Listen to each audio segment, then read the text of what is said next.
looks at you and masculine tiny little boy posting on Twitter. It's the gayest soy thing you can do. Shut the fuck up, you little tater tot bitch. We are 2 minutes and 35 seconds into this video. I'm just as gay as the rest of us, motherfucker. Feels just the same. Another sunny day in LA. Everything is fun, so they say. Wonder what the news is today. Cause I know that every day I'm at this fucking job. Her son is streaming.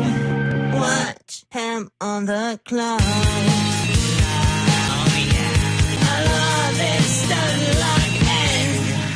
Listen, bro, the Lyra does not need this. People love playing Hearts of Iron 4. Eating pussy is the basic, bare minimum thing you can do. Where did they find these people, dude? And women want to have sex. Your job is posting. You're gay. Okay. God, I hate women so much.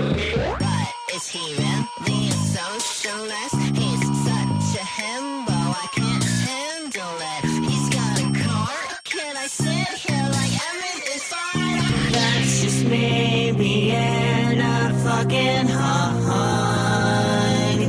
Azan is streaming. Watch him on that clock.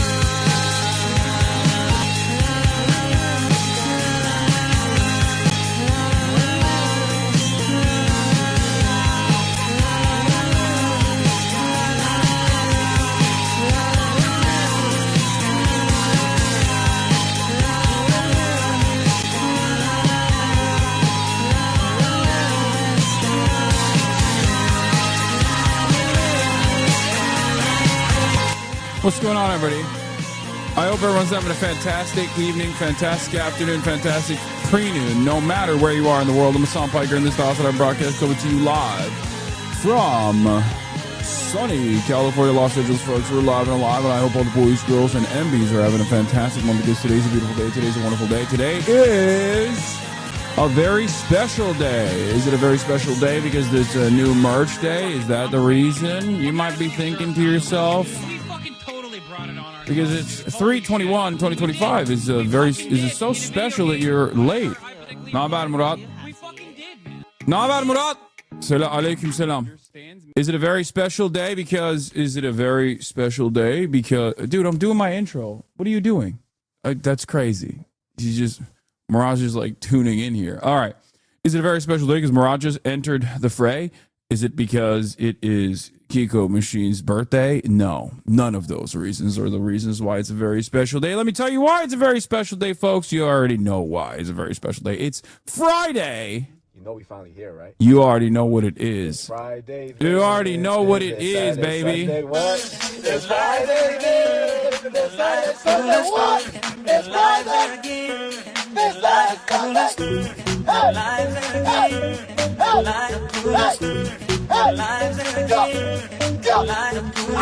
Let's go, ladies and gentlemen, boys, girls, and MBs. You already know what it is. It's Friday. It's Friday. It's Fry Slay. It's all of those things. It's Fry Gay. It's the one day of the week where it is one day of the week where it's actually a time for a celebration, a jubilee, a sense of autonomy, a sense of safety and security, a feeling of purpose, a feeling of being a human once again after sucking a man's dick every single goddamn day in your place of work. You get to feel like a human. A right that our forefathers fought long and hard for. Ladies and gentlemen, the vibes will be immaculate. That's right. The vibes are going to be immaculate because it's Friday today. It is 3/21. It's Friday, March 21st. And regardless of what the Trump administration is doing in terms of undermining civil liberties and ruining America's next generation by, I don't know, maybe abolishing the Department of Education or whatever, it doesn't matter. We are still going to be having fun. Hey, I met you at the Birdie Rally. I told the chat to give you more subs. It was awesome meeting you. Thanks for all you do, man. Hell yeah. Thanks for farming subs for me. Big dog. TR gündemine değinecek misin bugün? Hayır, konuştum daha önce. Arkadaşlar niye bana böyle gelip bağırıyorsunuz bilmiyorum. Konuştum. Uzun bayağı konuştum hem de Türkiye ile ilgili. Geçen gün. Anyway. Ladies and gentlemen, boys, girls, and MBs. Are the tariffs on your merch for Canadians? I think I have BDS on you. No, it's not. This is the one. It's the one American merch is that's Canadian BDS approved. Anyway, ladies and gentlemen, it's Friday. Kai's such a good model. We need dog merch.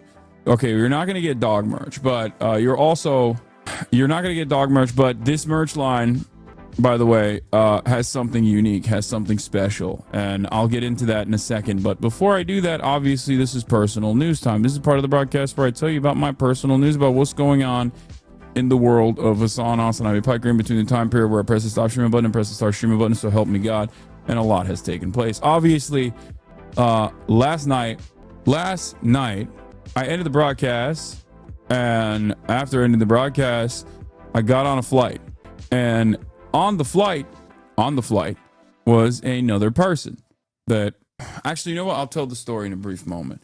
Look, March and I pack the stuff up, pack the remote desktop up, and we get to the JSX terminal. Okay, JSX is the charter flights that they have that's like basically a little bit more expensive than a normal commercial flight, but then you get to not have to deal with an entire LAX situation. You can fly into Burbank Airport. It's for rich folk. It's not a real like private jet thing. It's like a European puddle jumper. Anyway, now the new meta for me and March is that we check the cockpit to make sure that there's at least like a woman or a non-white person in there. So luckily that was the case, both going to Las Vegas and also returning from Las Vegas. Now let me tell you something. Okay, let me tell you something. I heard that's great for the earth. Dog, it is literally for 60 people. It's a normal plane. They just sell it as though it's like private. It's a fucking normal flight. It's like a European puddle jumper. If you've ever been in a fucking European short-term puddle jumper flight, it's, you know. Anyway, but that's not the point. It is a commercial flight. So we get to the terminal, and I see a dude raw dogging cucumbers, Trader Joe's organic Persian cukes, okay? And he's also raw dogging, like bulk and breakfast style, raw dogging freaking tomatoes, little rose grape tomatoes. You know what I'm talking about? Anyway, and I'm like, what? Who is this monster? No, they're not peeled, which is fine. The Persian cucumbers, you don't have to peel. You shouldn't peel Persian cucumbers. Huh? No, bir dakika. Yok artık Murat. Okay, sure, in a second. Oh, you pushed it. Now the door's gonna... This man comes over here and just like... Here, you gotta pull him up a little bit. Yeah, so they align. Anyway, so this guy is just like... I'm watching this dude from behind. He's just like eating. He's kind of brawling. I'm like, what the hell's going on right now? Like, this dude is crazy. I don't know what the hell's going on here.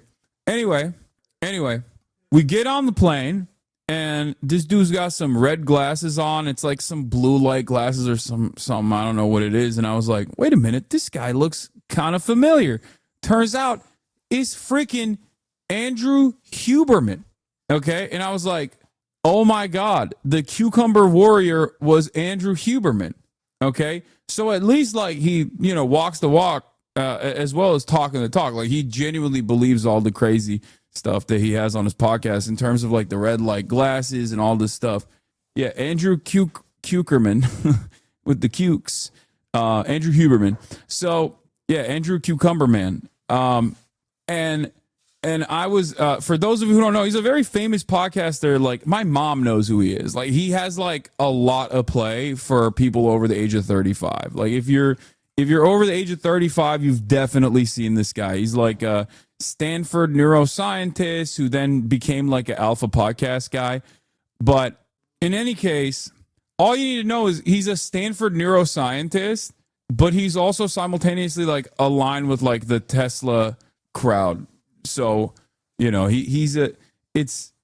oh, March is in here. He said, oh, you mean our friend Andrew. So yeah, in any case, there's a lady sitting in front of me.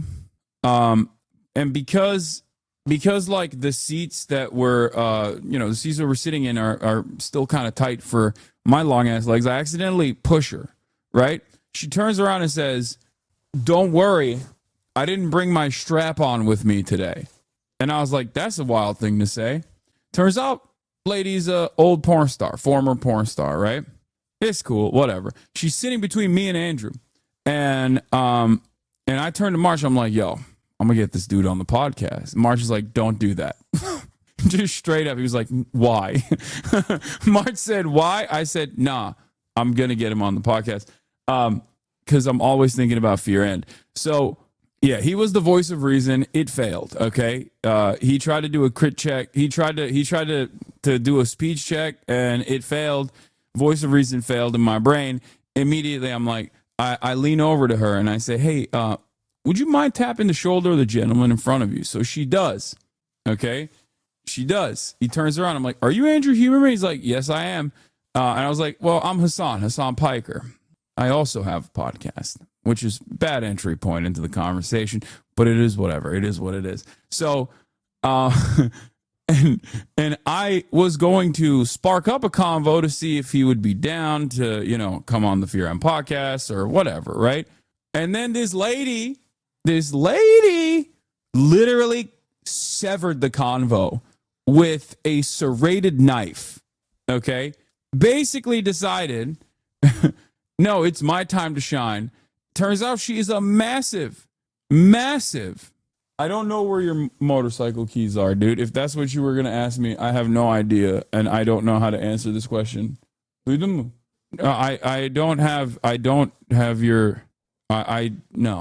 know where it is.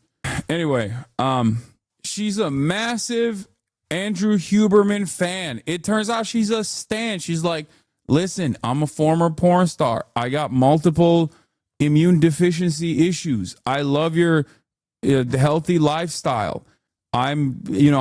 She starts like pulling out like different episodes of the podcast. You know what I mean? It's like if I was sitting in front of Hideo Kojima or something, and I start talking about like random things that he did, random Easter eggs that he did in like the PSP series, Peace Walker, right? Like she's a Huber head, okay?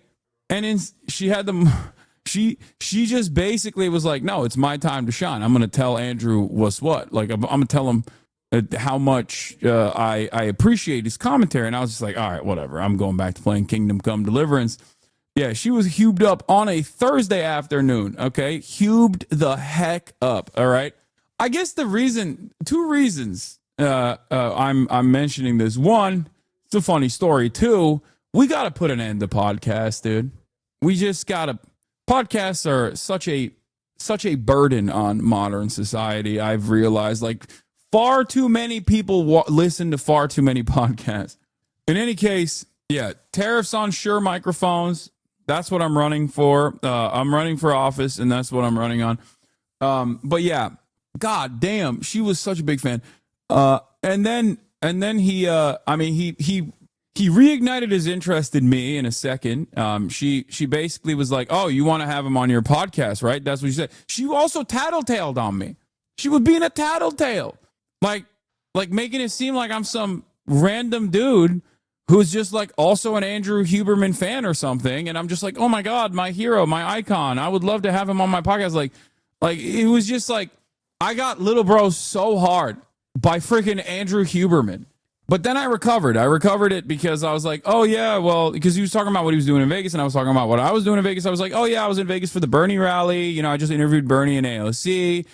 And he did something that has I think, like, it causes, like, an immediate ick in me. Maybe I'm being too much of a baby for it. Maybe you guys will agree with me. But he was like, oh, what's your X account? And I immediately went, like, it's just like I had a physical reaction to someone in the real world calling Twitter X.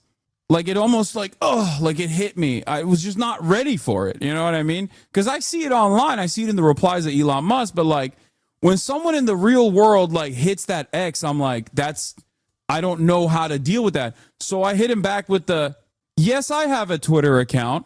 Like immediately. Like boom, boom, riposte. Okay. And then he was, and it was like a almost contentious back and forth. We were now mentally sparring in the marketplace of ideas. He was Mr. X, I was Mr. Twitter.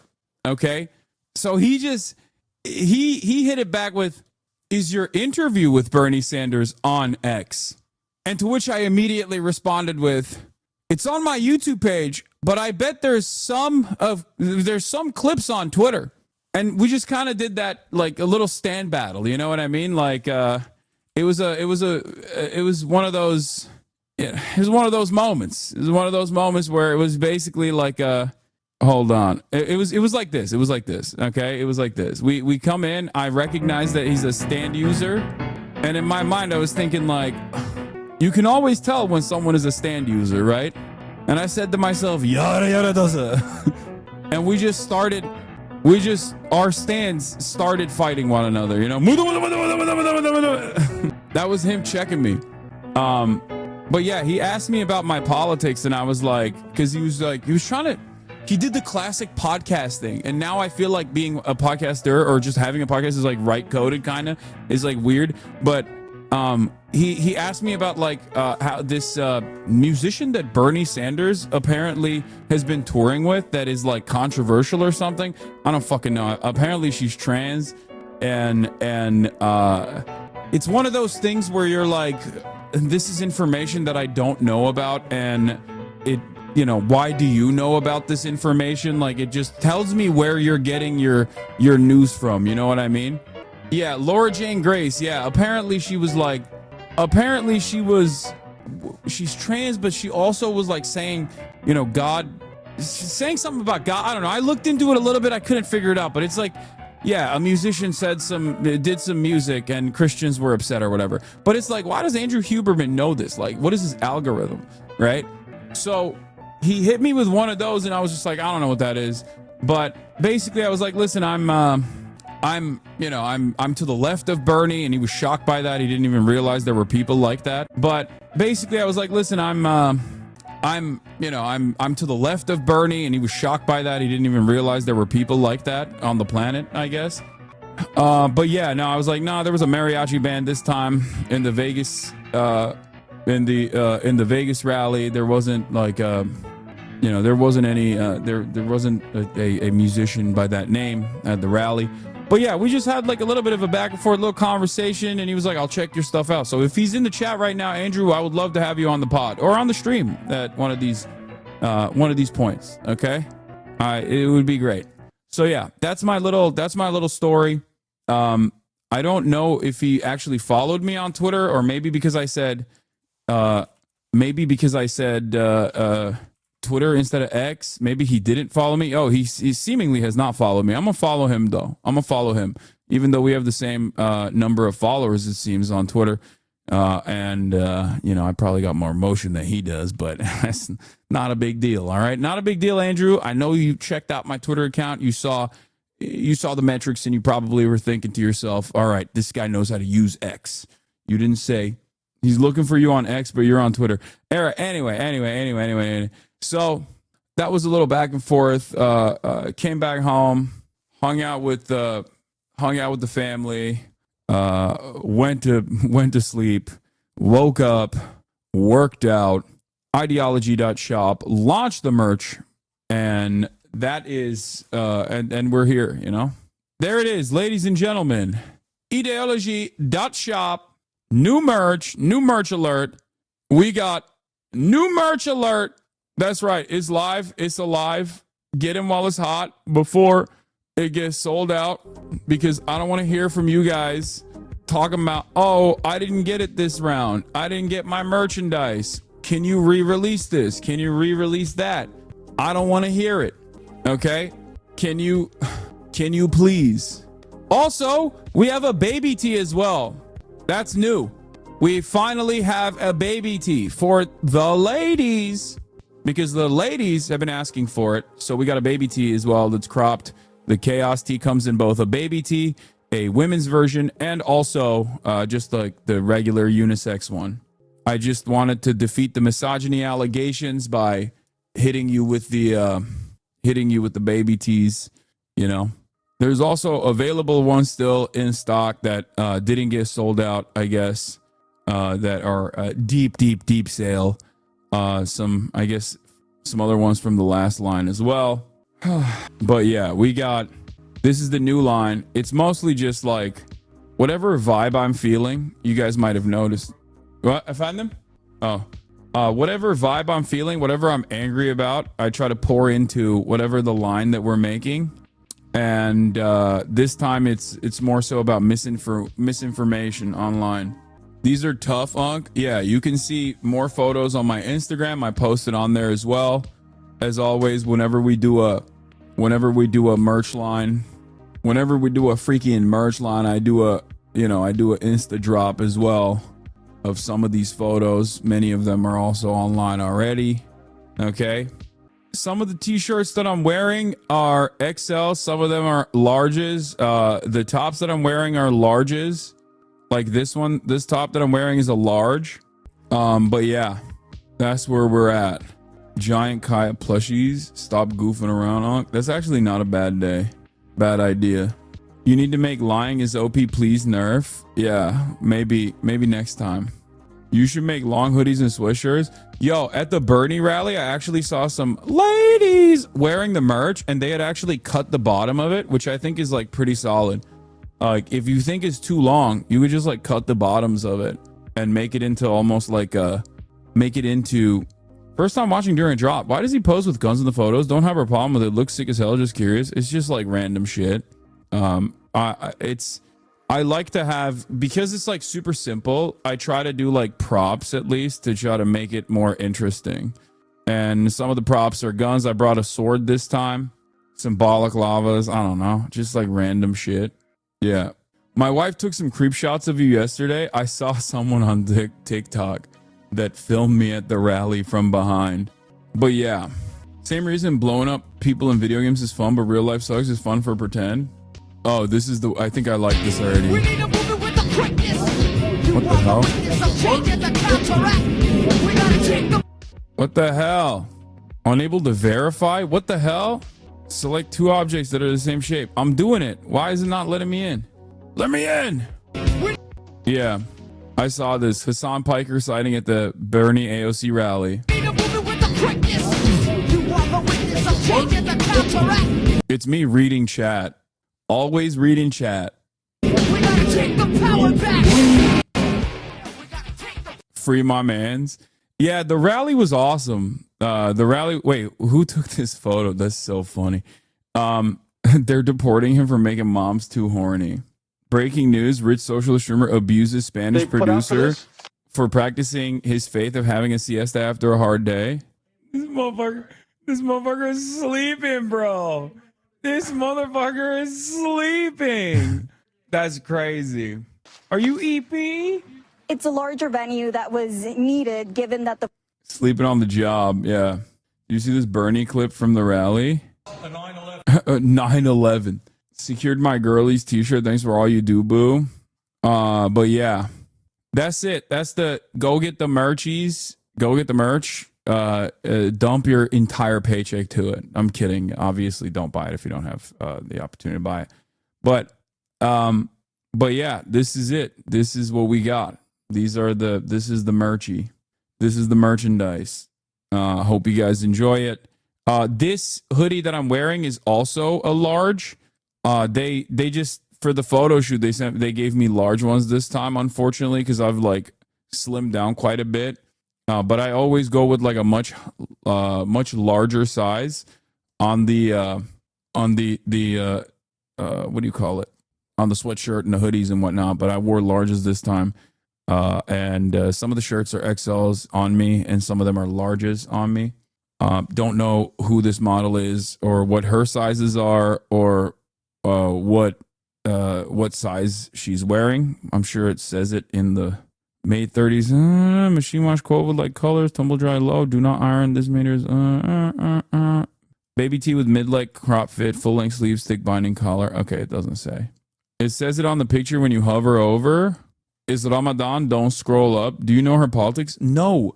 You guys need to stop being freaks, dude. Seriously. Like, you can't.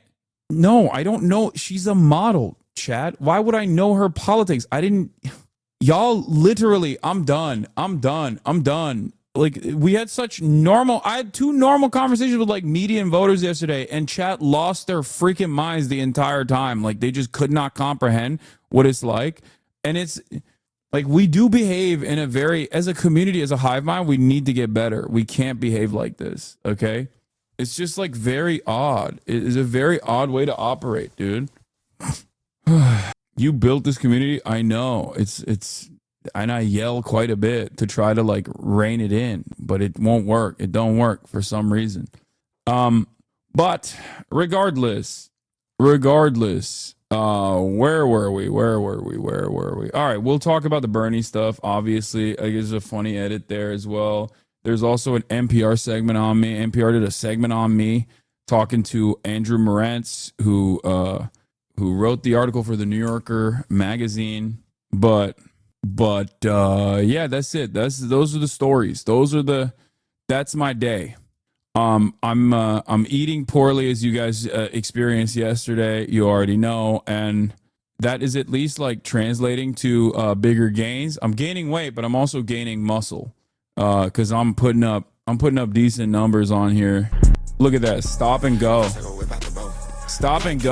Okay, no bounce on that.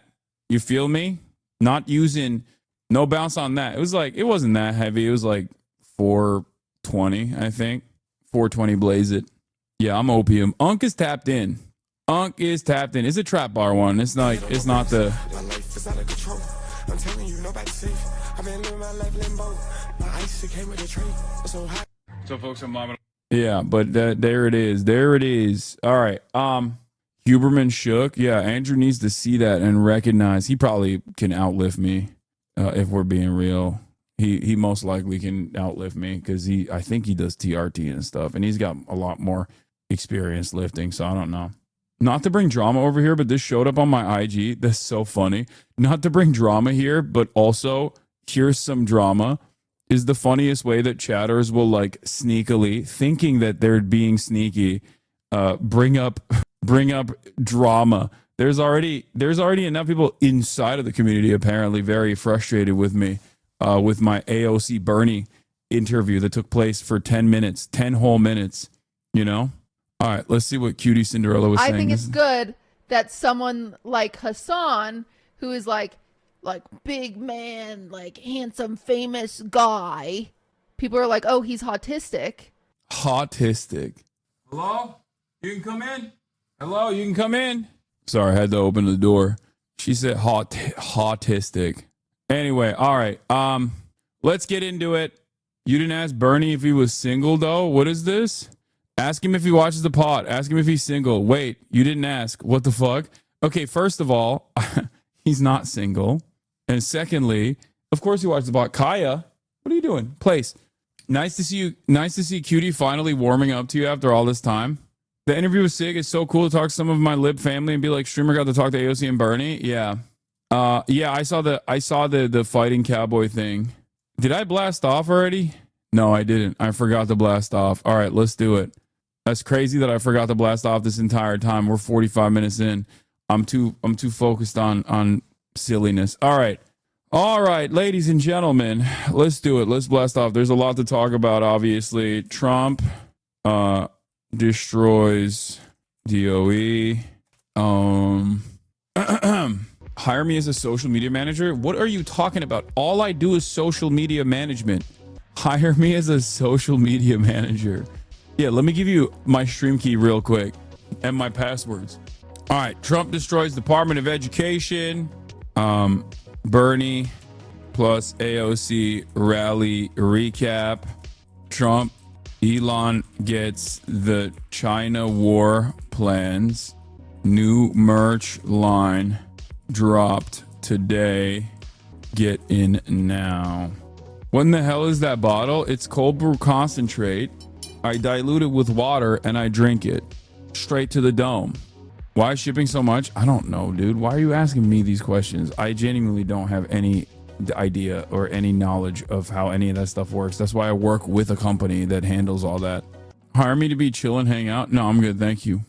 You can trust me because I don't care enough this life to be malicious about things or towards people. Trust you with what? DOE is the Department of Energy. The ED is the Department of Education. I know. I said DOED instead. You know what? I'm going to edit it. Education.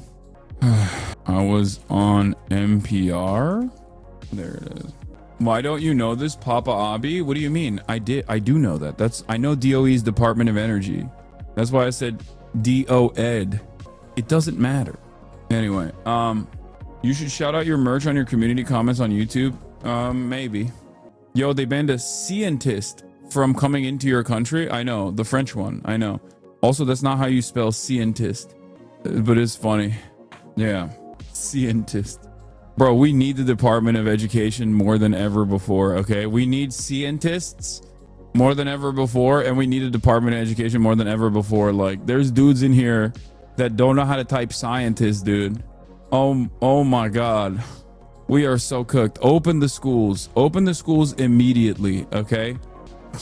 Do you see Al Jazeera got value tainted? What do you mean? Patrick Bet-David went on Al Jazeera? They recently chained a Canadian Hannibal Lecter style. Even if she had a visa, she only got released because the media attention it got. Nice. That's great. Very cool stuff. All right. Let's get it twisted. Let's get it started. There's so much to talk about. Trump takes questions from reporters after announcing fighter jet contract. He's finally giving Boeing a new fighter jet contract. He's trying to save Boeing. I guess we'll start there. Dropside is a story about innocent Venezuelan goalkeeper that got deported to El Salvador. Yeah, I covered. There's a new story like this every day, basically. Basically every day there's another insane story like this one from the Trump administration that is seemingly working on basically deporting whoever they can with no care or consideration to their background, no care or consideration on whether or not these people are actually even remotely criminal at all. Where they're from originally, you know, they're just, no matter where you're from, you're going to El Salvador, you're going to the slave labor camp. Doesn't really matter. And we just keep finding out that, I mean, this is like accelerated war on terror stuff, because a lot of Americans are probably not aware. A lot of Americans are probably not aware of this, but like, this is, if you were in like Dearborn, right? Post 9/11, this is what they would do to you. If you were like a random Muslim guy, the government kind of did this, not to the same severity, not to the same degree. Like the numbers are much higher now, but they definitely would just be like the principles were kind of similar, where they would be like, yeah, you're a terrorist. We have suspicion that you're a terrorist. You're going to Guantanamo Bay. We're basically going to torture you. Right. They'd be like, oh, you're, third cousin, once removed, once was in the direction of Afghanistan, once sneezed on the border of Afghanistan. He's Al Qaeda, and so are you. You're going to Gitmo. Now there isn't even like any association whatsoever. They're just like, oh, we saw a tattoo and you were doing like a, yeah, hell yeah, rock sign. You're a part of a gang that we have now declared a terrorist gang that's doing terrorism, and you're going to not Gitmo, but this time you're going directly to, you're no longer going to Gitmo, you're going to El Salvador, the for-profit slave labor prison. It is truly repulsive, it's truly terrifying, and it seems like Americans are, kind of sleepwalking through this process, like they're walking in the direction, maybe they're goose-stepping in the process, in that direction. It seems like they're, yeah. Not even a sleepwalk, it's more so a goose step, really, where I'm seeing a lot of people champion this administration's truly repulsive and truly insane behavior. Yeah. So that is where we're at in the Burger Reich. And there is a lot of fear in the air. There's a lot of instability in the air. There's a lot of understandable anger and resentment in the air. All of that and more. But yeah, that is where we're at. So, New York Times reporting that a highly secret game plans potential war for China.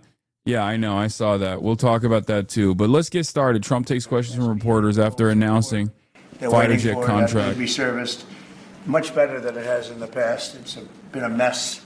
Hassan, maybe talk about what we can do. Dude, I don't know where to begin with this, because this dovetails into the Bernie AOC conversation as well, okay? The only thing I can tell you at this stage is to protect your own, know your rights, and explain to other people, especially people that are marginalized, especially people that are, for example, like could potentially be. Doors open. Doors open. Okay.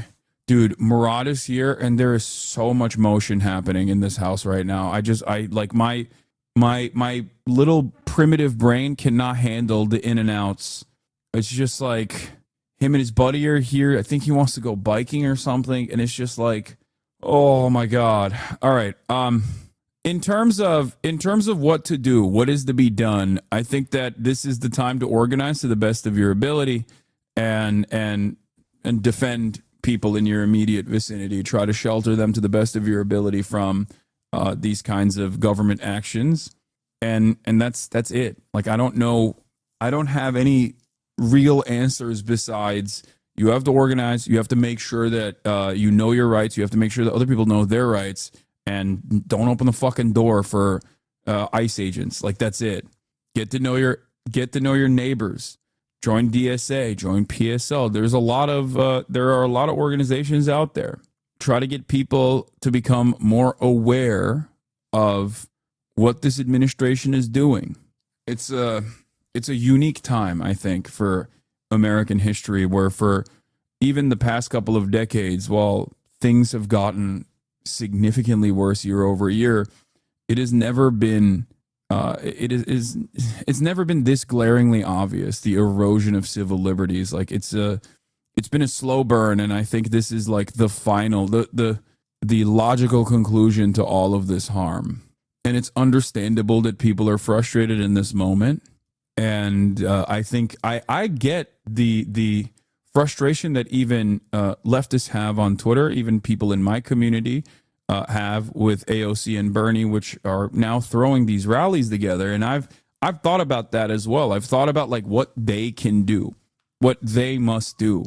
Because if all of these rallies and if all of this awareness campaign is simply to just like sheepdog people back into the Democratic Party, without the Democratic Party being genuinely changed, like structurally changed in its entirety, in its direction, in its focus, in its policy making capabilities, and in the ways that the Democrats actually fight back against the Trump administration, unless the Democratic Party is drastically changed and restructured to have a bold, dare I say, radical vision of change that they follow through on, where the AOCs and the Bernie Sanderses of the Democratic Party are like the centrists, okay?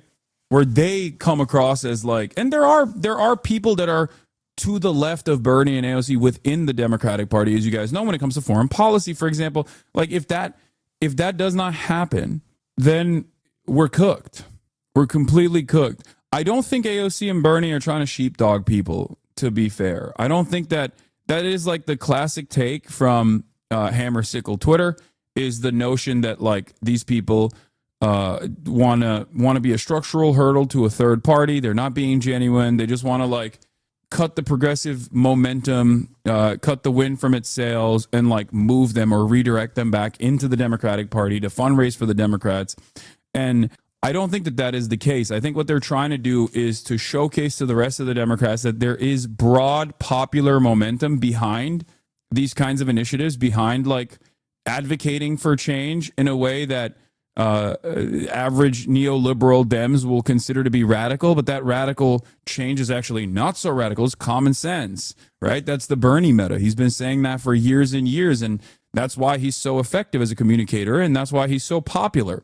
That's why he has broad popular momentum, as we've seen over and over again.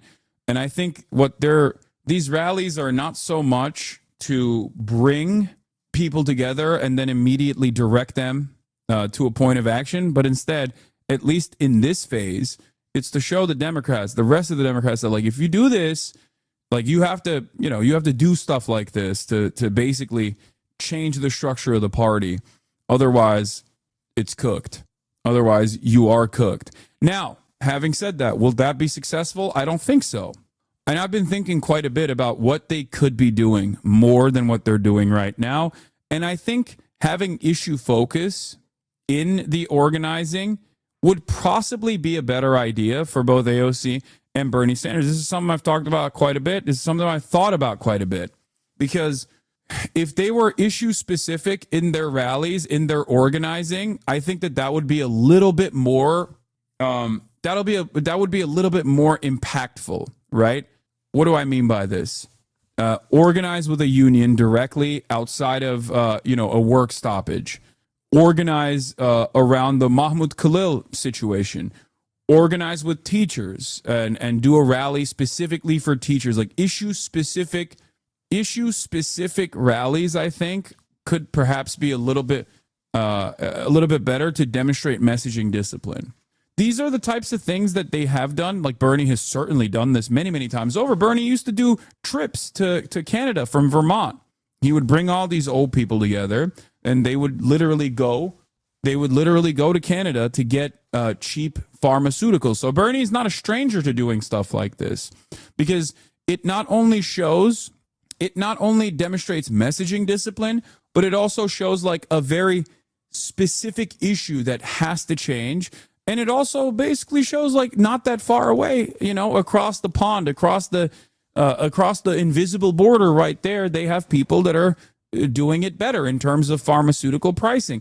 So it's a win-win-win. You're helping people. You're also getting your message across. You're showing real tangible results, and you're genuinely changing people's lives for the better in the process. It's a perfect idea. It's a perfect way to do it. And I think that they need to do a little bit more on that front, perhaps. Perhaps they need to do a little bit more on that front. I think that would put a more positive spin, because I saw that even in the rally itself. These people are excited to hear Bernie. They're excited to hear AOC. They like Bernie Sanders. They like AOC. And even at the rally itself, there were people who were like, what should we do? Like, people kept saying, what can we do? What should we do? And I think that's important. Conscious, becoming conscious. Yeah.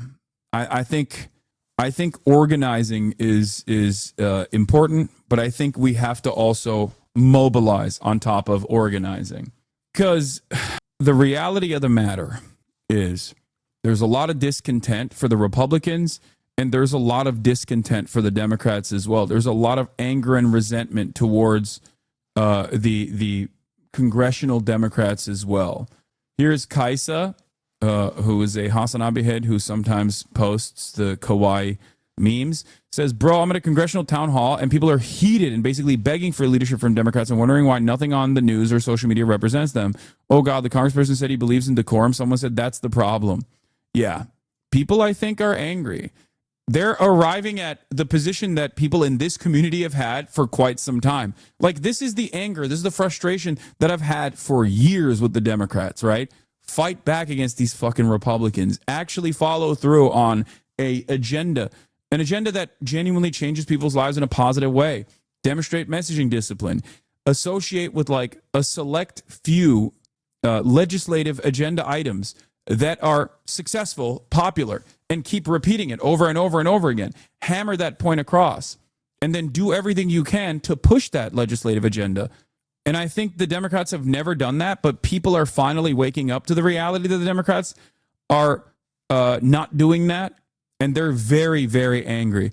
I guess the example I will use is Zoran in New York. He's running for the New York mayoral race, and he has done a phenomenal job with this. Obviously, he's not getting enough media attention, enough mainstream media attention. And unfortunately, the New York mayoral race, much like every other goddamn race, is like hard locked by mainstream outlets. And when you don't get a lot of media attention, like the amount of like media attention and institutional like machine Democrats, the amount of power machine Democrats have, like Andrew Cuomo, where they could just like immediately organize a rally and bring in like a bunch of key unions is something that a lot of people don't recognize. Like, fighting the good fight.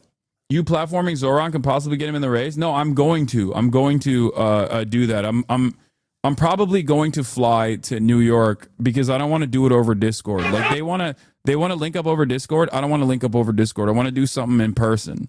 Like, this is one of the few instances where he's been on CNN, but But that's not enough. You know what I mean? What I'm talking about is machine politics. A lot of you guys are maybe even, no matter how knowledgeable you are about politics, you probably don't see a lot of the invisible ways in this, in the invisible ways in which machine politics works in New York, right? Michael from Pennsylvania can give you guys an even better inside look into this with Pennsylvania specifically. But like, I'll give you an example. I didn't really cover it, but like Andrew Cuomo was entertaining running in the New York mayoral race for quite some time. He kept saying, he kept dipping his toes in. He kept saying like, oh, I'm going to run. Will I run? Probably. You know, they would send out feelers, and every time they sent out feelers, the media would cover it because Andrew Cuomo is a person who is obviously very famous. Now, he was unceremoniously kicked out of his gubernatorial position for doing a metric ton of sexual harassment over the course of many, many years. But what's interesting about that was the first rally that he held. Do you want to know the first rally that Andrew Cuomo held after saying he was going to run for mayor? It was a Women for Cuomo rally. Okay? These are the protesters that were outside of the Women for Cuomo rally, but that's the reality. He did he went and he did a fucking Women for Cuomo rally, and he got a bunch of powerful women in New York to link up with him. Okay? And then here's another thing that they did. Here's another thing that he did. They held another rally the next day with Unions for Cuomo, right? To present himself as like pro-labor union. They went to that rally. A bunch of union rank and filers were at this rally, right?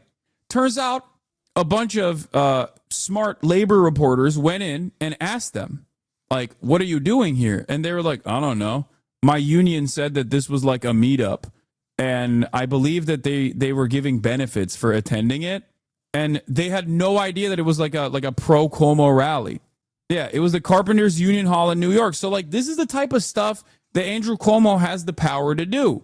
This is what I mean when I say machine politics works in incredibly nefarious ways, where if you were basically in charge of New York politics, that entire machine for quite a while, you have the opportunity to go to union leadership, find union leaders that are on board with your agenda because you'll give them some kind of legal kickback when you're in power once again. So you can just like call up favors and have those union leaders bring in rank and filers to do a fucking photo op. All the while, the media carries on the message. Look, women are not that angry at Andrew Cuomo. Maybe he's just Italian, and maybe he wasn't doing, sexual harassment to every woman that was in his vicinity, right? So this is how it works. This is how it works. This is a disgusting machine. This is a machine run by vultures and lecherous perverts, and they have no interest in any of the issues that they advocate for. And people who do have a genuine interest in making change for the working class, those are the people that unfortunately get owned in the process. And Zoran is a perfect example of this. I don't think he will. Right? I don't think he will get owned in this process, but like, it's always a hard fight. And when people ask about AOC, for example, like, how does she sneak in? She snuck in. That's how she got the role. She was able to destroy the what is it, like the head of the Treasury? I think he's like the third most powerful Democrat in Congress because he was in a safe district. He thought he was totally safe. He thought there was no way that he could get primaried. And that's precisely how AOC was able to win. That's precisely how the initially. Whoa, what? What the hell was that? What just happened? Did it F? It was a mini F? Okay. Anyway, just as Democrats were able to secure a bunch of W's in primaries all around the country because they were able to basically showcase, honestly, who they were at a time when people were obviously resentful of establishment party politics, but in a way where the Democratic Party was not expending resources. So the safer the seat, the bluer the district, the easier it is for a progressive person to actually undermine the undermine the Democratic establishment candidate no matter how safe they feel they are. But the more people focus their attention into these smaller races, the more money gets dumped into it, the more mainstream media focuses on these little races every now and then, the harder it gets for genuine progressive left candidates to win these races. And I think Zoran has a really big hill to climb in this regard. Does that make sense? It's not just about individual donors and fundraising, chatters. I'm telling you right now, okay? It's not about that. It's not about that at all. I don't think you understand how much play you get from earned media. How much play you get from earned media when MSNBC is talking about Andrew Cuomo every fucking day. CNN is talking about Andrew Cuomo every day. I don't think you get it. Like, mainstream media, especially in races like this, still matter quite a bit because most normies that would love Zoran's ideas, Zoran's opinions, like they're not going out and voting. A lot of people are not going to vote in the New York mayoral race. And the ones that do are just going to go for name recognition. Like a big chunk of people are just going to go for name recognition, the ranked choice, and they're going to go, okay, I know Andrew Cuomo. Isn't he like a sex pest? I don't know. Whatever. Boom. He's number one. Like that's usually how it works. He has all the energy. I'm not being defeatist at all. I think he has a good shot. I'm just simply explaining to you how hard it is for someone like Zoran to win a race like the New York mayoral race. Okay? That's precisely the reason why I want to link up with him and help him in any way I can.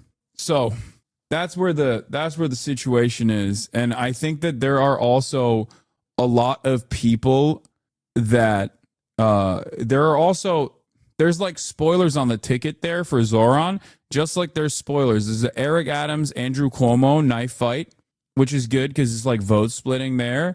And then there's also the Brad Lander Zoran kind of fight. And it seems like Greg Kazar actually, Greg Kazar went and endorsed Brad Lander for mayor. And Brad Lander, in other circumstances, would be fine, right? If Zoran wasn't in the race, then he's like a fine candidate in comparison to everybody else, okay? But with Zoran in the race, he is not fine, okay? Not only does he have no motion, but every progressive, in my opinion, should be pumping Zoran as hard as they possibly could. I know ranked choice voting makes vote splitting less of an issue. Yes, I understand that. But there's still, I mean, you should still endorse and offer name recognition to the best of your ability to the top contender in this regard. And I think that like this is a major mistake. Going and endorsing Brad Lander is a major mistake. In my opinion, it's because Brad Lander is not anti-Israel and Zoran is. No, I know. The Israel stuff is like, I know a lot of people, I think, especially liberals, like the broader liberal movement does not think that like Palestine is all that prescient of an issue. But because it is at the intersection of so many glaringly obvious inequalities and so many forms of systemic oppression, whether it be Western imperialism, whether it be racism, whether it be Islamophobia, that I think a lot of people just like a lot of people discount how important the issue is for so many different factors. Like the Democrats really need to drop this Israel shit, like this unconditional pro-Israel shit, especially at a time when Israel is not so poppin', okay, for understandable reasons. Like it is very, very dumb and very, very short-sighted, and it is classic. It's classic Democratic Party cowardly behavior. Anyway, you got so political last night. I started watching you for your basketball skills and your cute dog. Yeah, sometimes I get a little political around these parts. Yeah, you already know what it is. So, union members were this is what I was talking about earlier. Union members were asked to attend a rally at Carpenter's headquarters to support our union without being told it was, in fact, a rally for Cuomo's campaign. Here's the text blast sent out to union members a few days ago. District Council 9, brothers and sisters, we are attending a rally event at Sunday, 2 at 10 a.m. This rally will count for the March VOC for painters and tapers. Come out and support your union. Please share this message and remember to bring your DC9 ID. Text stop to opt out. Like, they didn't even tell him that this was a fucking Cuomo rally. It's so gross. The other reason why I'm talking about Zoran is because I think he is doing all of the right things. He has a tremendous hurdle to clear here because it's a race that a lot of people are paying attention to because it's a race that has national significance. New York is a major city. Obviously, that's not the reason. That's not the only reason why this has national significance. There are a lot of players in this that are nationally known figureheads, whether it be Eric Adams or whether it be Andrew Cuomo. So that is the reason why Zoran not having a lot of the same instruments at his disposal in the way that, for example, Andrew Cuomo has. He has a major hurdle to clear here in a race that has a lot of players that have more name recognition than him. Obviously, this is in our circle. We know about him, right? Because he's been doing a great job. But not every single person in here lives in New York, right? In terms of like winning the mayoral race in New York, there's a lot of people. There are a lot of people you got to talk to. The city needs someone to lead it that is willing to fight the Trump administration, not collaborate with it in the manner of Eric Adams or that which Andrew Cuomo is running. I think what the general public sees is a Democratic Party that is more interested in defending people like Mahmoud Khalil than they are victims of crime here in New York City, than they are Jewish students who have been subjected to vile anti-Semitism across these college campuses and universities, or than they did seeing Democrats refuse to stand for a 13-year-old boy who's suffering from cancer who was made a Secret Service agent. That's what the juxtaposition is right now. That's what the American people are seeing. And they're looking at it and they're going, these people are out of their minds. Go ahead. Well, you know what I think also the New Yorkers are seeing is a Jewish student by the name of Grant Minor, who was the president of the United Auto Workers local on Columbia's campus that was just fired by Columbia administration for participating in those same protests. These are students that deserve their rights to be respected. These are ones that deserve to be recognized by those of us who aspire to be leaders across the state. I got to leave it there. I'm being so for real when I say this. I don't think a single Democratic voter or a single voter in New York in the mayoral race gives a shred of a fuck about whether or not congressional Democrats stood up and clapped for the 13-year-old cancer kid, okay? If you think that that is like what's going to win you favors in the New York mayoral race, like you are the most delusional person on the planet. I mean, this guy's got no motion anyway. A little bit like it's so funny to be like, why don't they care about this kid? It's like, dude, what are you talking about? Yet another circumstance where it's like, if you ask the average person, if they're like podcast brain, maybe they fucking heard about it. But like, honestly, I don't think most normal people give a shit. Like, they have no idea what happened there. Okay. Jesus. All right. Anyway, here's another great moment from Zoran. How many more New Yorkers will you detain? How many more New Yorkers without charge? Do you believe in the First Amendment? Do you believe in the First Amendment, Tom Homan? When we asked Tom Homan, all he had to answer for that cruelty was a smirk. Because there is no answer for taking a man from his pregnant wife, who is due to deliver their newborn child in a month, from their Columbia University apartment, a day after that same man, Mahmoud Khalil, wrote to Columbia University and said he feared for his life. The cowardice that is on display across our city and our state is unacceptable. New Yorkers are looking to us. They are looking to their leaders for courage and for conviction. And what they are finding instead is collaboration. And that is just simply unacceptable. How many more New Yorkers? How many more New Yorkers will you detain? How many more? Why are we not seeing more Dems like this? I mean, you can't sit on your ass and collect checks if you do stuff like this. It's hard. You know, it's hard to do that. Democrats just don't really care about this stuff because why would they? Andrew Cuomo versus Zoran is a great analog for why Democrats don't do stuff like this, right? They don't do stuff like this because they're Andrew Cuomo. Why would they do that when they could just like call up the union leaders that and call in a favor from a sympathetic union leader to just like put together a silly ass union rank and filers for Cuomo campaign? Stop. And then that gets a lot of hits on Politico. Better question. Why should we risk losing a leader like this to the machine of the Democrats? I don't know how to answer your question because I don't know. Like, obviously, he's the one who's making this decision to put a D next to his name. I'm not going to sit around and be like, why are you associating yourself with the Democratic Party? The reason why is because, especially if you don't have name recognition, because Zoran doesn't have any name recognition, you have to use the well-established Democrat name in a well-established Democrat enclave like New York City. That's probably the reason why. You know, I'm sure people have other opinions on the matter, but it is what it is. There's a reason why the Working Families Party, which is a relatively strong party in New York state politics, still collaborates and operates within the confines of the Democratic Party. I don't care what gets him across the finish line, as long as he gets across the finish line. Does that make sense? That's the play here. But yeah, have you thought about interviewing him? Yes, I'm working on setting something up. Don't worry. But as you guys asked me, like, who's doing a good job of like putting up a strong fight, simultaneously galvanizing voters and making it issue specific? Zoran is doing a great job on that front. Now let's get back to the state of affairs at the national level. Donald Trump. Releasing that because many presidents have gone through it and they haven't released. And I said, release. We even released Social Security numbers. I didn't want anything deleted. They said, so what about Social Security? People long gone, but they're long gone, so I can't imagine. But I said, if you don't delete it, if you do delete it, we have people are going to say, why did you delete it? There's something in there. So we gave Social Security, we gave everything.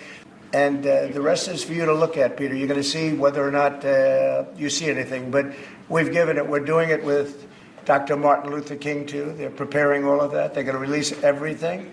And that's crazy. Okay, that's wild. Wait, what do you mean? So he's going to release the files on MLK's assassination? Ain't no way, dude. Ain't no way are they going to release the full files. There's no shot. I guess maybe because he hates the FBI, right? Maybe he's like, yeah, that's right. I hate the FBI. They came after me just like MLK. They killed him just like they tried to kill me. Whoever else they want. I mean, you know, we have nothing. We really have nothing to hide. We should. It is amazing how much play podcasters get. Like, it is we are living in the podcast world, dude. This is the podcasters universe. We are just simply living in the podcasters universe. Shouldn't have, you know, when a lot of time goes by. But with the Kennedy files in particular, they were going crazy on them. I don't think there's anything that's earth-shattering, but you'll have to make that determination. In those, you know, it's 80,000. It's actually 88,000, and we have some additional things, as you know, come out today.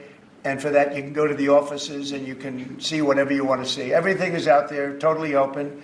The additional stuff is available later on today. You go over to the offices and you can have it immediately.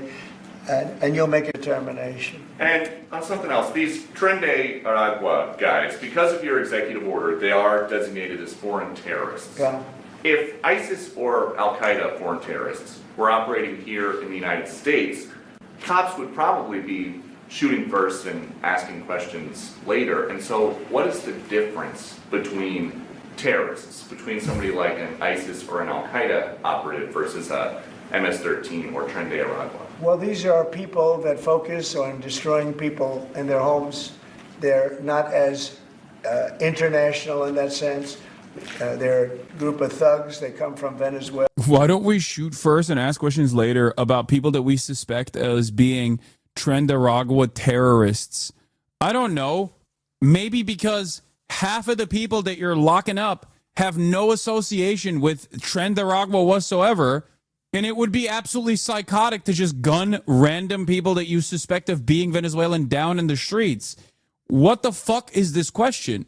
This guy, Douchey, it's Douchey, right? I think it is Douchey. It sounded a lot like him. I like that Douchey's question is basically, hey, why don't you start gunning down random people that you suspect of being brown, okay? Why don't we just start gunning down random brown people? Nice, dude. Thanks. Venezuela. They come from the prisons of Venezuela. They're very, very dangerous people, but they didn't look so dangerous when the guards took care of the situation from El Salvador. And I want to thank the president. He's a friend of mine. He's done a great job. But I just can't imagine that the Democrats are taking this issue where they want to have them back. You know, so now they have men playing in women's sports. They have transgender for everyone. They have open borders. They have all of their crazy for everyone. policies that are, I think, 95-5, not 90-10, okay? And their new policy is, let's bring Trinidad back into our country. Let's bring the worst. These are the worst gang members there are. They looked amazingly frail, though, by the way they were handled. It's very amazing. You know, they weren't, when they were in Colorado cutting the fingers off a man because he made a phone call to the police, they seemed a lot tougher then than they did when they were having their head shaved and they were in shackles. They're tough people. They're bad people. We don't want them in our country. We can't let a judge say that he wants them. You know, he didn't run for president. He didn't get much more than 80 million votes. And we just can't let that happen. It'd be so bad for our country. I won on the basis of getting criminals out of our country that were let in. It was called unforced error. They were let in by Biden, incompetently let in, and let in by the millions, actually. 21 million people. I believe it's 21 million. And that's not even including the gotaways. But these are rough people. We want them out of our country. And I won the election based at least partly on that. And that's a big part, yeah? I don't know if you saw this. Tim Walz is now saying about Trump supporters, and forgive me, I'm just reading a quote from Tim Walz, I think I could kick most of their ass. Oh, boy, he'd be in trouble. Is there any way to know? Well, he's a loser. You know, I mean, the guy's a loser. He lost an election. He played a part. You know, usually a vice president doesn't play a part, they say. I think Tim played a part. I think he was so... Yeah, he did. The part he played was being back-pocketed into oblivion. If Tim Walz had been unleashed, I think the chances of the Kamala Walz ticket would be significantly better. Okay? Straight up. I will stand on that. You might not agree with everything that Tim Walz did on the campaign, and I think personally that there were a lot of mistakes, especially mistakes in terms of like not letting him communicate in the ways that he wanted to. Some of that we actually heard about, like the whole weird thing, right? They stopped him from doing that, which was stupid. But there's also other issues. I think if left to his own devices, he would have done a significantly better job talking about immigration, but he couldn't, step out of line with the top of the ticket on that front or with the Democratic Party. He couldn't, I don't know what his genuine perspective would have been in terms of the Israel stuff, but judging by his actions in Congress, when he was a member of Congress, like he was anti-war. He was one of the select few openly anti-war Democrats, like one of the last bastion of like the anti-war Democrats out there. I don't think he loves Israel as much as people claim he does. He was just very clearly forced into that position. Maybe it's copium. Maybe I'm wrong. Okay. Walz was an Israel fanatic. First of all, if you judge Democrats off of, bruh, stop coping, I need everyone to understand something, okay? I am speculating here because I know more than you do about his fucking track record. And the reason why I'm speculating in this direction is because you don't know his track record in Congress. You don't know that at all. I'm analyzing what he has done in terms of like when he had legislative power, okay? Yes, he absolutely did come across as the bog standard pro-Israel Dem when he was running for VP.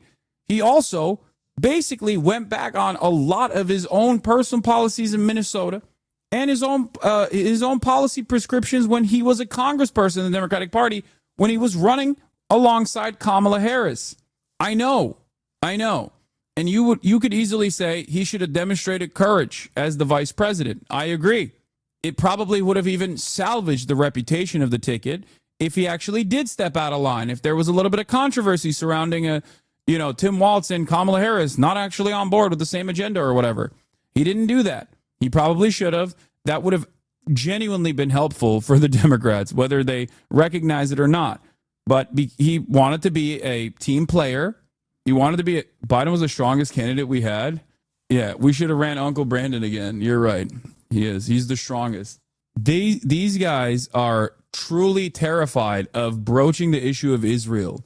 Like the way I know that. Like I know no matter how progressive they are, unless you're like a Rashida Tlaib or an Ilhan Omar, okay, most Democrats shit in their diapers when the issue of Israel comes up. Okay? Even progressive Democrats like Bernie Sanders and even progressive Democrats like AOC, you would think that the entire Democratic caucus has blackmail on them or something, the way that they operate. Okay? I know. I see it. I see it every day. It is absurd. It's not, there is no issue, I think, within the Democratic Party that is so directly at odds with the base's demands than Israel. Like the Democratic Party is overwhelmingly, at this point, the Democratic Party's base of support overwhelmingly says Israel's gone way too far, okay? It ranges from two-staters to the person that does not know what the fuck Israel even is, but just hears about it in the news and goes, I don't like all the baby murder I've seen that my children keep harassing me about, okay? And yet, in spite of all of that, in spite of the genuine momentum shift on this key issue, Democrats are terrified of stepping out of line. It doesn't make any sense. It's very stupid. You're libbing out a little?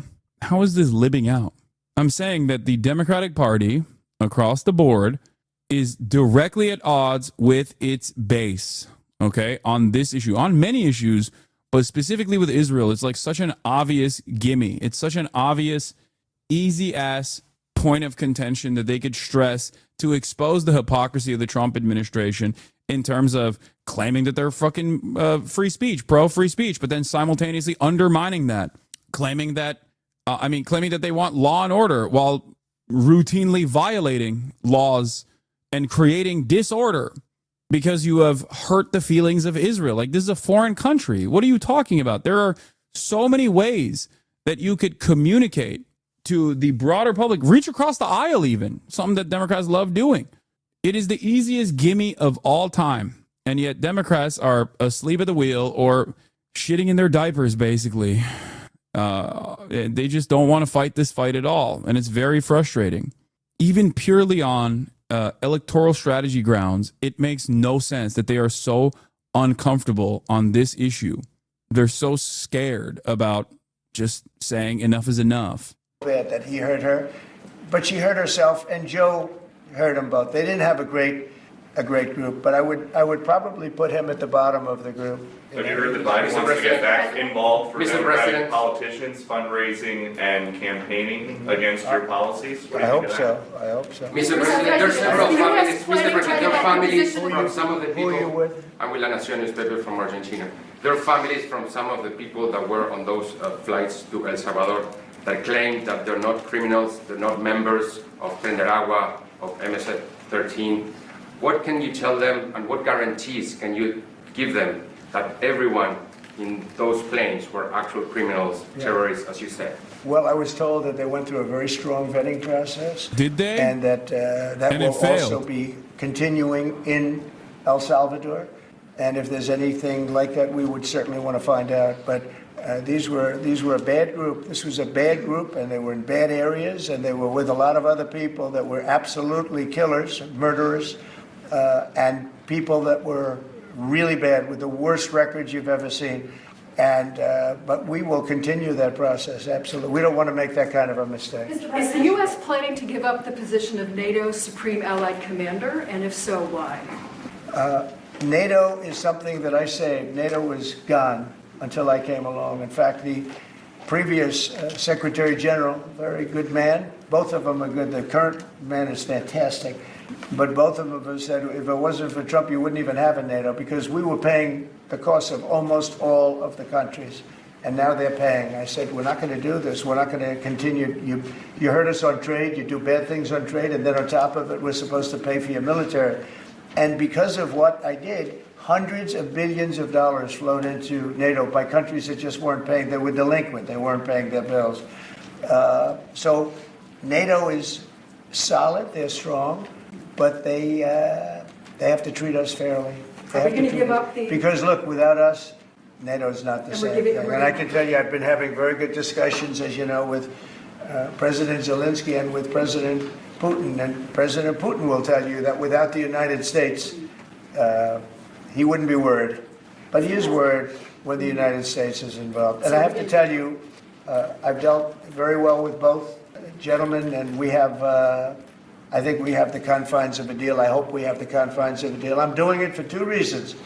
Number one, and by far most importantly, thousands of young people, and they're not American people, they're Russian and they're Ukrainian, are being killed every week, thousands a week. And also the United States has paid, because of Biden, $350 billion on a war that should have never happened. If we had a competent president in this, sitting right here, that war would have never happened. It would have absolutely never happened with me. And it didn't happen. For 4 years, it didn't happen. Mr. President, do you think you have the authority, the power to round up people, deport them, and then you're under no obligation to a court to show the evidence against them? Well, that's what the law says, and that's what our country needs. No, it doesn't. Because we were, unfortunately, they allowed millions of people to come into our country, totally unvetted, totally unchecked. So you ought to ask, did he have the authority to allow millions of people? Did Biden have the authority to do something that's unthinkable? Have open borders where millions of people poured into our country, totally unvetted and totally unchecked, just as you would say. And many of those people were criminals. Many of them were from jails and prisons and mental institutions and gang members and drug dealers and very dangerous people. Many were murderers. We have 11,088 that we know of murderers they murdered. Of that number, at least half killed more than one person. They're in our country. They're in a location near you. Biden. Okay, dude. Just what is the purpose of having these sorts of press conferences if you know you just get to say whatever you want to say? No one is gonna be able to course correct here.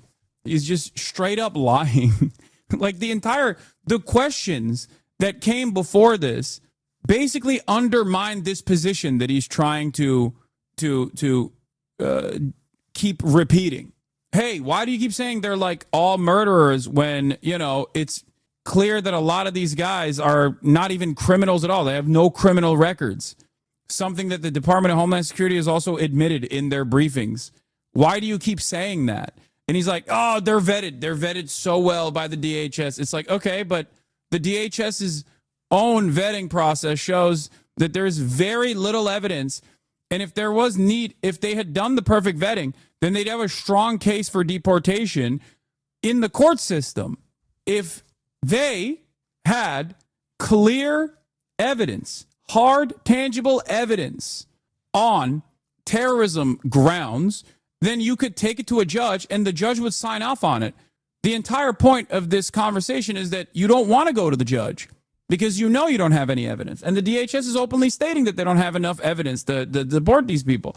And a lot of dummies will come into this chat and still say, well, coming here illegally is a crime. Yes, dumbass, I know. So is fucking jaywalking, okay? Shut up. You don't understand what you're saying. There are crimes that warrant deportation. Trump knows this. You don't. That's the reason why he lies about the severity of the crimes. Do you not understand that? The problem is these people did not come in here illegally. Many of these people actually came here legally. They came here because Trump invited them. First, Trump ruined their economy deliberately and then invited them here and gave them temporary protected status, proper documentation to work inside of U.S. borders. You are too stupid to understand any of this stuff. So you just go, coming here illegally is a crime. Y'all crazy? I'm getting death threats of this. Stop fucking crying, okay? Shut up. Shut up. You're imagining death threats that you're getting right now. Shut up. I hate this shit. Conservatives come in here and they're like, sorry, sucks to suck. People that actually have the proper documentation, that have had that documentation removed from them like that, who are getting deported to a fucking slave camp, deserve to be sent to a slave camp doesn't matter, no due process, don't give a shit. And then you immediately go, oh, people are being mean to me. Shut up. God, I can't fucking stand the soy right, dude. Holy fuck. Bunch of pathetic cry bullies. Oh my Lord, dude. Unfucking bearable. Constantly advocating for more death and more destruction, more harm to others that have less than them, and then immediately going, oh, you're being mean to me. You're being so mean. What did I do other than advocate for an insane process of just like randomly grabbing people off the fucking street that previously had the proper documentation and then shipping them off to an unaccountable, serial human rights violating slave labor colony? What happened to civility? I was just simply being a fucking Nazi. Why can't I just advocate for a little bit of fascism without even recognizing that that will inevitably hurt you? Huh? Bir dakika veremem şu anda. Vereceğim birazdan. Dur. Allowed that to happen to our country. And there's people that really ran the country. And the person that operated the auto pen, I think we ought to find out who that was, because I guess that was the real president. So when you ask me if we have the authority, did Biden have the authority to allow millions of people to come into our country? Many of these people, hardened criminals at the top of the line who have caused tremendous damage in our country. You see them in New York City fighting with our police. I mean, literally having fist fights in the street with our police. These are tough, hard criminals. Many of them came out of jails, and not just South America, from all over the world. They came out from Africa, from the Congo. They came out from Asia, not just South America, but many from South America. These are hard, tough criminals, and we have to get them out. And a judge sitting behind a bench someplace got a nice appointment. You can't take that away from the people that are responsible. Now, in this case, Marco Rubio has a lot of big decisions to make, and he's a fantastic person, a great man. I think he'll be our best. I think he has a chance to be our best Secretary of State. He's been doing incredibly. He works so hard. He's gone to so many different countries already, and he's got the authority to get bad people out of our country. And you can't stop that with a judge sitting behind a bench that has no idea what goes on, who happens to be a radical left lunatic. Do you think the judiciary is You guys today are denying this New York Times report that Elon Musk was going to be shown a 20 to 30 page presentation about a theoretical war plan against China. Why not just show it to Elon? Because I don't want to show it to anybody. You know, you're talking about a potential war with China. Now, I deal with these people all the time, and I'm dealing with Pete. I'm dealing with these gentlemen on numerous different airplane purchases, and I think they're all going to be great. But I don't want other people seeing potential war with China. We don't want to have a potential war with China, but I can tell you if we did, we're very well equipped to handle it. But I don't want to show that to anybody. But certainly you wouldn't show it to a businessman who is helping us so much. He's a great patriot. He's paying a big price for helping us cut costs, and he's doing a great job. He's finding tremendous waste, fraud, and abuse. But I certainly wouldn't want, Elon has businesses in China, and he would be susceptible perhaps to that. But it was such a fake story. The New York Times is just as fake as CNN and MSDNC. And anybody read that story, people... Yeah, it's a fake story, but also Elon Musk would like to prosecute the leakers. That's what you do with fake stories. The New York Times is pure propaganda. Also, I look forward to the prosecutions of those at the Pentagon who are leaking maliciously false information to the New York Times. They will be found. It's simultaneously a fake story and also, why did you release this information? We're going to prosecute you. Yeah, I can't believe they're leaking false information. The fake news is at it again. This time, the failing New York Times, they said incorrectly that Elon Musk is going to the Pentagon tomorrow to be briefed on a potential war with China. How ridiculous. China will not even be mentioned or discussed. How disgraceful it is that the discredited media can make up such lies. Anyway, the story is completely untrue. I wish it was, though, honestly, because as I described yesterday, it's a win-win regardless, because either A, Elon Musk is a secret Chinese asset given his factories in Shanghai and will leak the war plans to China immediately, or Elon Musk is not a Chinese asset, but simply an incompetent billionaire who will accidentally leak that information in an effort to flex on Twitter for some of his dumbest followers and will undermine those plans regardless. The moment that you got Elon Musk looking into it, I mean, we saw what he did with Doge, right? Like, can't wait for that level of competence to be a formative fixture at America's next chapter of Cold War against China. Laughed at that story. Who would do such a thing? Yeah, remember when Doge leaked a black site on U.S. soil? That was fun. The first thing I did is I called Susie and I called Pete. I said, is there any truth to that? And they said, it's ridiculous. No, he's over there to talk about cost. You might want to address that, Pete. But Elon was over there today to address cost. Doge, thing called Doge, which you've heard about. Pete? That's exactly right, Mr. President. It's so funny that, like, annoying autistic kids or adults that want clout online is probably one of the most consistent ways that the Pentagon ends up leaking classified information on Discord servers. And then you basically have the leading annoying, narcissistic, thin-skinned, autistic man who wants fucking clout online to be in a meeting like this. Like, you literally looked at the War Thunder forums, you looked at that other Discord leaker guy, and you said, let's get the current version of that into one of the most important meetings that we could have about our most significant foreign adversary. Hilarious. Awesome. Pointed out it was a fake story. We pointed out it was meant to sort of undermine whatever relationship the Pentagon has with Elon Musk. Elon Musk is a patriot. Elon Musk is an innovator. Elon Musk provides a lot of capabilities our government and our military rely on, and I'm grateful for that. We welcomed him today to the Pentagon to talk about Doge, to talk about efficiencies, to talk about innovations. It was a great informal conversation. The rest of that reporting was fake. There was no war plans. There was no Chinese war plans. There was no secret plans. That's not what we were doing at the Pentagon. I might add that I think Elon, if they ever wanted to do that, I think Elon wouldn't do it. I think he wouldn't do it. He wouldn't want to put himself in that position. God. Oh, my God. Oh, my God. It's so good. Oh, dude. Yeah, totally. Yeah, no, Elon cares about America. Oh, my God. That's an amazing take. First of all, no billionaire cares about anything but putting another zero next to their net worth, okay? I mean, Trump, if you consider him to be a real billionaire, is a perfect example of this. That is amazing. That is amazing. Ay, ay, ay.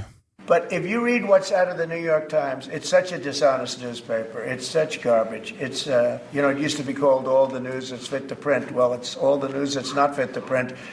They have fake sources, or they don't have sources. I think they make most of it up.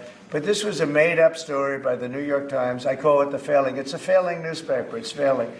And they shouldn't do that. They really are the enemy of the people. And something else I don't know. We do need honest journalism in this. We've made such big strides over the last 2 months, but we just need honest journalism, and we don't have it. When you have a CNN, you have to watch these people every once in a while just to see where they're coming from, and it's so dishonest. MSNBC is, I think, probably worse, and they're both doing horribly in the ratings. I think they're going to be turned off. I don't think they're not doing any ratings. You're doing well in the ratings. Thank you. Understanding your trade rep is meeting their Chinese counterpart next week. Yes. Is there anything that they can do to stop April 2nd or to roll back the tariffs that you put on China already? Well, we can talk, but basically, I call April 2nd. I would have made it April 1st, but I didn't want to be April Fool's Day because then nobody would believe what I said, and they do believe me. April 2nd is going to be Liberation Day for America. We've been ripped off by every country in the world, friend and foe. We've been ripped off on trade. We've been ripped off on military. We protect people, and they don't do anything for us. It's just so unfair for years and years. And now some of that money is going to be coming back to us in the form of tariffs. Tens of billions. It's going to be numbers like nobody's ever seen. So NVIDIA announced today, you saw that, hundreds of billions of dollars of investment. The biggest chip maker in the world announced hundreds of billions of dollars of investment. Hundreds of billions, not millions, but billions. They're all coming here. Apple just announced $500 billion worth. They're going to build plants here. You know, they built their plants in China. They're going to build them here. And they're starting immediately. We have investment, the likes of which this country has never seen, already announced. And they all want to have news conferences. I don't have enough time to have that many news conferences. But I would say so far at least $4 trillion. $4 trillion is coming in. Dude, lying is so undefeated. It is crazy. Has anyone ever thought about just simply lying? Like a lot. Just over and over again. And then having an entire media apparatus, both on the mainstream side with Fox News and on the independent media side with every podcast, just go along with it as though it is the case. And it's not like I can't be, maybe I care about this too much, like from the optics side or the narrative side, because I'm a commentator and that's basically all I do. But I am truly in awe of how successful simply fucking lying is. And even if it never happens, and many of the things that they say they're doing are not real, and many of the things that they say is coming is not coming at all, it just does not matter. Like, people just move on to the next lie. It is the Elon Musk method in many ways as well. Every time you do a new product announcement, just straight up lie. Stock prices won't actually get hurt by it, even if you never follow through on them. We're not in Mars. There's no Tesla Roadster. There's no battery swap initiatives. And, you know, look how far Elon was able to get with that. He was able to basically snowball his falsehoods into still, no FSD, no brain chips, just lie over and over again. The only reason why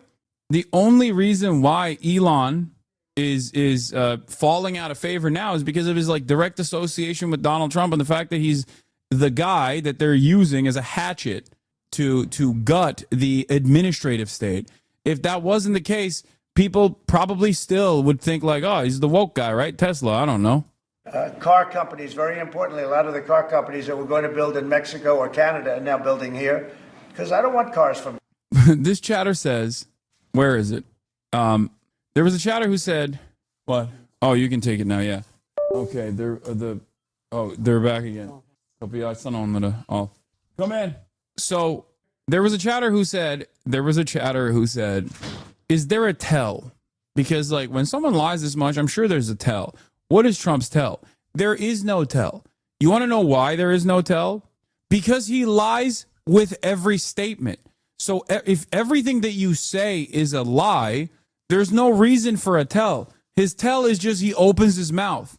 Every single thing he says is a lie. So there's no reason to try and figure out what a tell is for Donald Trump because his mouth is open. That's the tell. Canada. I don't want cars from Mexico. They want to do it, it's fine, but I want the car companies to build here, not, they were building in Mexico 3 plants, big plants, really big plants, and they were going to sell the cars right across the border. We wouldn't have the jobs, we wouldn't have the profits, we wouldn't get the taxes, we get nothing. All we get is unemployment and empty factories. Those days are over. So now those 3... Apologies to your American viewers for further killing any hopes of free healthcare. We flew 2 prototypes in December, and it clearly terrified your military. Places are going to build here, but many more than that. We have a big one. Honda is building, just announced a really big plant in Indiana, great state, smart place to build. And we have many car companies coming here. The steel mills are going to be booming, And many other things, many other things come with that. But we need that for defense. There are certain things you have to have. You have to have steel. We would have had, if I didn't do in my first term tariffs to stop the onslaught, because they were dumping steel in order to destroy our steel plants. If I didn't do 50% and even 100% in certain cases tariffs on steel, you wouldn't have a steel plant in the United States. And Biden was unable to get rid of those tariffs because they threw off so much money that his numbers, which didn't work anyway, because his numbers were terrible, what he did, the way he spent money was so horrible. and what he allowed to happen to energy. That's the other thing. Energy is going to be like it's never been before. Mr. Vice President is here. If you have do you have anything to say while you're here? He's a very good Vice President. I'm just here to watch the show, sir. Okay. I think airplanes are pretty cool, so I want to go check this out. Airplane's cool. It is cool. Mr. President, should take off the trade war at this point, though. Well, I'll be speaking to President Xi. I have a great relationship with him. We're going to have a very good relationship. But we have a $1 trillion deficit because of Biden with President Xi. More than that. I mean, I've heard $1.2 trillion. We have a deficit.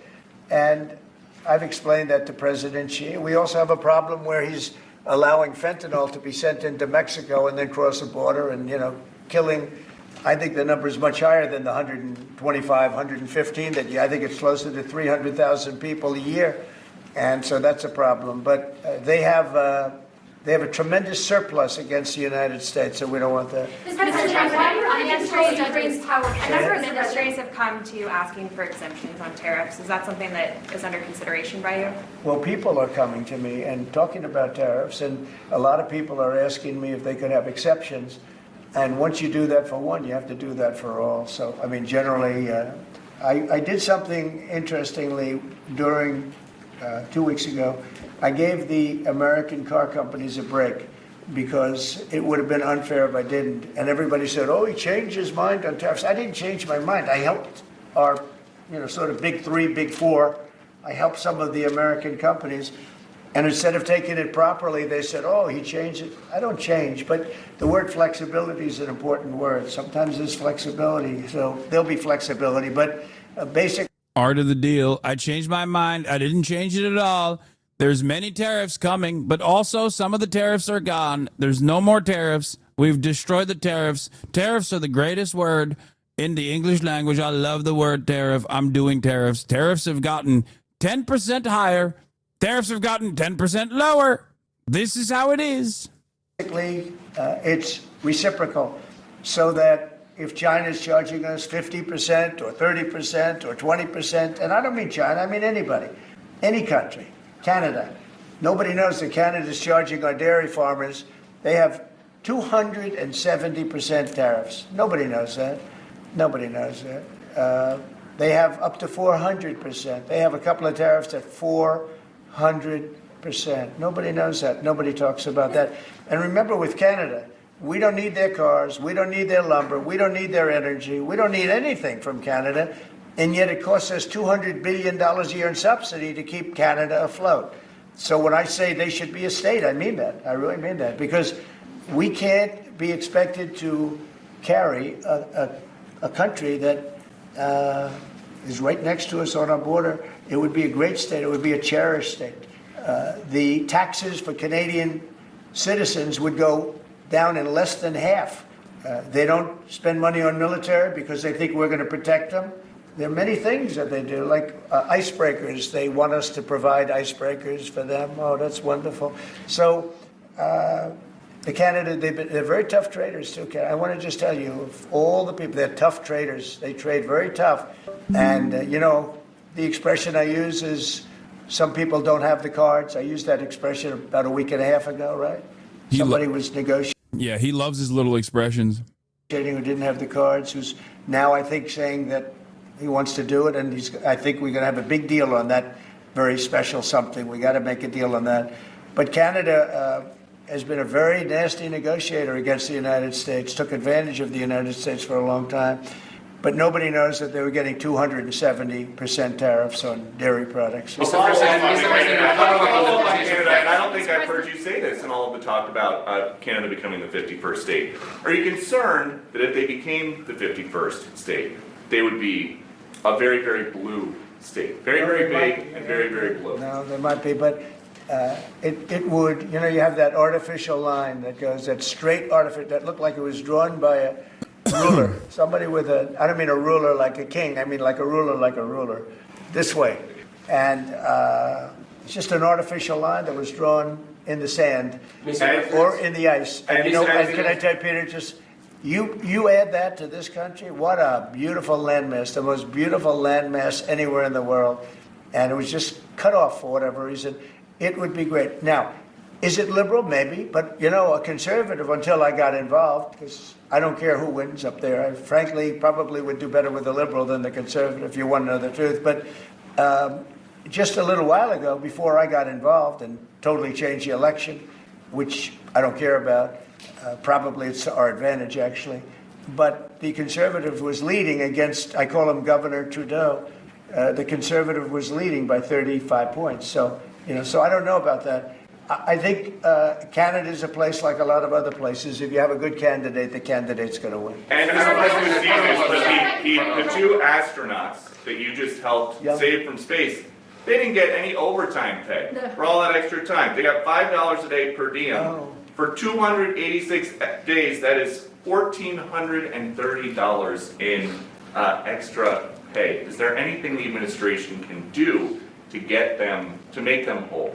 Well, nobody's ever mentioned this to me. If I have to, I'll pay it out of my own pocket, okay? I'll get it for them. Mr. President, I'll take care of that. I like that. I think that's, I'll pay it right out of my, is that all? That's not a lot for what they had to go through. And I want to thank Elon Musk, by the way, because think if we don't have him. You know, there's only so long, even though they're in the capsule up there, that the body starts to deteriorate after 9 or 10 months. And gets really bad after 14, 15 months with the bones and the blood and all of the things that you've been reporting on very well. And if we don't have Elon, they could be up there a long time. Who else is they would have perished. They would have just deteriorated. Going to get him? And I just want to thank him. He's going through a lot, what they're doing to him. And these people are going to be caught, and they're going to be caught, and they're going to be prosecuted. And from what they tell me, I see this just by watching your programs and reading the news, but from what they tell me, they could get 20 years in jail, and they'll get it. I'll tell you, there's going to be no leniency, and there'll be no pardons. I can tell you that right now. And you said this morning 20 years in jail, and then maybe you said this morning 20 years in jail, and then maybe they'll go to one of these prisons in El Salvador. Do you think with the way that the judges have been issuing injunctions, it would be easier or harder to send these Tesla domestic terrorists to a jail in El Salvador? Guys, they want to send American citizens to a slave labor camp in El Salvador for vandalism. I can't explain to you how insane this is. If you can't recognize how psychotic this statement is, like the very fact that we are entertaining it, based, dude, an administration that will remove due process and decide that you are a terrorist for vandalism will inevitably lock your stupid ass up too. I don't know how you don't recognize this. I was joking. Okay. No jokes. I thought we had another Asmongold in the chat, another Asmongold follower in the chat going, yeah, based. You should have realized it's a joke, Lamafao. Do you know how many people I encounter on a daily basis that unironically says, yeah, based?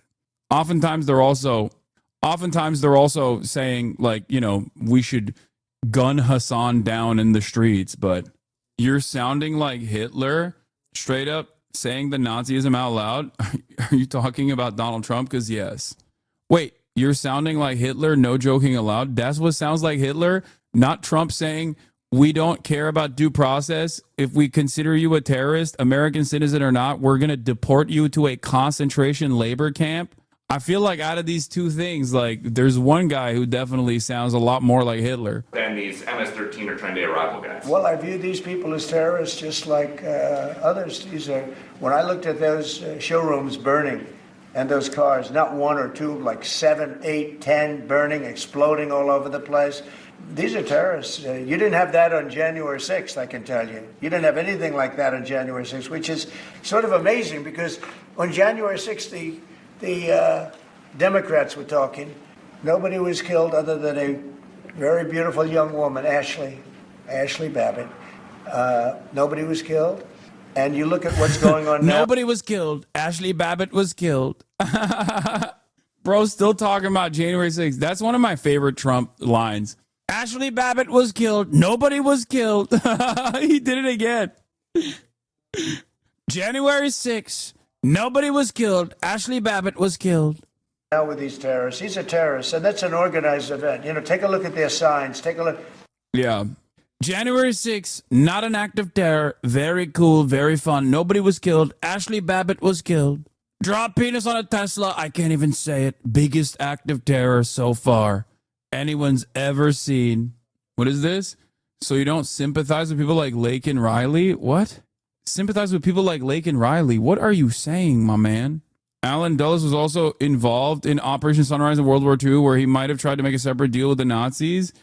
Okay, I don't know what this guy is on about.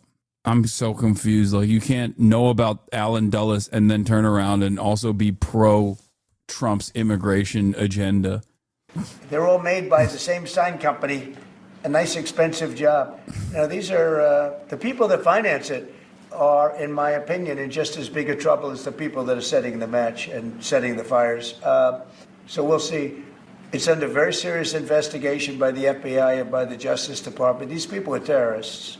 Okay. Yeah, go ahead behind you, please. Mr. President, what do you say to American military families who are seeing Elon Musk at the Pentagon today, are hearing about Defense Department cuts, and their thoughts are immediately going to the safety of their loved ones who are currently deployed? Well, we're making our country strong.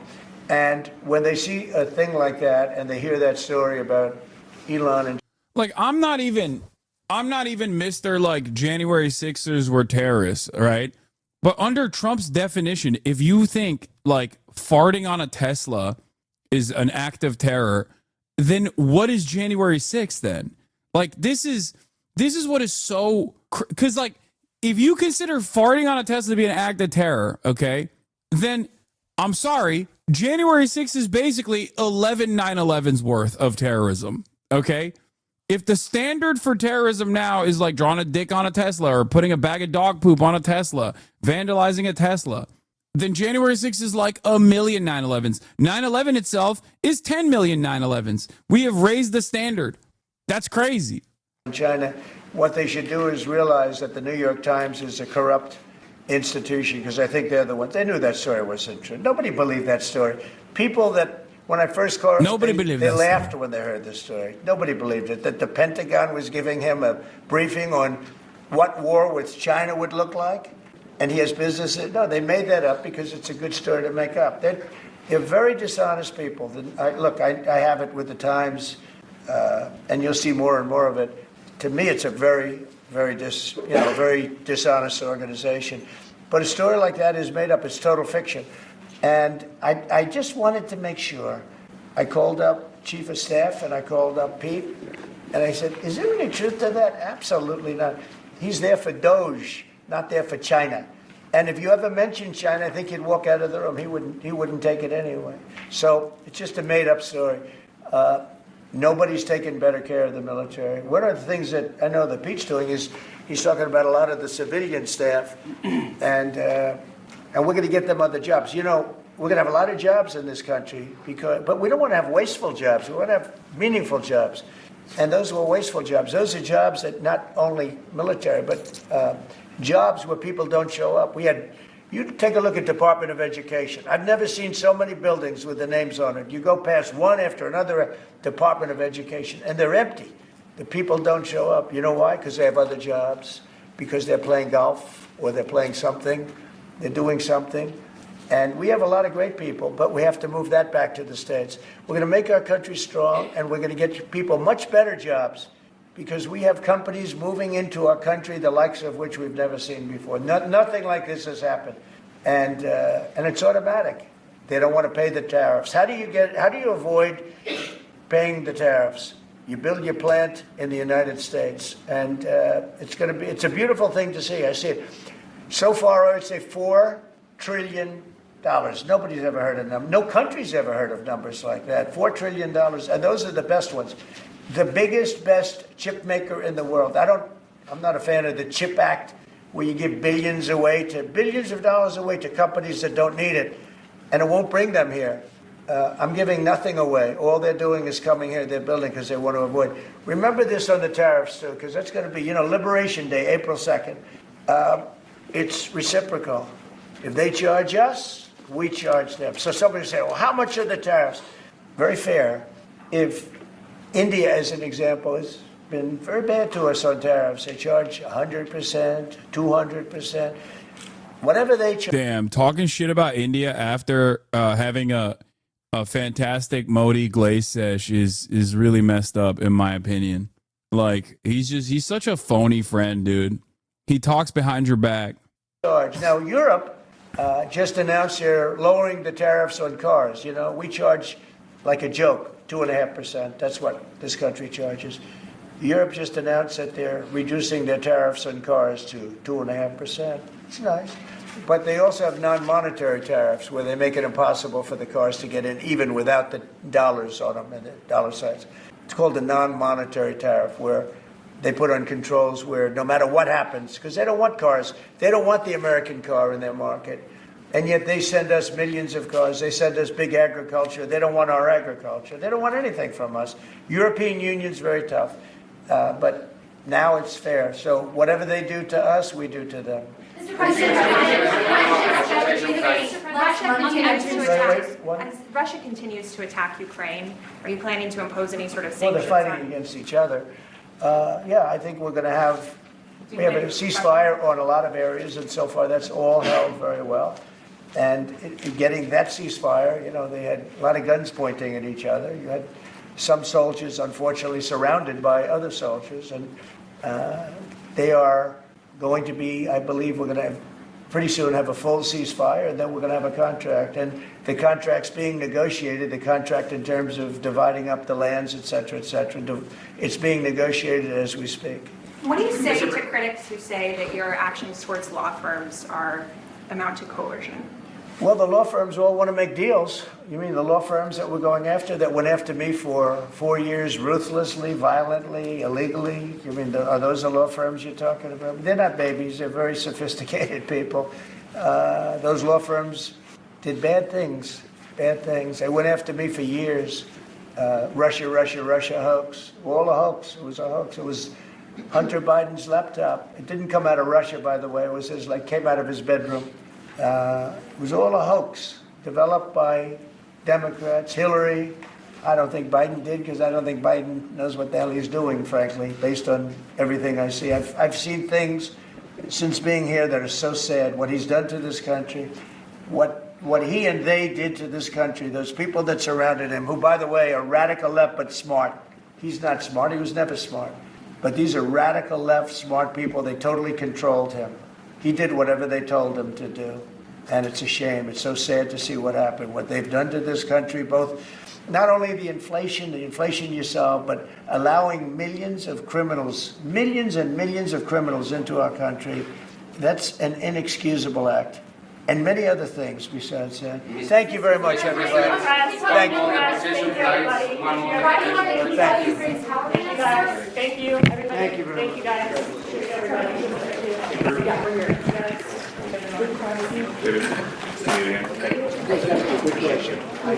The latest now on Elon Musk's expanding role in the Trump administration. The New York Times reported yesterday that he was set to visit the Pentagon to get a briefing on Chinese war plans. That may have been reversed at this point, but he is still going to the Pentagon. I want to get all the details from Martha Raddatz, Chief Global Affairs Anchor. Good morning, Martha. Good morning, George. The New York Times had reported late last night that Elon Musk would be briefed at the Pentagon today on top secret plans for any potential war with China, which would be an extraordinary expansion. I like that the only impactful news coverage on this is like low key, because Elon has significant financial ties to China. Like the only reason why they care about this is because like they want to hit Elon, right? They want to hurt Elon. They want to hurt the Trump administration. And what they've decided, the most impactful way to do that basically is to, you know, tackle the issue from the perspective of Elon Musk is a Chinese asset, potentially, just like China baiting, red baiting. Nice. Beyond the Doge responsibilities, given his business connections to China and the fact that those are very closely held secrets. But overnight, a fury of denials from the Trump administration, the president claiming the story is completely untrue, and Elon Musk calling the story pure propaganda, saying leakers will be prosecuted. But what is true is that Elon Musk will be at the Pentagon today. Secretary of Defense Pete Hegseth denying the meeting will be about China war plans. Instead, Hegseth saying it will be an informal meeting about innovation and efficiencies. Although last night, an official did tell ABC News that China would at least be mentioned in this meeting, and the meeting would be with the Joint Chiefs of Staff. It is unclear whether that is true anymore, Rebecca, but we do know Hegseth will be at the White House. Rebecca? And we also know how important China is to Musk and his business Tesla, which had record sales there last year. All right, Martha, thank you. A series of violent attacks on Tesla vehicles and property. Charges have been brought against 3 suspects. Our senior investigative correspondent Aaron Katursky is here with the details on that. Good morning, Aaron. Good morning to you, Lindsay. As Attorney General's comparing violence and vandalism aimed at Tesla to domestic terrorism, and this morning President Trump is warning anyone caught sabotaging a Tesla has a good chance of spending 20 years in prison. So far, 3 people do face arson and destruction charges for throwing Molotov cocktails at Tesla products in 3 states. Elon Musk says this is psycho, and he says he's ramping up security. There has been an uptick in threats since Musk began leading Trump's effort to drastically shrink the federal government. Trump showcased Tesla at the White House. Now his Commerce Secretary is urging Americans to buy. I do think it's kind of wild that Americans can only advocate for or against political issues on the basis of commodities. Like we genuinely don't have any other. I mean, I get it. Like commodities do rule our lives. OK, commodity production, I would say, is the underlying, like the relations that Americans have and all people have to how commodities are produced. Perhaps is responsible for the way that our entire society is organized. But it is wild that like every battle that is being fought on the basis of what kind of products you consume and what kind of products you consume says about you. This is just vandalism, okay? What they're doing is vandalism. What people are doing is vandalism. That's what it is. Deciding that vandalism is now an act of terror, specifically against Tesla, by the way, is wild. It's just ridiculous.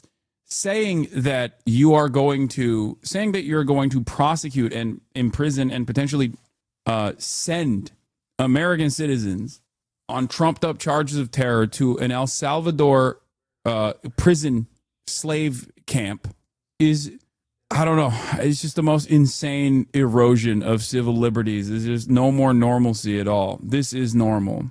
Tesla stock, which has lost nearly 40% of its value this year.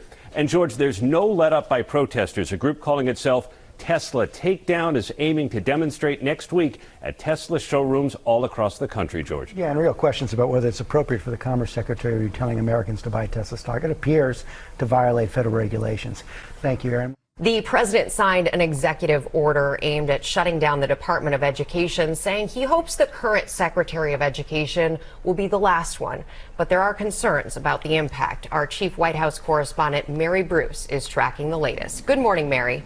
Good morning, Rebecca. Well, the president says that the Education Department is, quote, doing us no good and is taking action to essentially shut it down, signing an executive order surrounded by young students. But this morning, as you said, there are very real questions about what this all means for the nation's public school children.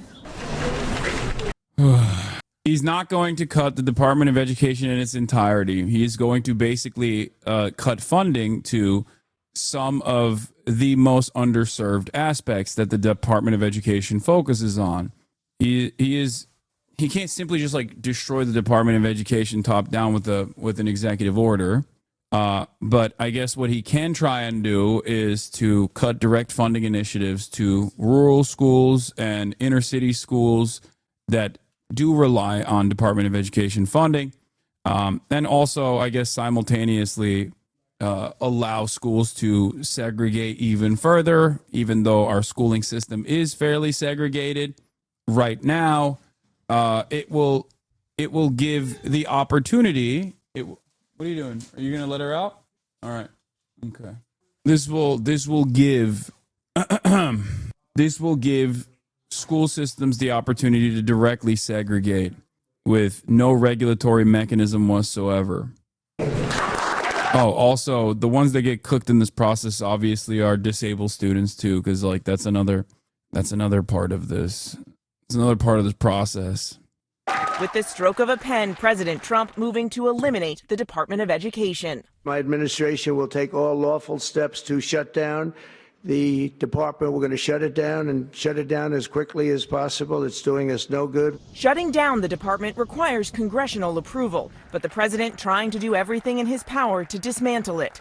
It's already the smallest cabinet-level agency, and nearly half of its staff has already been laid off. The president has repeatedly promised to return education to the states. States already administer curriculum for the nation's students, and most funding for public schools is provided by state and local governments. What the Education Department does oversee, enforcement of civil rights laws to prevent discrimination. This is what I mean. Like, it's on average is around 15% of funding, which is still fairly significant considering how underfunded our schools are regardless. But a lot of the funding for schools usually come from local taxes, right? Property taxes and the like. This also creates a class, a different class hierarchy in the way that the children of the working class get worse schooling overall because they're in neighborhoods where their schools are not adequately funded, whereas wealthy people get to live in wealthy districts, get to go and send their children to incredibly wealthy public schools. Having said that, while this exacerbates wealth disparity in and of itself, and is an area that needs desperate reform, at the federal level, the Department of Education is tasked with, yes, enforcement of civil rights and also additional funding for the underserved communities, rural communities that voted for Donald Trump, and inner cities that may have also voted for Donald Trump, but more likely voted for the Democrats. Discrimination in schools, funding for low-income students and students with disabilities, and the process of students applying for college financial aid, a $1.6 trillion portfolio of student loans. The administration insists these services won't be interrupted, that they will be taken care of by other agencies, though they haven't said which ones. Across the country, many educators are apprehensive. John Arthur teaches 5th and 6th grade at Meadowlark Elementary in Salt Lake City, a school where many students are below the poverty line. It's terrifying. The first thing that I want to acknowledge is the fact that nobody knows what's going to happen. And nobody knows what it would mean for sure if the Department of Education went away. But I do know that as a teacher in a Title I school, my students not only receive but rely on the funds that we get from the federal government. But others, like Oklahoma State Superintendent Ryan Walters, think their students will ultimately benefit. I think states are going to have more money than they've ever had with less strings because, again, when you eliminate the bureaucracy, you're eliminating those roles, you're able to give states more money. Yeah, that's what their goal was, to give states more money for education. No, what they're going to end up doing is barely give any additional funds to the states and allow states to basically do previously de facto, now de jure segregation. Okay, legal segregation, greatly driving up the wealth disparity and the educational outcomes for the poor that want to get a decent education. It's already super cooked everywhere in this country. Education is dog shit in this country. Obviously, even Trump recognizes that. It's just crazy that his solution to it is to make the problem worse. Now, again, only Congress can actually abolish the agency, and right now it's not clear if the president has the votes to do so. He's handed the keys to Elon Musk and is selling this country for parts to the richest people on the planet for a kickback. And in exchange, they will bankroll his campaigns and those of his allies. They scratch his back, he scratches theirs, and the rest of us are left behind. So today we are here to say very loudly and clearly, no, we will not accept an oligarchic form of society where a handful of billionaires run the government. Wasn't there a poll that showed that people without college education were more likely to vote towards conservatives? Yes, but besides that, virtually every group in this country, in terms of educational attainment, in terms of demographics, with one exception, is pro-Trump. White men with a college degree are +1 on Trump. White women with a college degree are minus 38 on Trump. Okay. That is the only group. White women with a college degree is the only group that is not so hot on Donald Trump right now. Outside of that, people without a college degree, very positive on Trump. Men and women. Even white men with a college degree are positive on Trump by a very slim margin, by one point in his favor. No, we will not accept an authoritarian form. I don't know what the numbers are for college educated versus non-college educated with black men and black women and Latino men and Latino women in general. I suspect that those are different. I'm talking about white people only. For the whites, everybody's hot on Trump except for white women with a college degree. Of society with a president who undermines the Constitution. Hassan pretending that white voters are the only blacks in the U.S. I wonder why I'm pretending that. Perhaps it's because it comprises 64% of the voting bloc, or even higher percentages of the actual people who do go out and vote. So yeah, that's the reason why I'm pretending. Yeah, or it's perhaps because I'm racist. That's the other, that's the reason. It's around 70% of all voters. What are you talking about? Every day, and is working aggressively to take away our freedom of speech and freedom of assembly. Furious voters voicing their outrage at... Yeah, here, Steve Kornacki, white men, white women, and the gap within the gender gap. New NBC polling data illustrates the cultural and political gulf separating white men without college degrees and white women with college degrees. The gap is massive. Here. And their attitudes on cultural issues like you just talked about there, and also political issues in general. And what we found is, look, the white vote itself, you're looking here at the 2024 election, white voters accounted for 71%. It wasn't 70. I apologize. It was actually 71% of the electorate. Hassan, why are you talking about 71% of the electorate? Percent of all votes that were cast last year in the presidential race. So it's a giant group, but when you break the group down a few layers, two very different universes, political and cultural universes of white voters emerge. This is when you break it down by education. Do you have a college degree or not? And gender. And let me show you what I mean here. Take one of the questions from our poll. This is a basic one. What's your opinion of Donald Trump? Is it positive or is it negative? Now, among all white voters, it's 52% positive, 45% negative. He's mildly popular, Trump is, among all white voters. That big group is 71%. But break this down by gender and education. White men who do not have at least a four-year degree, a bachelor's degree, talk about blue-collar white men, generally speaking here, 69% positive for Trump, 28% negative by a 41-point margin. Trump is popular with this group. Now take a look at the other end of this spectrum. We're talking about white women who do have at least a bachelor's degree. This is a more economically upscale demographic here. And look at this. It's night and day. 29% positive, 67% negative. Trump is net negative by 38 points for white women with a college degree.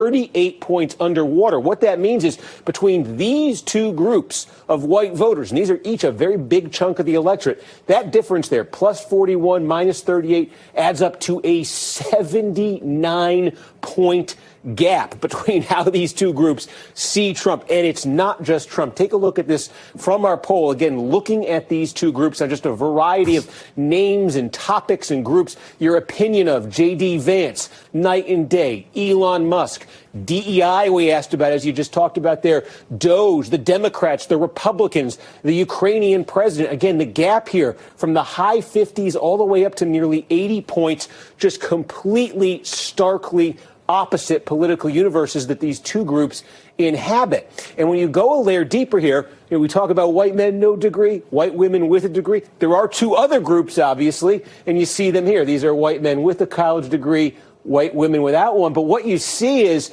those two groups are much closer to the median. So you see what an outlier these other two are. And you also see this. White women with at least a college degree, the only group of white voters that really kind of is on the left politically, aligned with progressive causes, democratic politics. Give you an example here. It's that DEI question, right here, that we asked about in our poll. We had two big statements we read to voters. Basically, do you want to continue DEI programs, or do you think they should be ended? And again, look at this divide here. White men, no degree, end it. White men with a degree, end it, they say. White women, no degree, end it, they say, by double digits. And then white women with a college degree, completely different by a nearly 40-point margin, they say, to continue DEI. So this is one of, it's not the only, but this is one of the areas here, sort of a cultural hot button where you can see it's that group of white voters in particular who are aligned on the progressive side, who are aligned politically, we see, with the Democrats, and who are important in pushing the Democratic Party. We've seen the Democratic Party move left on cultural issues. This is a big reason why right here, just as we've seen the Republican Party go more blue collar in its messaging, this is a big reason why. Total, complete, and utter messaging. Now with me now is Michael McFaul. The very fact that this is a significant point of contention for like a random white working class dude living in West Virginia implies that the Republicans have put their dick on the table and just smeared it all across every aspect of American culture. The notion that you're like, oh yeah, I hate DEI, like a lot of people will say this is just a relitigation of white supremacy, and white supremacy has always been a primary motivator for a lot of poor people, white working class people in general. Sure, fine. But the counter to that is tangible material changes that will help people, and earnestly advocating for those material changes. Actively communicating to the population that this DEI shit is just like a way to get you on board with the agenda of billionaires. But you can't do that if you yourself, inside of the duopoly, are also serving the same masters. This is a major problem with the Democrats. This is precisely the reason why the Democrats that are the most popular are ones who say, we don't want the corporate-backed candidacies. We don't want the watered-down policies. We want to change people's lives for the better. This is the issue at the heart of the Democratic Party. And instead of addressing this problem at the root cause of the Democratic Party, the Democrats are looking to rebrand neoliberalism again and repackage it. And it's so obvious, to me at least, that all of these think tanks and groups and you know, people who enjoy Twitter or whatever they're all going along with the abundance mindset or whatever Ezra Klein is now presenting as like the new solution for the Democrats. I haven't read the book. I haven't been a part of this discourse. Part of the reason why I haven't been a part of this discourse and simply observing it from the outside is because I think it's utterly irrelevant until it becomes the only thing that's relevant, because it seems like that is the push that the Democrats are going to make, judging by how many of the Democratic Party operatives and liberal media is like totally on board with Ezra Klein.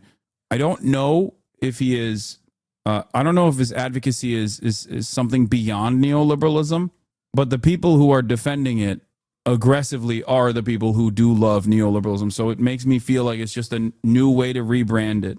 The Abundance faction will enter the battle for the future of the Democratic Party by initially organizing 3 core groups. The Abundance faction, the book came out literally a week ago, and there are already policy think tanks that are operating on this new meta. The book just came out. How is there already think tanks that are on board with this and have internalized the message from the book? Did these guys read the book already? What is happening? The Abundance faction will enter the battle for the future of the Democratic Party by initially organizing 3 core groups. Intellectuals and activists motivated by a different set of issues than those that have animated our politics over the last 50 years. A segment of business alienated from a radicalized Republican Party and drawn into the Abundance faction's congenial policy agenda and socially moderate and economically activist growth-oriented. The Democratic Party has to torch every think tank and rebuild it from the bottom up that speaks like this, instead of changing changing its focus away from the small business voters to the working class. It's the working class. You have to just stop saying, oh, there's small business owners out there who have fantastic opinions. They're the backbone of the American economy. Stop. Working class, everyday Americans. That's who your focus should be on. They are the overwhelming majority. People on the left should browse this whole piece from last year at Niskanen, because with some hubris, it articulates pretty much the whole game plan for this faction of elites to try and take over the Democratic Party and squeeze the left out, the real goal. Oh, this is the article initially from Ezra Klein that came out, I guess, a year ago, and then the book is based on that article. Is that what it is? Because it's like a collection of articles. Organizations like the Niskanen Center, the Foundation for American Innovation, the Breakthrough Institute, the Inclusive Abundance Initiative, the Abundance Network, the Abundance Institute, the Institute for Progress are growing into a coherent network. Real neoliberalism hasn't been tried. Neoliberalism cannot fail. It can only be made to fail. We will eventually do real neoliberalism one day. And once we do, we will unshackle the true potential of America. You do not understand it. You don't understand it. You don't have a high enough IQ to understand real neoliberalism. Yeah. What we have at our hands is crony neoliberalism, a corporatism, if you will. What we will have in our hands eventually is real neoliberalism. It will happen. It must happen. A House Democrat told Axios that a colleague called them after a town hall crying and said, they hate us, they hate us. One member was asked at a town hall, Democrats are too nice. Nice and civility doesn't work. Are you prepared for violence? No, we will not do labor militancy. We will not do any sort of real resistance against the growing fascist movement in this country that is already here. What we will do instead is real neoliberalism and the same things that we've been doing. I don't know enough about the abundance stuff, so I can't speak on it too much. Like I said, I haven't read the book. I haven't even read the synopsis.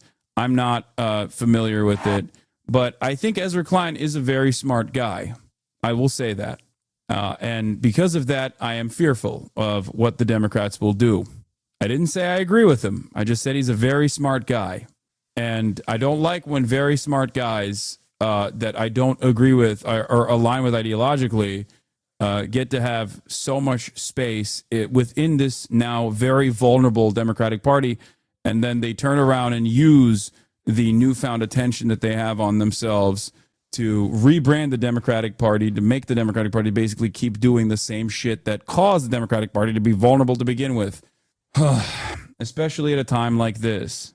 But here, we'll take a look at the abundance mindset, and I'll try to pick it apart a little bit and try to get a better understanding of what this is.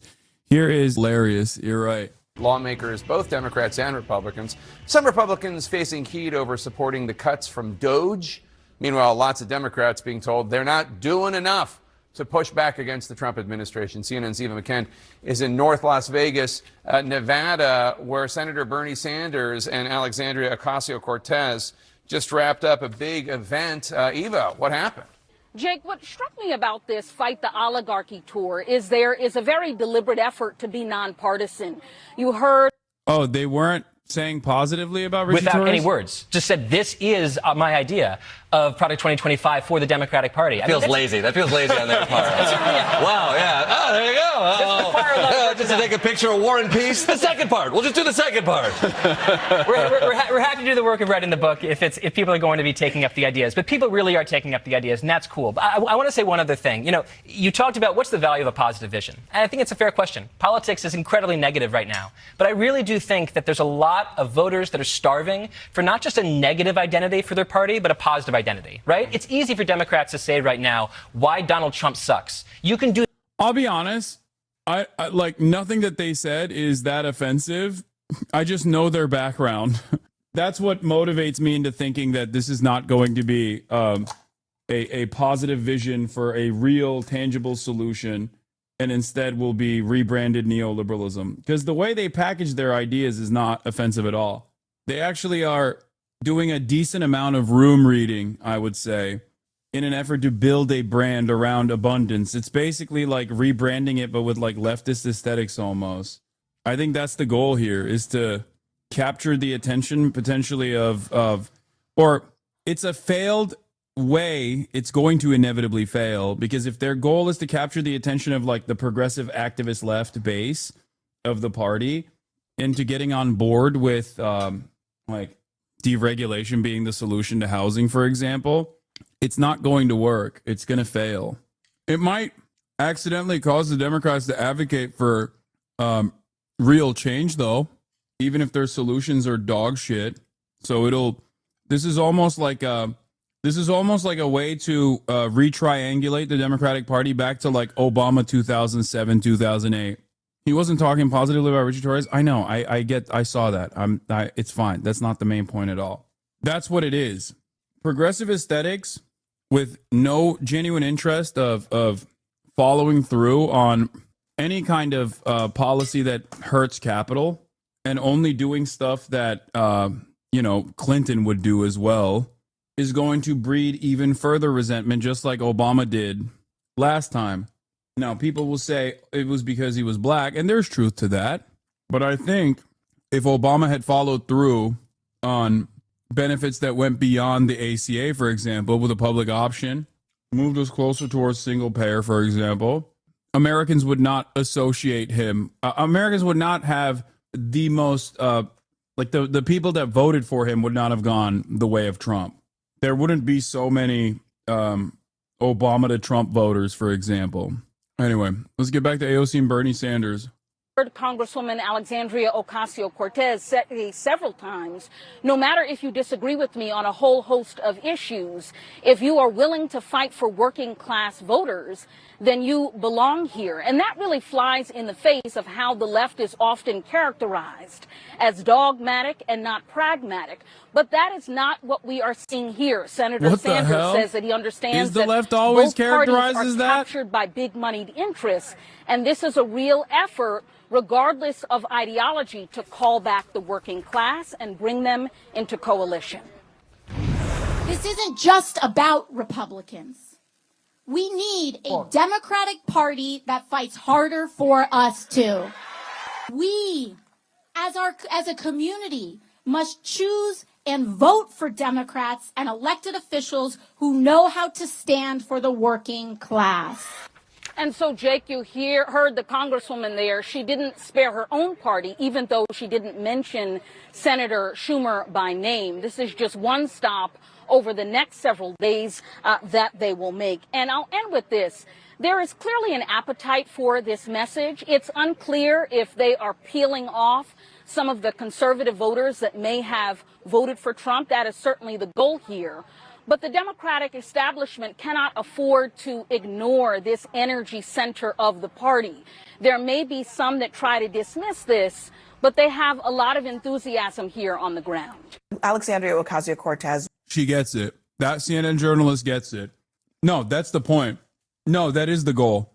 And I think that a lot of people who have been yelling at me for the past day also don't understand it either. While I am also feeling as though there's a lot more room for directing this mobilization from both AOC and Bernie Sanders and this tour that they're doing. And it's not just about like talking about how shitty everything is and then leaving people directionless, leaving people rudderless. And I talked extensively about how to fix that. I think doing something similar to what Zoran's been doing in New York in the mayoral race is a much more solid approach here. But like mobilizing this support, this base of support towards individual causes where you can protest and agitate is a way to not only draw home the message, but it's also a way for you to be able to. It's also a way for Bernie and AOC to be able to basically show that this message is effective and can lead to tangible change. Okay? It's not just about like screaming tax the rich. It's about going like, it's not about saying we're not going to give another dollar to Israel. It's about going to and doing a rally outside of the courthouse where where Mahmoud Khalil has a deportation proceeding. Like, it's about facilitating real change It's about using the momentum and using the popularity towards singular issues of harm in a way to possibly make change with this direct demonstration of support. I think this is the type of stuff that they could be doing, and I wish that they would do more of that. But I think right now, the goal here seemingly is to show the Democratic Party that there is still a lot of momentum behind Bernie's left populist politics. Now, will they listen? I don't think so. Is it a foolhardy endeavor if it stays in this? If it just simply is just doing rallies over and over again? Yes.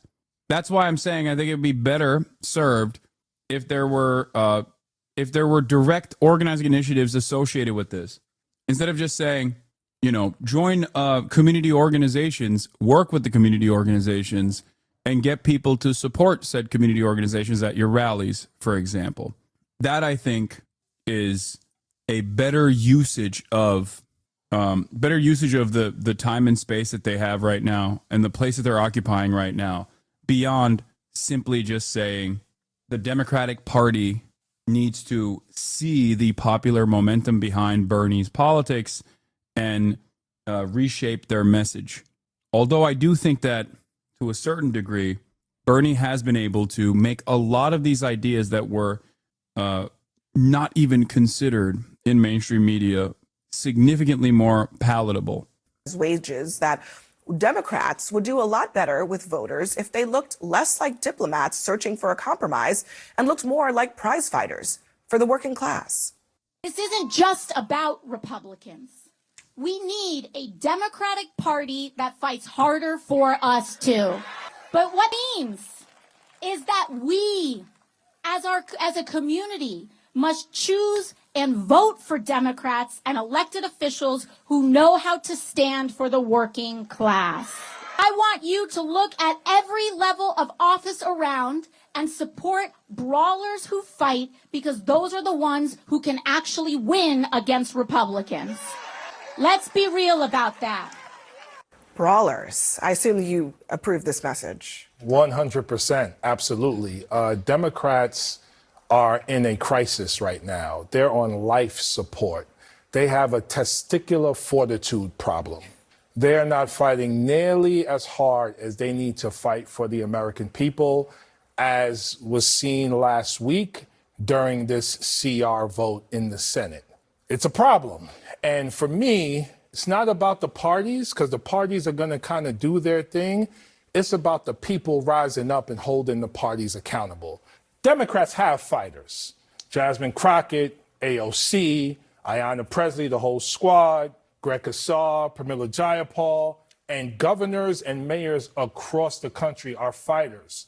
But we need some of the OGs in the party to elevate, uplift the younger people or do they and take a step back. Do they need to step aside? Or step aside, because we need to hear new, fresh, bold voices. That's what the American people want. And if the party doesn't do that, the party is about to be finished. I hope that AOC, Pramila Jayapal, Greg Casar, I hope they're the new face of the Democratic Party, because Republicans will be winning elections all over the country if that is the face of the Democratic Party. Are you? I mean, y'all listen, a district like mine that Joe Biden won by 10 points, okay, 10 points. Kamala Harris won by half a point. Okay, I won by 6.5 points, 24,000 votes in a district that has 85,000 more Democrats than Republicans. Why? You're right. Because but you ran against a cornball candidate. He was your friend. He was not my friend. He was your friend. You had someone running against you who was not a strong candidate, and we still we agree on. We still have consultants and big money controlling the Democratic Party, compromising it. Outperform Kamala Harris in her district. Now. Trump did better than. But here's my point. The New York, look no further than New York, where issues like cashless bail have been a disaster, issues like sanctuary state status, congestion pricing. In districts like mine, where Democrats on paper should win big, they're losing. And so if the messenger is AOC, who, by the way, was originally from my district, she grew up in Yorktown, not the Bronx. If AOC is the face of the Democratic Party in swing districts all across this country, she will mobilize voters way more than Nancy Pelosi ever did. Let me just add. Yeah, the thing that this man is refusing to recognize, because he's a moron, is Bernie Sanders. For one reason or another, Bernie Sanders is seen as an authentic figure in ways that AOC is not by swing voters. AOC has a lot of national prominence, but unfortunately, alongside that national prominence, she has a lot of haters as well. Bernie, on the other hand, seemingly, while advocating for quite similar opinions on issues, is seen as a much more powerful and much more popular figure. And no, I don't think it's entirely due to AOC being a woman and Bernie being a white man. No, I don't think it's just that. Although that certainly factors into the equation, of course. The notion that, like, if the entirety of the Democratic Party across the board were Bernie-style figures, the Republicans would never even have a single fucking election that they win ever again. If the entirety of the Democratic Party resembled Bernie-style politics and actively pushed for it and voted for it and demonstrated real change at the legislative level, there would never be another Republican election won. Nah, that's cope, to be honest. It absolutely is not cope. What are you talking about? We have a Bernie-style leadership historically in the Democratic Party that led to basically half of a century of Democratic Party dominance. What are you talking about? We still eat off of the advancements made under FDR. New Deal Democrats shaped the first half of the last 100 years, and the Reaganite neoliberalism has shaped American politics for the last half of the 100 years. When Democrats were dominant, Republicans would be forced to follow suit, would be getting their notes from the Democrats.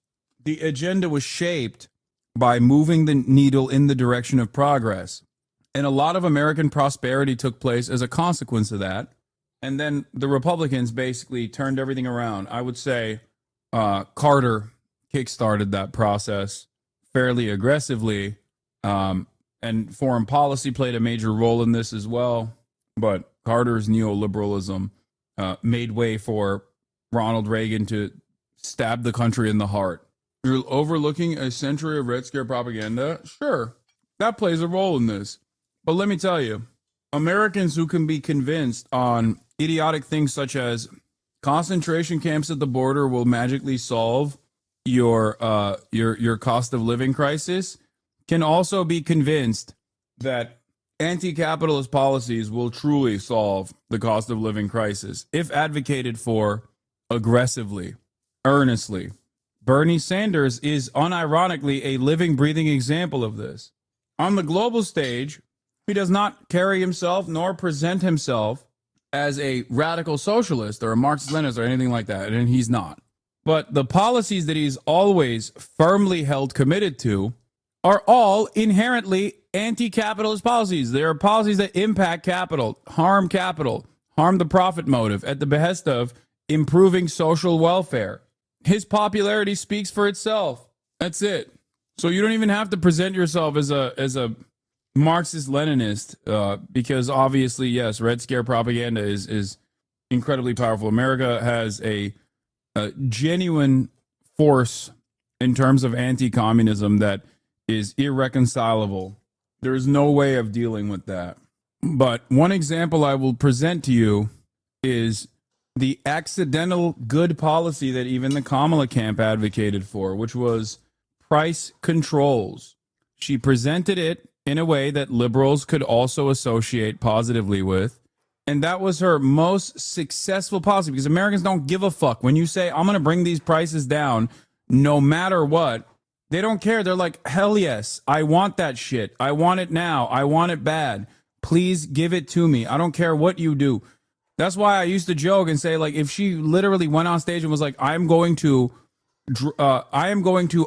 present to you a unique opportunity to make prices 10% cheaper across the board. And the only way to do that is by fucking, putting the Walton family in permanent prison or maybe even capital punishment towards them, Americans will be on board with it. You'd be scared of how excited Americans will be at that because they just want solutions. It's not that fucking hard.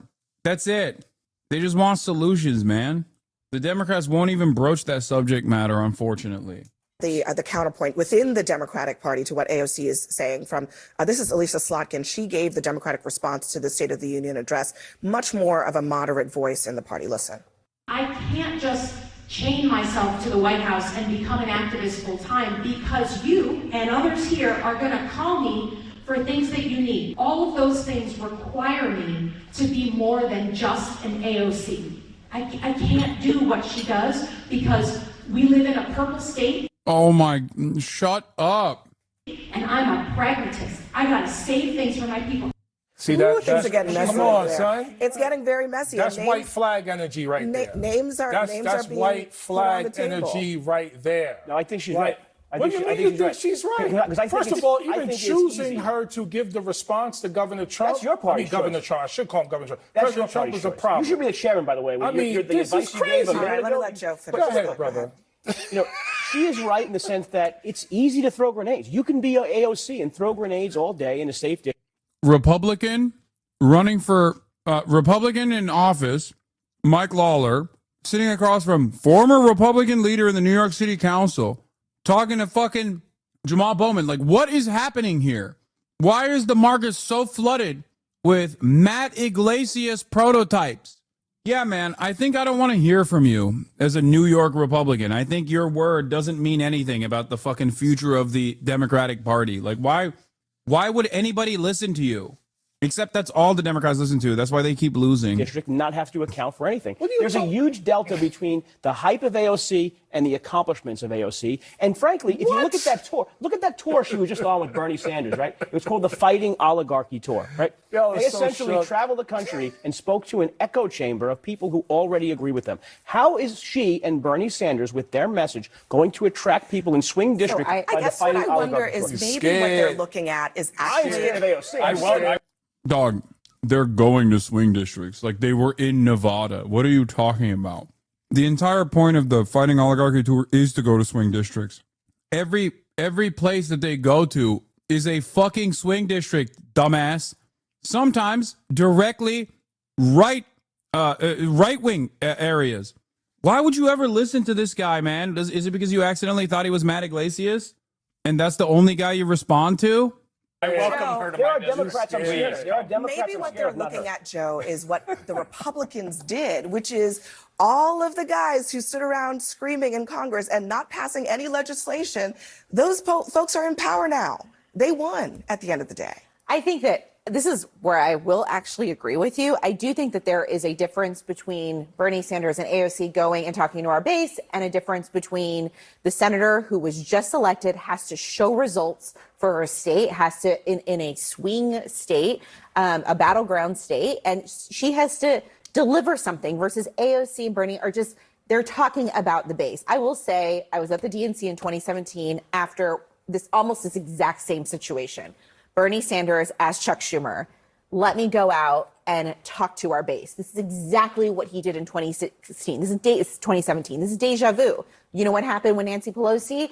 Everybody was asking for her to resign. You know what she did? She embraced the new generation of the Democratic Party, lifted them up, and said, you know what? I'm going to step aside after the midterm elections, and I'm going to lift everybody else up. And that's We've why done she this worked to block before. AOC We've from done becoming this. We've a done this ranking member before. of a We can committee. do that again. also happened. The tens of millions of people who are staying home, they're staying home because we're not elevating new voices in the Democratic No, Party. you're not. Your Those chairs people are ranking mobilized. members, I Maxine think Waters on to financial Congressman services. Lawler's point, this is not just a Chuck Schumer thing. I think it's happening pretty broadly among some of the older contingent in the Democratic I mean, when I say, like, guys, this is what I mean. When I say, oh, all this stuff is really shitty and I wish we could solve them. But also, I don't hate the Republicans enough for actively making things worse.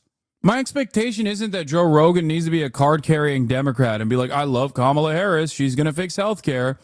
But you're actively glazing the Republicans in a way that someone like myself, as an independent broadcaster, never will glaze the fucking Democrats. That's what's so frustrating about this process. He gets to maintain the idea that he is like apolitical, and a lot of people don't understand that, even after fucking endorsing Donald Trump.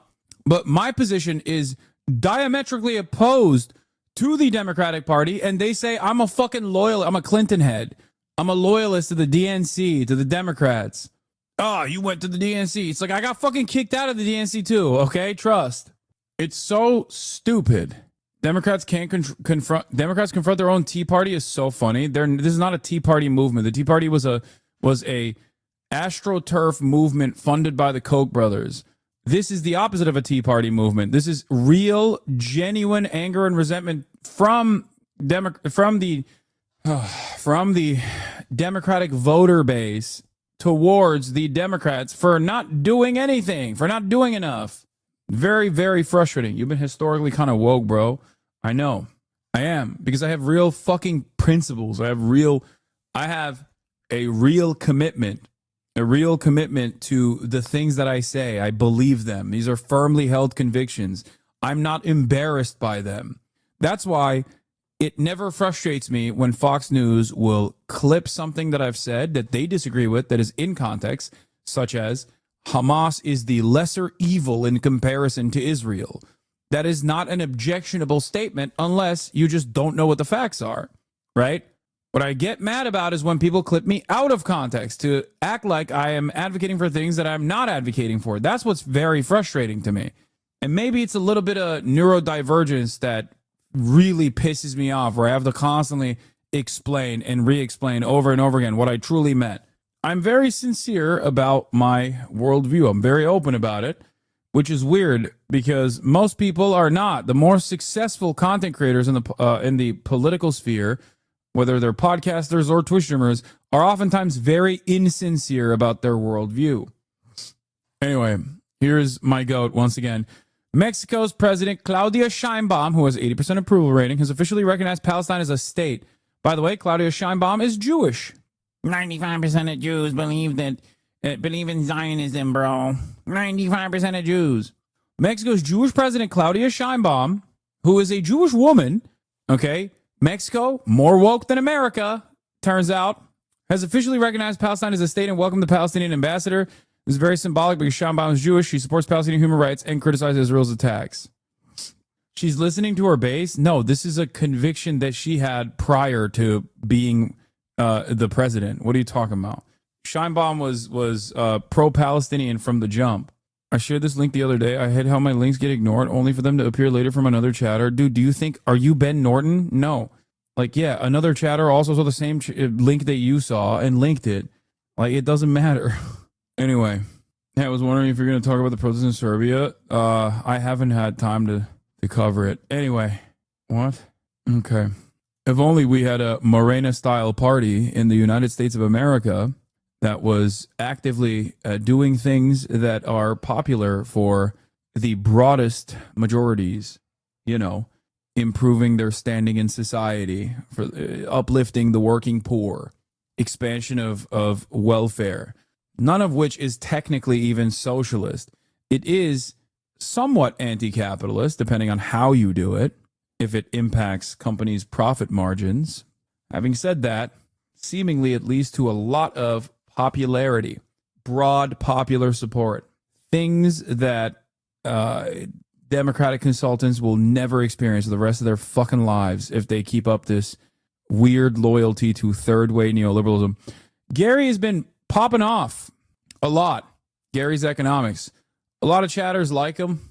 I think he's all right. You know, I haven't really seen too much of his stuff, but apparently his video went super viral. Let's take a look. I think the reality is, for kids from poor backgrounds, I genuinely think it's because he's British. I'm like, I think I honestly, the thing that's like stopping me from fully subscribing to Gary is that he's British, even though one of my favorite politicians is a British man, obviously Jeremy Corbyn. And I love Mick Lynch too. Like, there are plenty of British people that I do love, but when I first encounter a British man, especially one who I think went to London School of Economics, which my dad went to as well, there is literally like a little bit of bravophobia in me where I'm like, I can't trust you. I don't know what it is. Like I have a little bit of an Anglophobia where it takes a while. It takes a while for me to cozy up to an Angloid, basically describing racism against the Brits. Crowns, it is almost impossible to realistically get even financial security, never mind wealth. But why do you think you could do it, I could do it, he could do it, but you don't think other people could do it? I won every maths competition I've ever been in. You know what I mean? Since I was a little kid, I was one of the top students at LSE, and I still had to win my job by cheating in the card game. You know, that's the world that we live in. I don't think that's a very replicable strategy. What I see is most often the people who do really well financially who are young, they dropped out of school, they dropped out of university, they started learning. Oh, any rich guy, myself included, that tells you that you fucking that tells you that like this is a replicable strategy is lying to you. Okay, they're lying. Yeah, he did go to LSE, London School of Economics. They're lying, or they're fucking deluded. Okay, this guy might be a little bit of both. Might be doing a little bit of both. I think he's more so just like lying though. The whole like, oh, everyone dropped out of school and we're autodidacts and that's how they made millions of fucking quid. Like, no. They're lying. They're either exhibiting survivor's bias or they're just straight up fucking lying to you. Okay. You cannot overcome probability. There is so much luck involved, especially with this current organization of the economy. For someone to uplift themselves from the very bottom rungs of society, become like a super wealthy person, is just luck. It's pure luck. Sure, you have to work really fucking hard. Okay, fine. But without luck, you are not going to get carried across the finish line. That's it. It's so stupid. Meritocracy is a lie. I wouldn't be in the position that I'm in currently if I didn't have an affluent beginning. I would not be in this position if I wasn't also lucky on top of the luck that I had being born into a family where I never had to worry about finances when I was going to school. It's so stupid.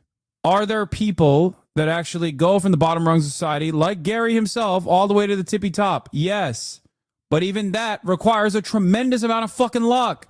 And people who are not there literally fantasize about getting there one day, so they get fucking mad about at people like me for telling them the truth. It is so weird. It's like whenever I encounter a chatter that defends capitalism vociferously without owning any fucking capital. You said billionaire father? No, my father's not a billionaire, dumbass. I love that though. I love that people say, yeah, my dad is a billionaire. AI articles are a blight on society, especially with how fucking stupid people are nowadays.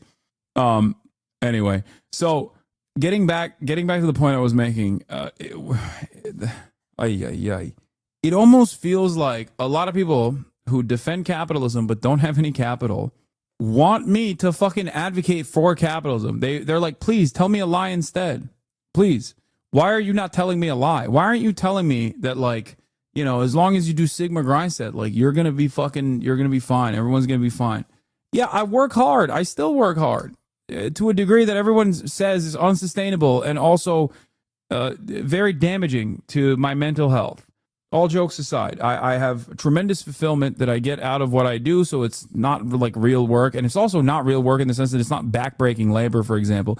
Having said that, it's not because I stream fucking 10 hours every day that is the reason why I'm as successful as I am. That factors into it, sure, but it's also luck. It's a shit ton. It is a shit ton of luck that factored in to this equation. How to do things by doing their own research. They start their own business or co-found a business.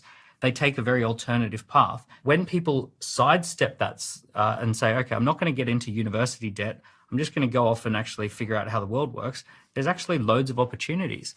Okay, so I guess we've sorted it then. All of our viewers need to do just be more entrepreneurial. It's as simple as that. More entrepreneurial, start a business. Listen, my friends can't feed their kids, okay? And if it was as simple as going out and being an entrepreneur, I can bet you they would do it. I'm sick of multimillionaires telling kids who can't afford to turn the heating on, you just need to be more entrepreneurial. It's sick, Dan. It's sick. But Damn, he's spitting. I agree. Holy shit. This gives people mental illness. It gives people mental illness. The thing that I know that gives people mental health issues is feeling that they have no agency in their life, that they can't do anything. Your video where you talk about if you don't have a rich dad, you're screwed. There's no such thing as meritocracy. You're never going to be successful. To me, if I had have come across your content at 19, 20 years old, I would have been screwed. I'm so glad that I came across people who said, Daniel, you weren't born into a rich family. You don't have any bank of mum and dad, but it's cheap and easier than ever to start a business. Start by working for someone who's got a business, then figure out what's your opportunity. And there's a way. There is a way. I'm not saying everyone ends up as a millionaire, and I'm not saying everyone ends up equal, but I'm saying you can make improvements in your life. And the thing that causes mental health issues is the feeling of having no agency or no control. Okay, the last part of this argument is correct.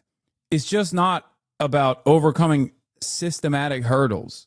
Okay, I also say the same thing. He's presenting a false dichotomy here. These things are not mutually. I mean, these things are exclusive from one another. Okay, what he's presenting to you. There are things that are within your control in your life, okay? And you should work to improve them because that will give you some semblance of control and that will help you become more confident, okay? What you do with your body, your diet, your health, these are things that, albeit with a tremendous amount of structural hurdles, you can still clear them as long as you repeat the same good strategies over and over and over again every single day, okay? That part is correct, and I think that is very good and healthy to do, okay? But working hard for another person or in the gig economy is not going to elevate your financial status magically. That part is bullshit, okay? Does it happen?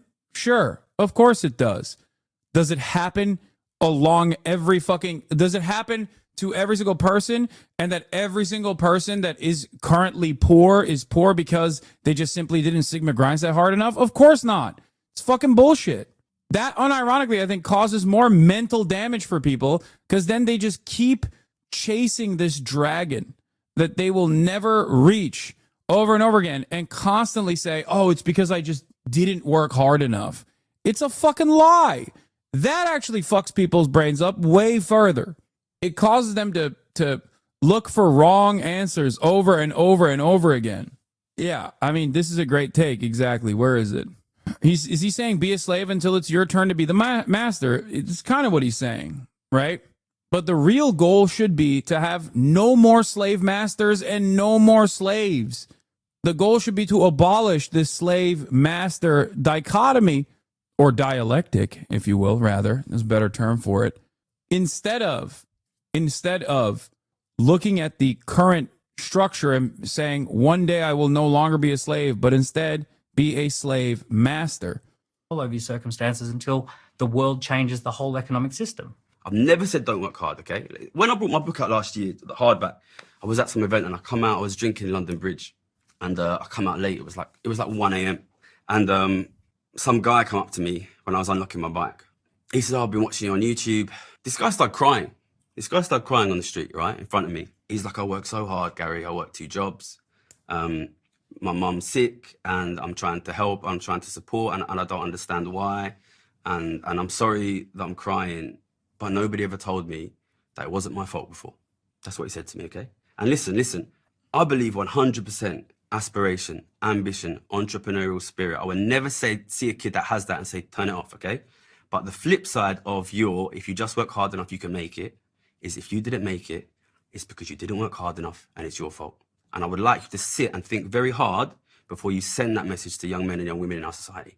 I am tired that rich person means they are good, work the hardest and successful. If you're poor means you're not working hard or good. Money and status doesn't mean you're good. Yes, and in many instances, money and status oftentimes comes when you're bad, when you're being a bad boy, when you're being a real bad boy, okay?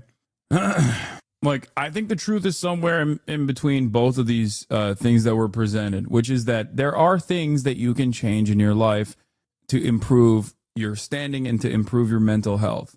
Oftentimes we feel completely powerless, understandably, because we recognize our powerlessness in the face of such unimaginable cruelty. So that's why I always say work within and look within yourself and change the things that you have the power to change no matter what, even though there will be hurdles to clear, right? And the poorer you are, the harder those hurdles are to clear. Having said that, however, the reason why I advocate for self-improvement of that sort is so that you can be a stronger soldier that can then piece by piece dismantle the current existing hierarchies that bind us. It is still for a higher purpose in that regard. Because if you don't do that, then and you're just simply selfish and decide, you know, I've got mine, fuck everybody else, then yeah, we're not going to advance. We're not going to be a society that reaches Mars one day, or we're not going to be a society that eliminates the damage of anthropogenic climate change. We're just going to continue along this really scary trajectory. That's it.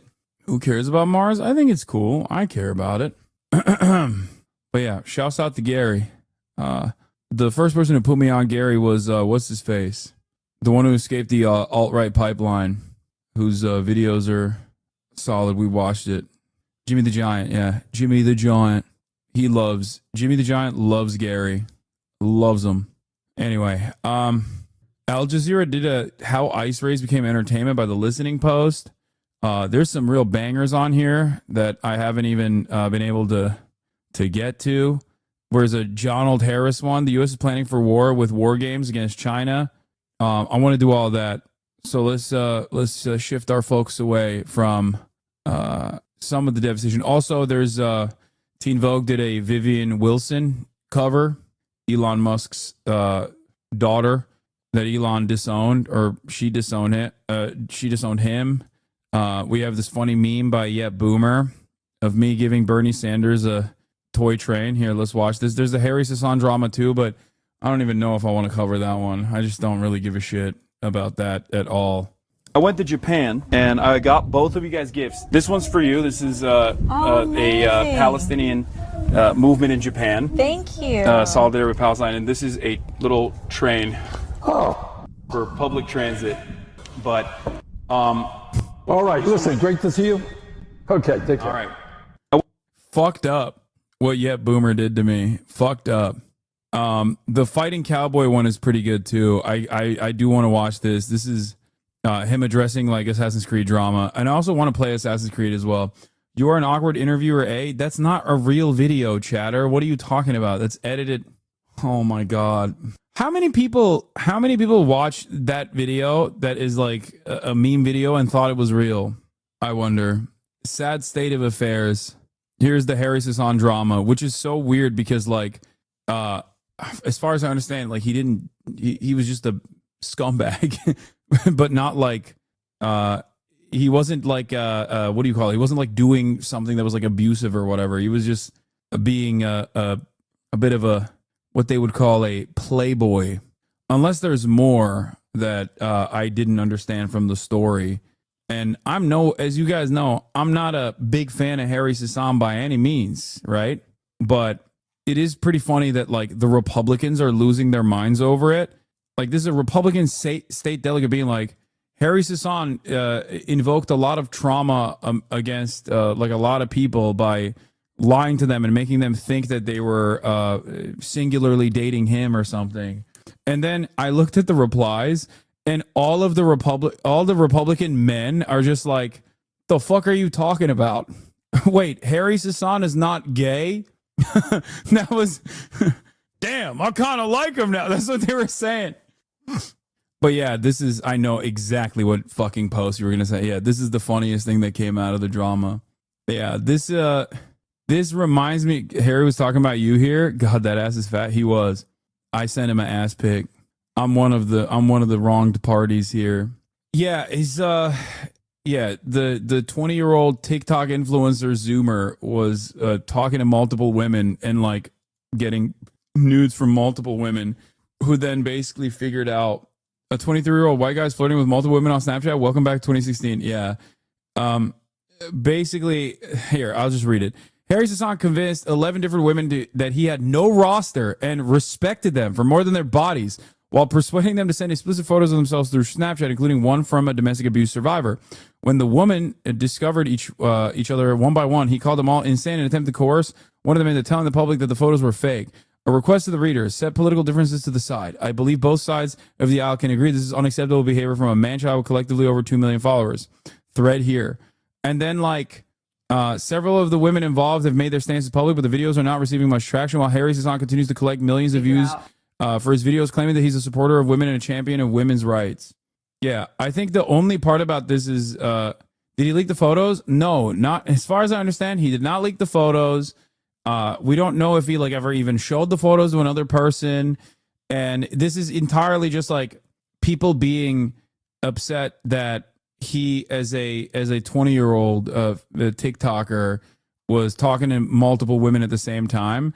I feel like this is another like West Elm Caleb style situation where everybody got like really fucking mad at West Elm Caleb for ghosting a woman or something, right? What was the West Elm Caleb story? And then people were like doxing him and shit. But overall, it doesn't seem like it was. Stop sending me this fucking thing. God damn it, I can't escape this. Yeah, overall, it just seems like he was horny, and that's it. Like he's been charged with being horny and also saying that he wasn't talking to multiple women instead of I guess saying that he was talking to multiple women. And but I don't know. Has he even said anything about that? Has he even said read the Snapchat message on the top tweet? I'd fuck you raw after wine tasting. Damn, you're sexy. Stop. Don't. I fuck you raw after wine tasting, but that's just me. Yo, they don't want to have white boys with swag no more. Bro, his Riz game is NPR, dude. How is that possible? What is happening here? He hit the NPR. Amazing. I'd fuck you raw after wine tasting, but that's just me. I got to get Harry Sasson on Chad Vice, I think. He's going to teach me a thing or two. You feel me? So, yeah, as long as there's no like actual, as long as there's no like real harm, and this is probably going to piss off a lot of Zoomers in my audience because like, I know I'm a fucking boomer and everything is trauma and I complain about that. But like, yeah, this is just like, you know, there's a difference between someone being an asshole, right, and a dick, which would be to like talk to multiple women at the same time, especially if you're making it seem as though, especially if you're telling them that they're the only person you're talking to, then yeah, you're a fucking asshole, okay? I'm a millennial, but this is predatory behavior. See, this is what I mean. No, it's not, okay? I'm sorry. Unless there's something that I'm not aware of that happened here that I just simply have not fucking seen, okay? No, it's not fucking predatory behavior. You can be a fucking asshole and not a predator. What is wrong with you motherfuckers, man? Not every instance of lying is gaslighting. Not every instance of someone being a fucking douchebag is being a predator. The words used to mean things. Why is there a term for predatory behavior versus being a fucking asshole? Like, what are we talking about? If it was 2, 3 girls, but 11, come on. No, it doesn't matter how many girls he's talking to. What do you mean? Is there like a number of girls after a certain point? You're like, okay, now it's predator status. What are you talking about? You don't say that. You're not like, you don't make that distinction in reverse. You're not like, oh, well, this person fucked 1 child. They're not a pedophile. But once you fuck 3 children, you're definitely a pedophile. What are you talking about? No, pedophilia is pedophilia. There's a difference between predatory behavior and being a fucking douchebag. If he didn't harm these people, and the number one harm he caused was like hurt feelings because everybody thought that they were talking to him exclusively, which I don't even know if he like told them that he was exclusive with them or whatever. It's fucking ridiculous. Like, what are we doing? I feel like this is a byproduct of just like everything being online too. It's a byproduct of academic language and pop psychology making its way into like normal colloquialisms. And it's also a secondary byproduct of like people just never being out in the wild. The same goes for women that talk to multiple men at the same time, okay? Incels fucking constantly chirp about that too. They're like, she's talking to multiple guys. Like, who cares, dude? What do you mean? Who cares? The fuck's wrong with you? Like, I don't get it. Okay, don't talk to them then. Like, what do you, okay, you learned your lesson. This is a person that is not supposed to be with you, if they have not communicated with you that they're, that they're not interested in exclusivity, Don't read on live. Yeah, I saw about this. Actually lunatics. Like genuinely, this individual in question is insane. Wait, who are we talking? And so, I'll say, I can share with Chris. I'll send a screenshot. Yeah. You didn't even say all these women are lunatics. One individual in question is a Legitimately, Chris lunatic, but I don't know who the fuck the individual is. Figure out how I want to word a video regarding this. But I think what I'm going to just say is I've never been the woman that has called out behavior like this. I've never been one of these people. And if you have been, fucking props to you. Because I don't think. So let me get this straight. They were all of age. They were talking over Snapchat. They sent their photos on their own. Now he's getting canceled because he's hoeing around, and they're framing it as he convinced. Yeah. Hasanabi is wrong on this one. Yes, I'm wrong on a lot, but it is what it is. Some of these women are straight up just saying they loved their time talking to Harry for like 9 months. It was absolutely not predatory on anybody's part. Yeah, I don't think anybody could comprehend how genuinely terrifying it is to do something like this. Yeah. You just don't know the details? Okay, but I haven't seen any details that like seemingly are moving away from like this dude was just being a hoe versus this dude was like like a manipulative, abusive person. Carly, one of Harry's victims, has described like these are people who okay, I'm sorry. You have Republican state delegate and precinct chair on your fucking like bio on Twitter. It's a little hard for me to believe that you think these women are victims, especially because as a Republican, you don't think women are ever victims. You voted for a rapist. What the fuck do you mean? Like, clearly there's a very different standard for voting for president versus some random fucking TikTok Zoomer that you hate, okay? What the fuck? What do you mean? What do you mean? What are we doing here? I hate this shit.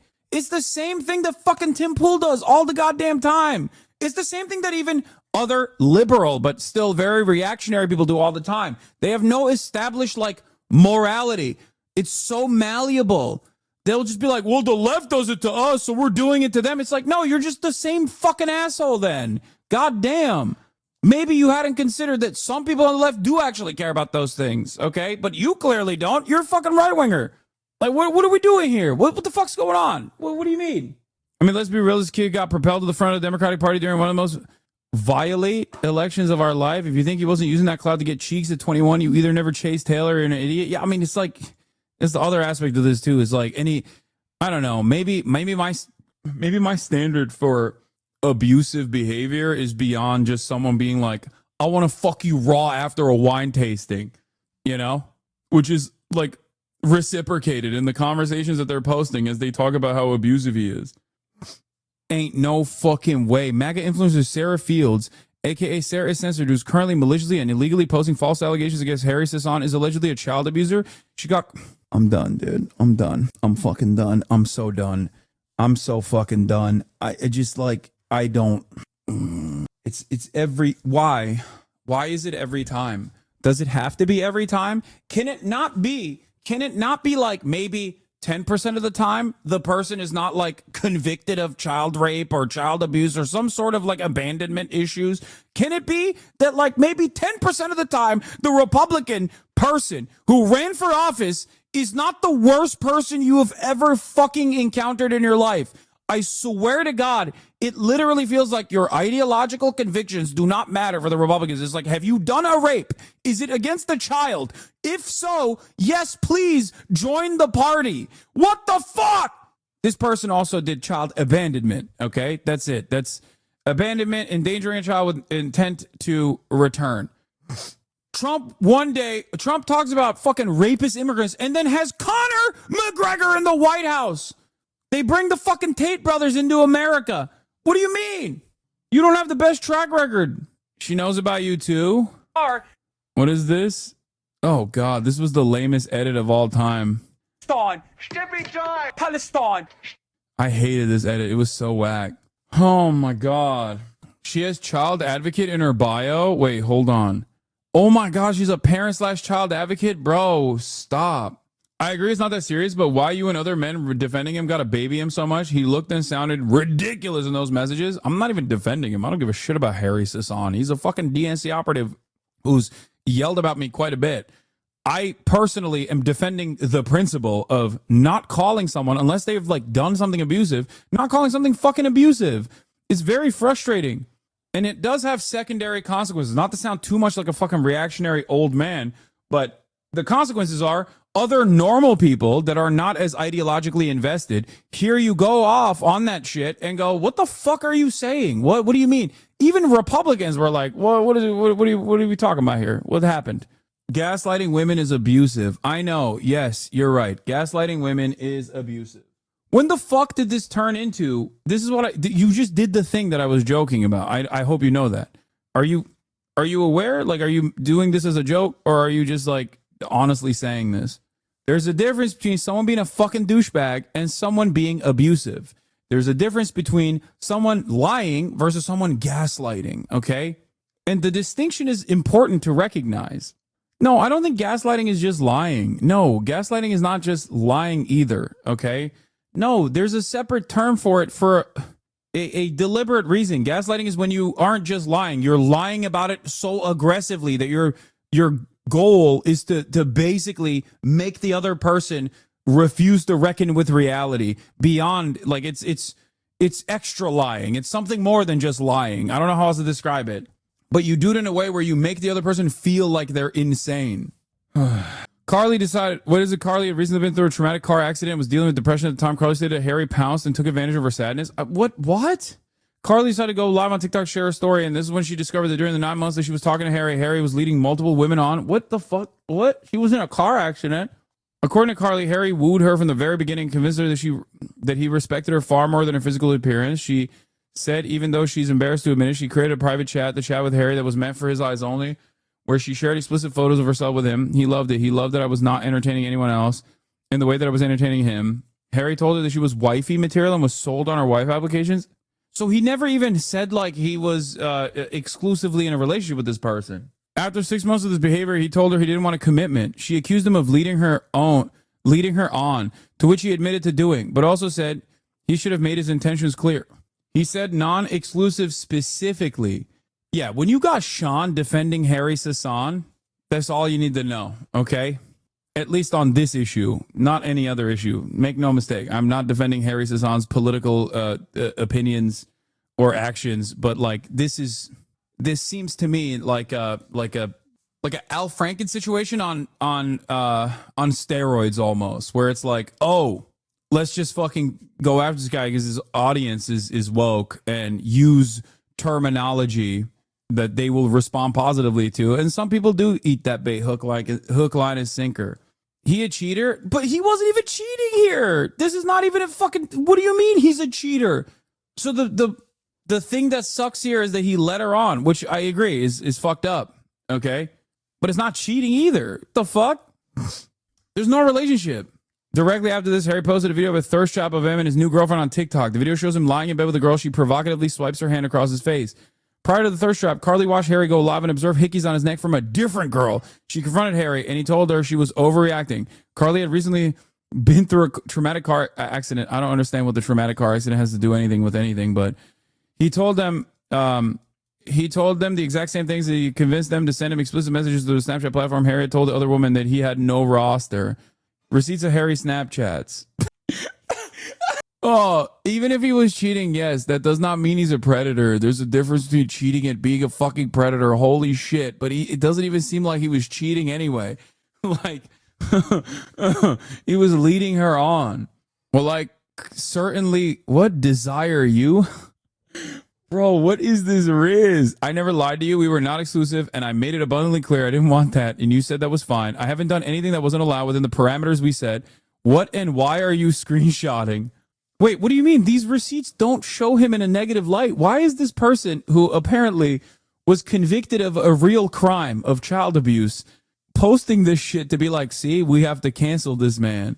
One in particular states, I'd fuck you raw after the wine tasting. That's pretty funny. You're hot. Feels pretty great. I can't lie. The verdict is you look sexy as fuck. Court adjourned. This is fucked up. Dude, first of all, I want to say no one looks good when their sexting material is revealed. No one is cool when they're sexting.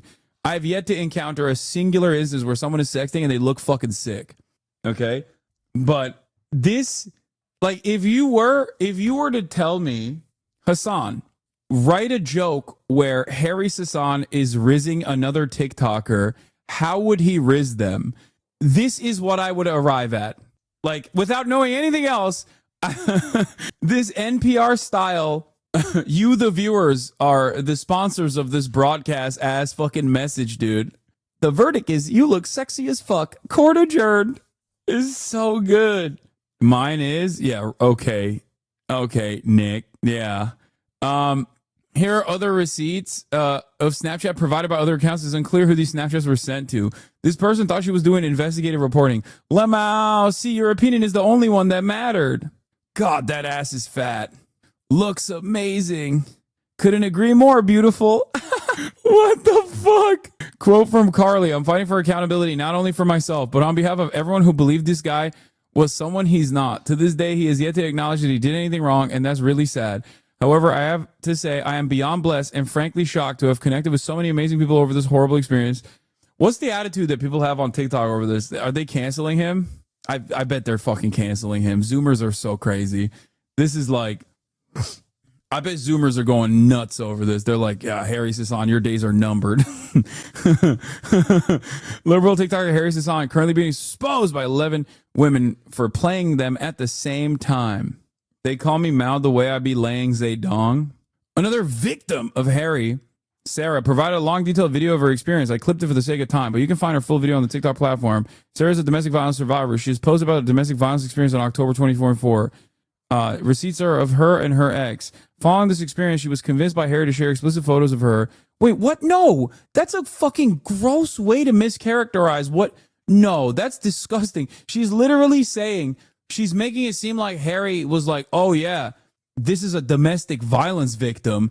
It's time to pounce. Like, that's fucking insane. She even said this woman was a car crash victim. Harry took advantage of her car crash. The fuck? I don't know.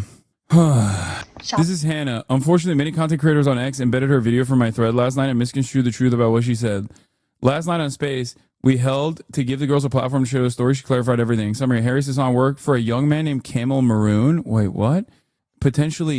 Camel was potentially coaching and grooming a 14-year-old autistic teen in Australia. According to Hannah, she informed Harry about Camel's behavior. Harry acted as if he was appalled and said he was going to report the issue to the FBI. Once he said those things, Hannah was happy and said, okay, I'm glad we can be friends again.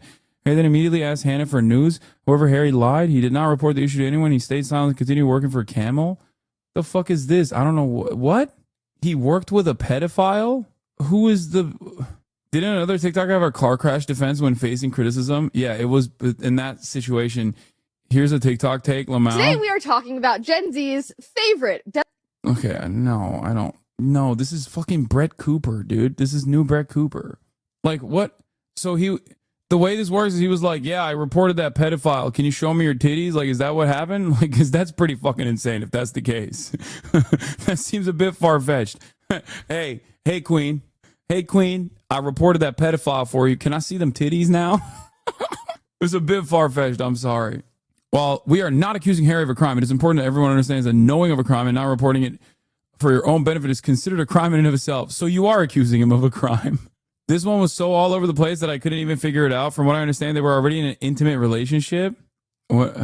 She shows printed out screenshots. I don't even know. She has printed out screenshots? Harry. What the I'm not saying anything. Okay. That's okay. She has more than one. You didn't see this? No, I did not. You want to know why? Because I'm fucking 33 years old. And also because pretty sure she's a Hasanabi head. I mean, she was dating Harry. She couldn't have been that much of a Hasanabi head if she was dating Harry Sassan, right? Are there Harry Sassan heads in this community? Are there girlies in the girly pop nation that are sending news to Harry Sassan?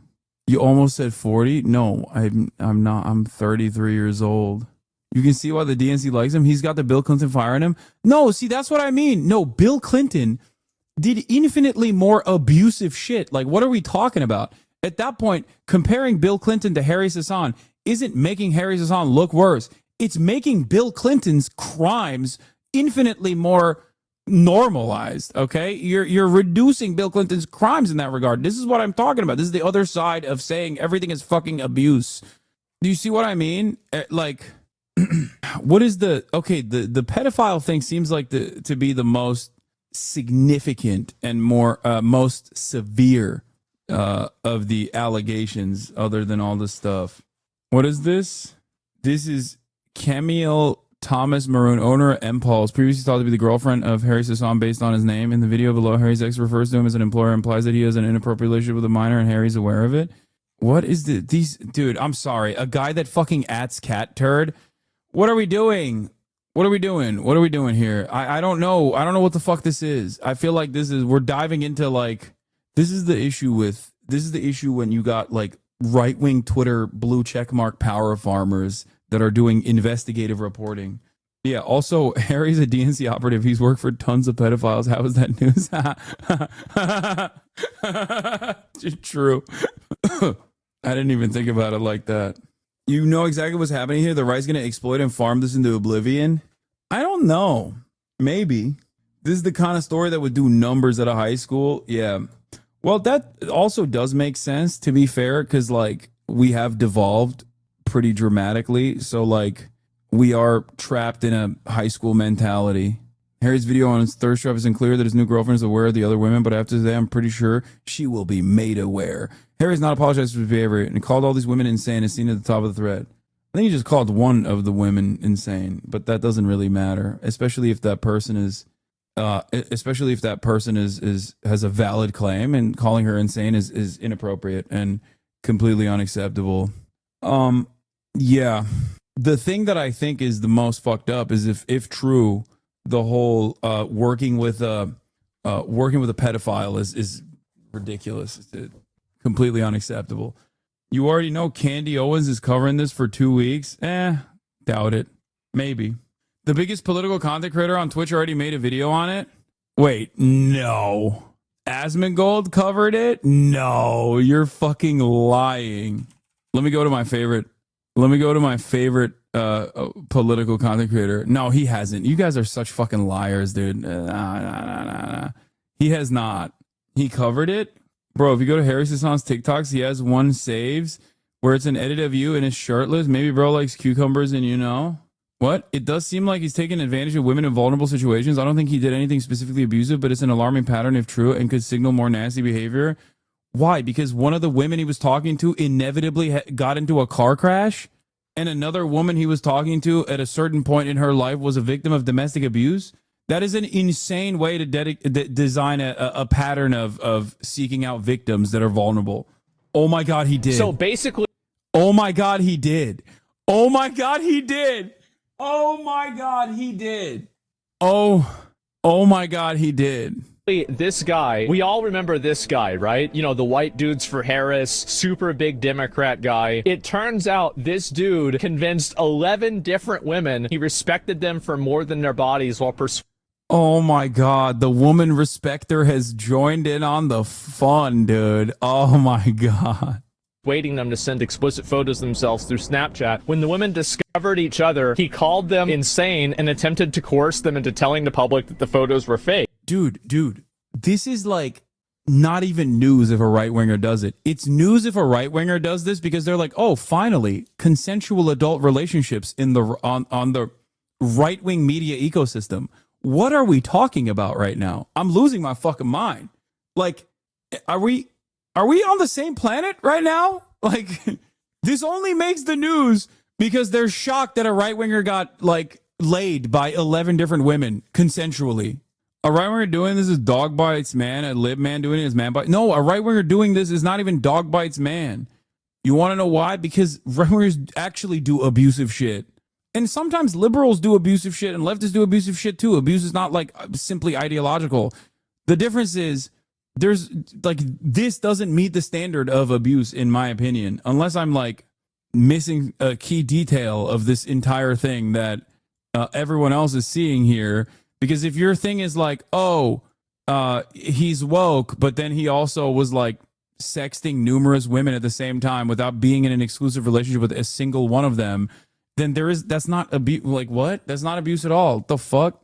Women tonight, people voted for it. We failed our daughters, our mothers, our sisters, our wives. America failed them. I don't think anybody could comprehend how genuinely terrifying it is to do something like this. I mean, 11 girls all finding out they're just all side hoes. All of them are. Found somebody who The woman Respecter has logged in to talk about how Harry is a hypocrite. Dude, it's awesome. Being a right winger is so awesome. You have no values. You don't have to have any values. You could just be like, I'm apolitical. Yeah, these fucking whores. How dare Harry not respect these bitches? Like, he's not even trying to present himself as he's not even trying to present himself as a person who is pro-women at all. It's just pure, look at how hypocritical this fucking stupid idiot is. That's it. Oh my God. Oh, the beauty of coming across as nihilistic and not remotely associated with any sort of ideological boundaries or morality. It's fucking awesome. It's so good. It's fucking awesome. Yeah, guy who tweeted about hoflation, talking about how devastating this is.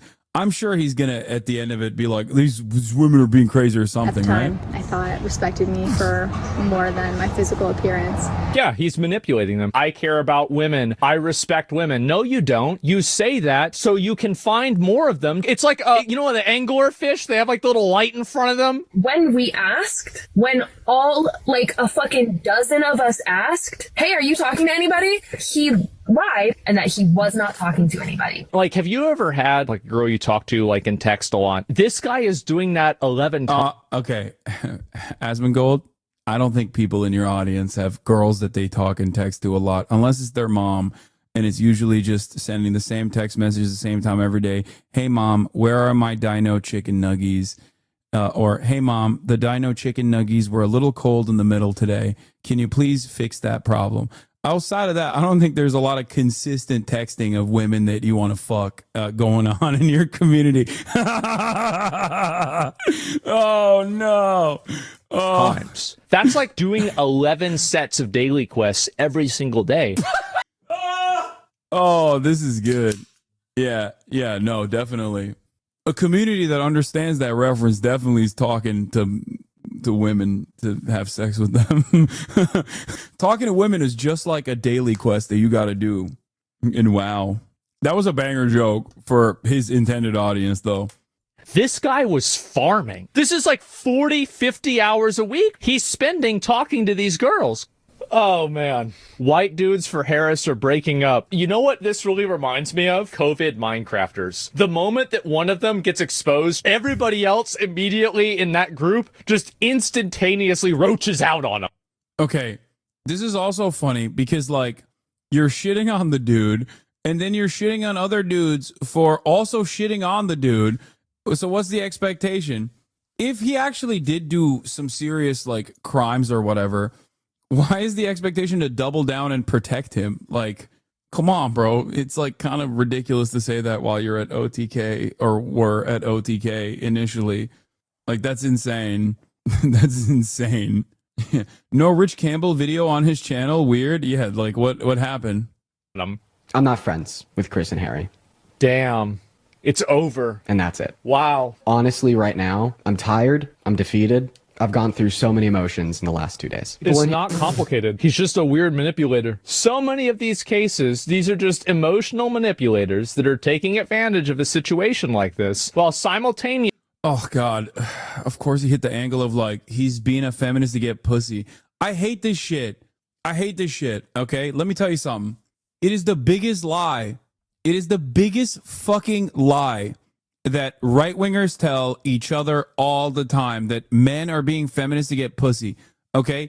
I don't think women care about whether or not you're outwardly feminist, okay? As long as you, like, show basic grooming capabilities And I mean grooming in like the literal, not the way that people understand it online. I mean like literally self-grooming capabilities, and you're kind of clean and you're not like a fucking asshole, the bar is so goddamn low. The bar is so fucking low. As long as you're not like outwardly misogynistic in a violent fashion, most women are gonna be like, okay, I'll fuck this guy. It's so cataclysmically low. The bar, I keep telling people, is low. Fellas, is low. You don't have to do much. You don't have to do much. Some women will fuck you even if you don't actually reach that bar. Honestly, they will. It's so crazy. The same guys who say men pretend to be feminists to get women say that women don't want beta feminist men. So which is it? That's also a good point. I never really thought about it like that. You're right. Yeah, it doesn't make any sense. Yeah, dude. You're only presenting yourself as a feminist to get pussy. Like, that's also another thing that I find very funny when people say that to me, especially. Okay? Yeah. The thing that I find especially funny is when people say that to me. It's like, no, I think it'd be okay. I think I'll be all right. I don't have to be a feminist for that reason. This is before Asmongold came out of the this is when Asmongold was more apolitical, let's say, as responses from parties that now probably have a very different opinion on him would imply. But Hassan, please stop saying how the bar is low. We need to get that bar higher and not just get a bunch of guys to start barely clearing it. Okay, first of all, if guys were to barely clear that bar of don't be a fucking asshole and like demonstrate basic grooming capabilities, you would be happy, I promise. The dating pool would be better than it's ever been. Because they're not even fucking clearing that bar. Most dudes refuse to clear it. Patronizing you, talking down to you about their high-minded... No, they say you're a misogynist? Yeah, I know they say that, which is really funny. Yeah, sure, I'm a fucking misogynist. It's like, I wish misogynists actually thought I was a misogynist. I get so much fucking clout. It's only fucking rap fams that say I'm a misogynist. And then it's right-wingers that want to shit on me that say I'm a misogynist. I'm like, if I was, you'd be a fan of me. The fuck do you mean? Ay. Political values, they only hold to attract more of these girls. If you're talking to 11 girls at the same time and lying to all of them, you don't give a fuck about women. Like, what are we talking about? America failed women tonight. So wash your balls, they smell sometimes. Yeah, I'm proud of you, Nick. That's a good message. Sorry by what may come. So the entire video was just like, the male feminist turning out to be a creep stereotype remains undefeated. This guy, how much you want to bet? Dudes who write stuff like this are in the fucking DMs of every sex worker on Twitter being like, come on, please, let me get a smell of your coochie, queen. And then like when they don't respond, they go, I'm going to fucking find your house and I'm going to kill you. I'm going to kill you dead. Many such cases. And then they're like, oh, yeah, fucking guys. These fucking idiots, dude. Look at this fucking gay ass. He's a creep. Not me. Shuan said recently the biggest red flag in the world isn't a guy being right wing. It's him saying he's a feminist. Also, for the record, there was a real meta in like 2016, like around that time when I was branded woke bae as well by BuzzFeed. Even though I was not the biggest fan of that moniker. The idea of like over the top male feminists that were just like rapists and shit, and that was a real phenomena for sure. Like I will admit that there was definitely a lot of dudes who were just like straight up rapists, and they would masquerade in public as though they were huge allies of women or whatever. Having said that, I mean, as far as I understand, there's not even an inclination here that Harry is a rapist, so I think that's fucking insane. Buddy, if you're a socialist, please be consistent. Stop buying expensive things, Louis Vuitton bags, pack up and go to Turkey, your home country, and fight for socialism there. If you want to, you can come to me in Russia. Here you are also need to fight for socialism, and please don't forget to bring a Louis Vuitton bag and Dior pants. But dude, I wear a lot of branded shit. It's just funny that you're pointing to two brands that I never purchase. It's just that we have an average salary of $680 per month in Russia. I can't afford this. Buddy, if you're a socialist, please be consistent. Stop buying expensive things. Louis Vuitton bag. Pack up and go to Turkey, your home country, and fight for socialism there. Buddy. No, Louis Vuitton is way too logomania for me to purchase. Yeah. He's trying to fly me out. But he makes $680 a month. How's he going to fly me out? Socialism. Wait, if socialism is about being poor and you're saying that the average salary in Russia is $630 a month, doesn't that mean Russia has socialism? Maybe the dumbasses were right. Russia is still Soviet. Russia is still socialist, I guess, because, you just said you're broke. So I guess you guys have true socialism in Russia, it seems. Oh, I didn't know. I didn't think so, but maybe that is the case. Body. What about Golden Goose sneakers? I work there. Let me hook you up. I'm not a big fan of Golden Goose. Socialism is no money. Please come bring Russia socialism. We have no money. It is actual existing socialist Russian republic. Pre-trash shit is a little whack. I mean, I have some pre-trash stuff. Like there's, you got Acid Wash and stuff like that. When's the Yoji collab with Ideology? That'd be so sick. That'd be fire. Is Color your favorite Japanese brand? No, I only found them this time when I was in Japan. It was sick though. I mean, they got some really cool shit. Dave Weigel says Bernie drew the largest crowd he has ever had, and it's not even an election year. Yeah, there's 30,000 people at the Denver rally, which would be a record crowd for any Sanders event, including both of his presidential campaigns. Hard to get a good shot of this Denver rally size, but it's got to be a record crowd to hear an FTC commissioner. I wanted to go to this, but I thought it would be... March and I talked about this. We were going to go to this today, but we were like, I think we're being a little too... Like, we're being a little too available if we just like chase Bernie everywhere he goes. You know what I mean? He also said most people are not already Bernie fans. One thing I noticed talking to attendees that was many hadn't voted for Sanders in the primary. Sure enough, Sanders told me half the RSVPs for these rallies are not from their very large supporter list. Yeah, perhaps there is a lot of appetite for people who are representing the anger and resentment that many Americans feel. I don't know. What the fuck do I know? I'm only a dumbass political commentator on Twitch. The Chapo boys chased them around during the 2020 primaries. Yeah, I did too. I was there with the Chapo boys. It was very sad, especially after the Nevada stop, because it was very good after Nevada. It was very good at Nevada. It was like the peak. The last time I felt hopeful for the future of this country. Don't fucking bring that up. Oh, this morning routine. This was awesome. Dude, people are becoming freakish in really funny ways, and I'm here for it, okay? First of all, if you got titties that look like that, put a bra on, okay? I'm sorry. I don't make the rules, except I made that rule just now, okay?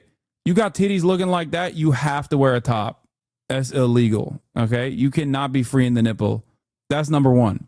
Number two, this is the funniest video of all time. Let's take a look. This guy, the short and sweet of it is, this guy basically spends the first 4 to 5 hours of his day doing absolutely nothing. Right after we just talked about Americans and their yearning for Bernie Sanders, I'm going to show you what Americans actually yearn. This guy's morning routine. 2 minutes of meditation. So we're going to be serious about the Lord's business. What? I guess that's like, is that a digital sermon?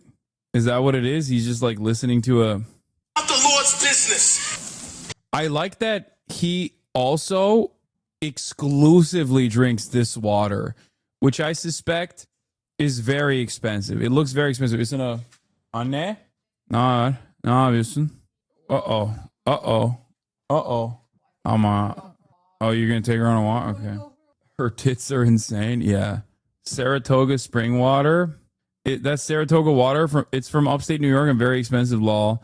Yeah, I don't know if he's got a pile of these somewhere or if he's just simply reusing the bottle because it's like a $9 water. This part broke me because like all that money and no swag. Look at this. Like, what the fuck? What is this fit, bro? Also, why did you put the Van Cleef on to go work out? Who puts jewelry on to go work out? Like, he put a fucking nice watch on to go run and sprint on the treadmill. The fuck? Who does that? That is truly sociopath behavior. Oh, now you took the fucking rollie off, dude. Oh, no, he still has it on. He still has it. This dude, bro. This part was crazy. This part is I've never seen that. Your face has to smell so rank after that, dude. I feel like banana peels, they smell weird. Like you put the banana peel on your face. Does that have any healing properties? Like, is that real? Also, who eats a banana in the bathroom, bro? In front of the mirror while flexing your fucking pecs? Like, what is happening? Like, I know he designed all of these shots ahead of time, but it's like, why did you choose this? His wife brings him another bucket of ice to put his face on. So looking at it, bro, we got to go ahead and get in at least 10,000. Wait, what is he doing? He's I assume he does a course, right? He does a get rich course. Is that what it is? You don't choose this. This chooses you. Looking at it, bro, we got to go ahead and get in at least 10,000. Thank you. I have that hot honey. That's hot honey. That's good. Ben de değil. O şeyde Kitchen Island'ın orada. This is like the girls that do the get ready with me to start in their underwear, or they start with peeing like something should be private. No, this is like the Patrick Bateman Sigma Grindset lifestyle. I think you're a real fucking freak if you're waking up at 3:52 a.m. and he's got the nose tape and he's got the mouth tape. God, I fucking hate this shit so much, by the way. The TikTok is constantly serving ads of this shit.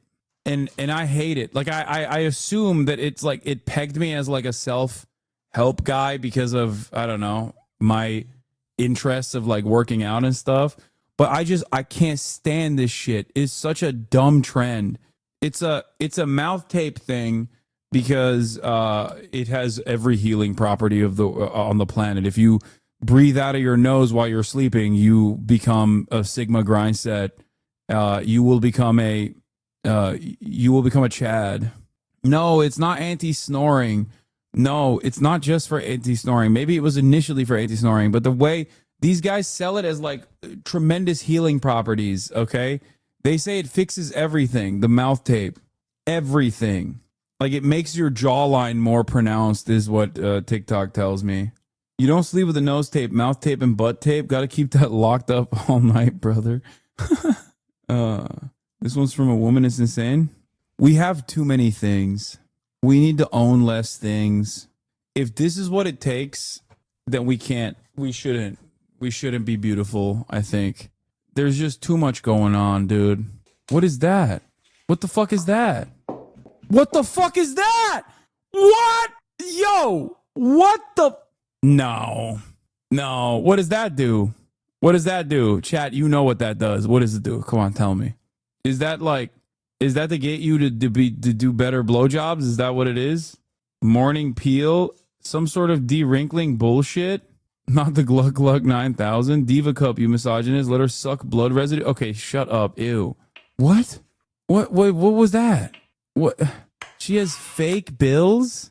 She has fake bills to wipe her face with?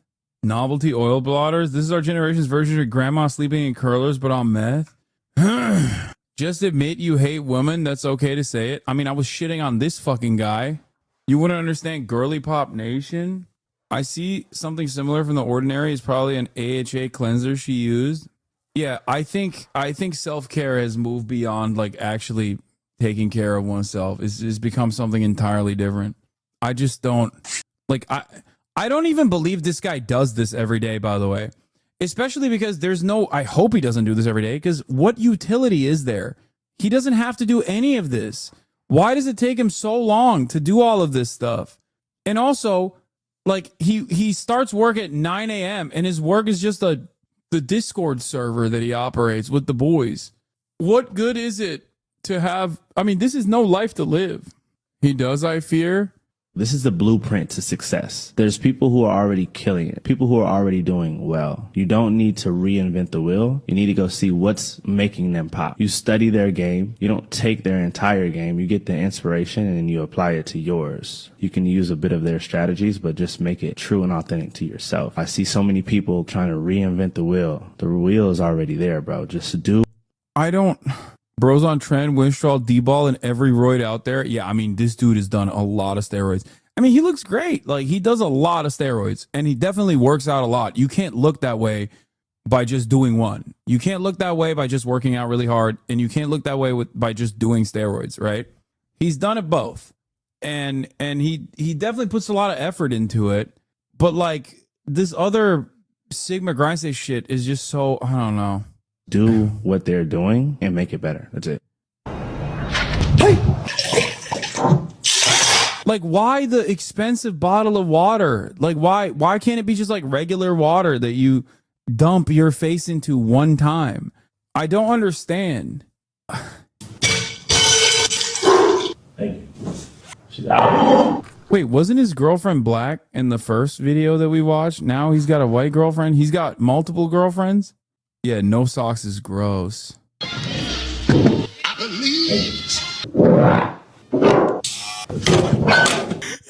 He's in the car. He's in the car with his homie, and his homie is like, he's making it seem like his homie is a servant for some reason, and his driver as well. And he's in the car watching TikToks. Like, watching TikToks. Bro's an iPad kid? Yeah. What is he? He's just constantly watching TikToks. Where are they going with the bags? Appreciate it. Appreciate you, bro. Hey, Good. Jump. Back, you got this. You got this. Appreciate you, bro. What?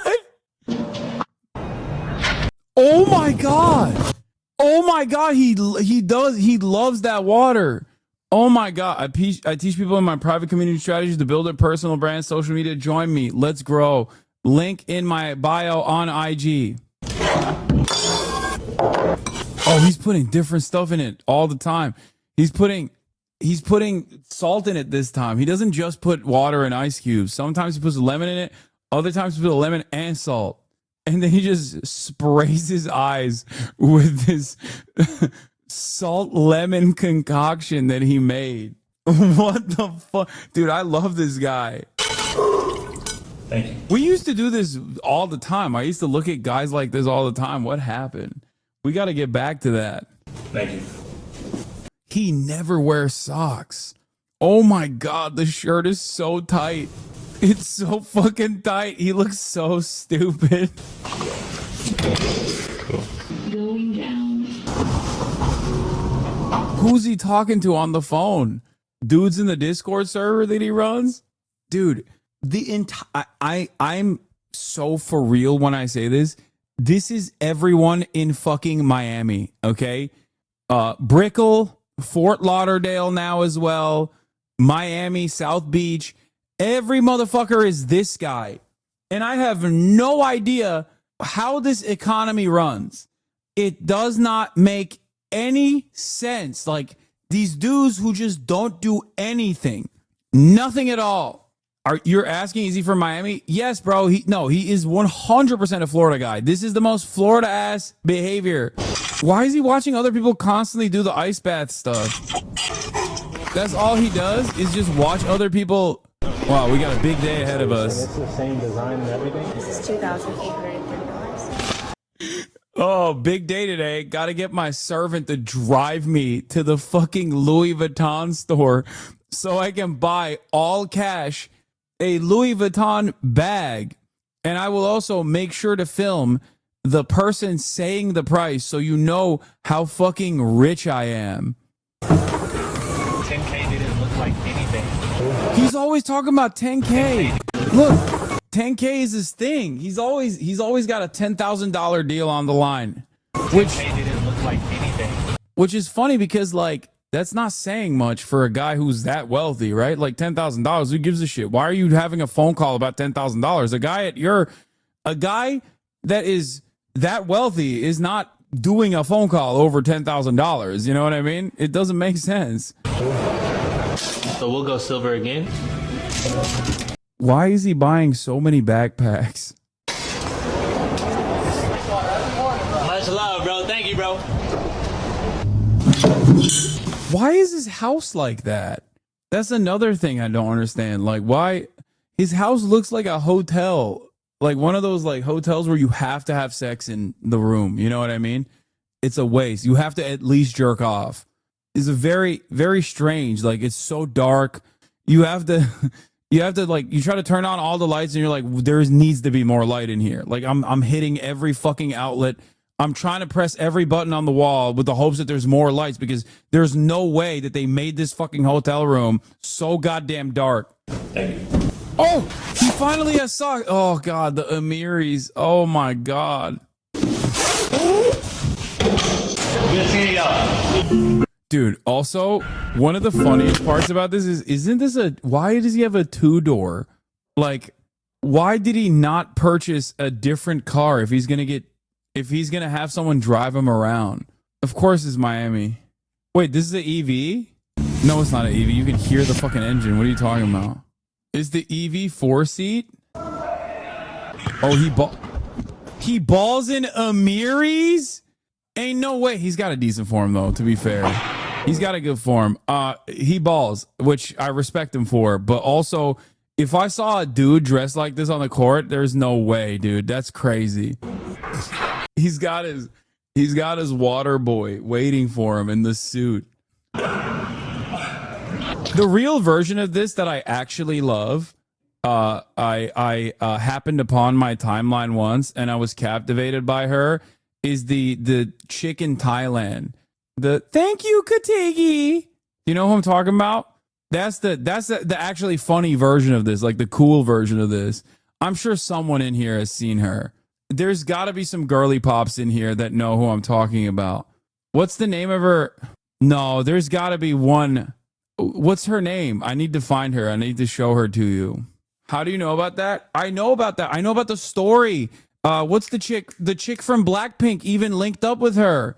And they did it together. I know the whole plot line. I know all of it. Okay, I'm fucking girly pop. I'm tapped in.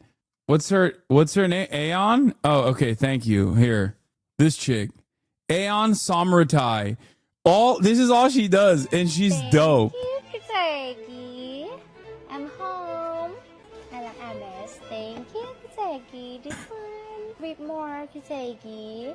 Thank you. How are you, Kategi? Good? Thank you, Kategi. This one. And I have some more here. Thank you, Kategi. Hi, girl. Yes, ถึงบ้านแล้ว shopping a little bit. See ya, girl. I don't think she knows how to drive. She just sits in the car. I don't think I've ever seen her drive. She just sits in the car in the garage. Bye. Thank you, Kategi. I feel so good today. เราไปกินเค้กแตงโมกันต่อค่ะคุณเจกี้เอาไหมคะเดี๋ยวออนทำเค้กแตงโมให้ค่ะ Thank you, Kunbin. Nice to see you again. Okay. She just goes shopping and buys everything. And she also buys stuff for Kategi. She's always buying shit for Kategi, and she's thanking Kategi all the time. Kunbin, this one as well. This one. This one. Oh my, beautiful bag. This one. This is all she does. Oh my god. I don't know why this video is so captivating. It's so stupid. Kategi, I wanna try this one. So nice. Wow, I like it. Can I try? Okay, I take this one. This one too, green color. So like this, I take all these shells, okay? And green and blue, I take all. Oh my god, it's very good price. Wow, I like this one. You think this one good, Kategi?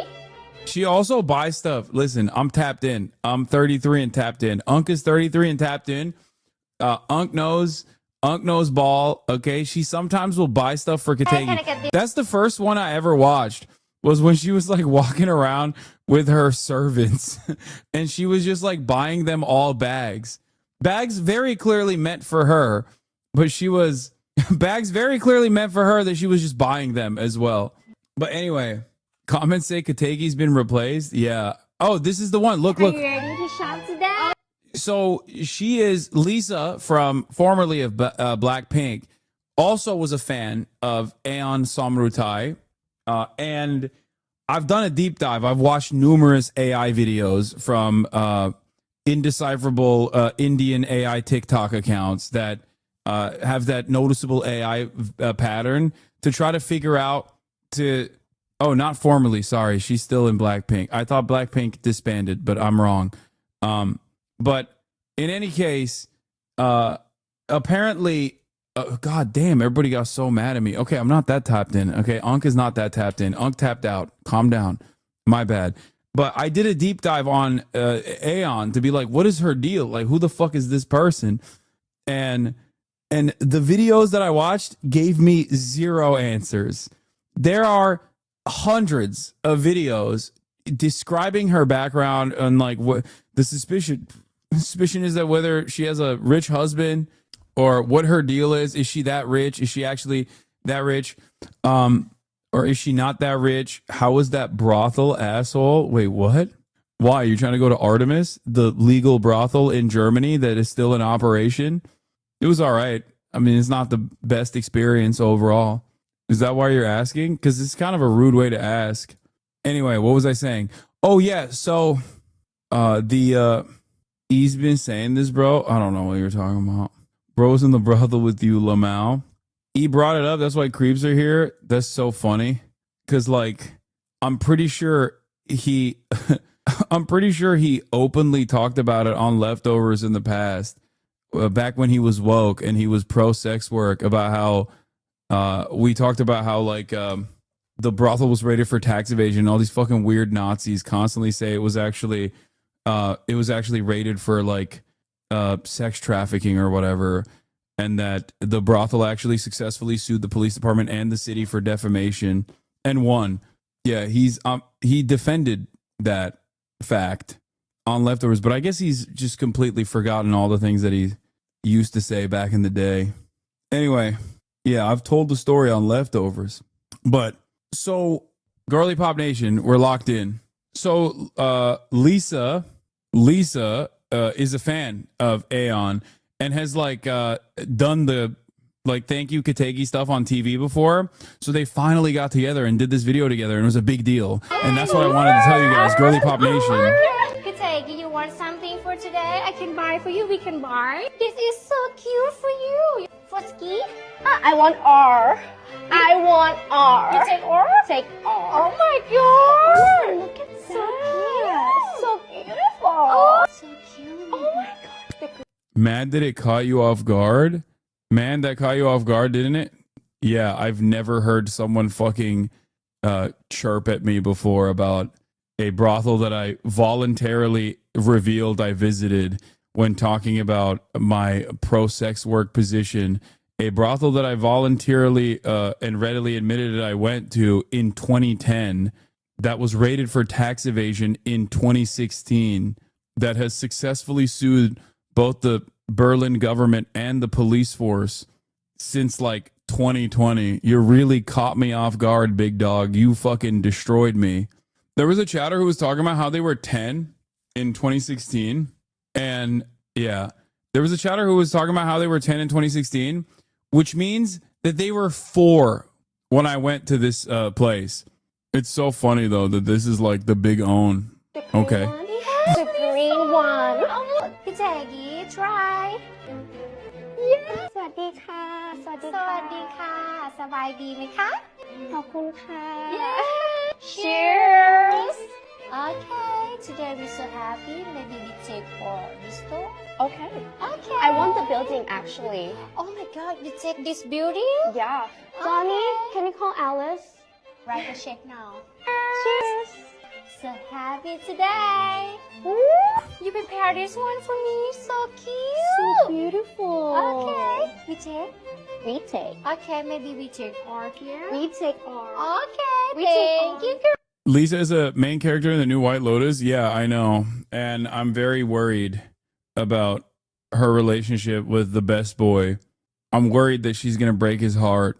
Gaitok and Mook. Take Viviani. And Viviana. I love Louis Vuitton.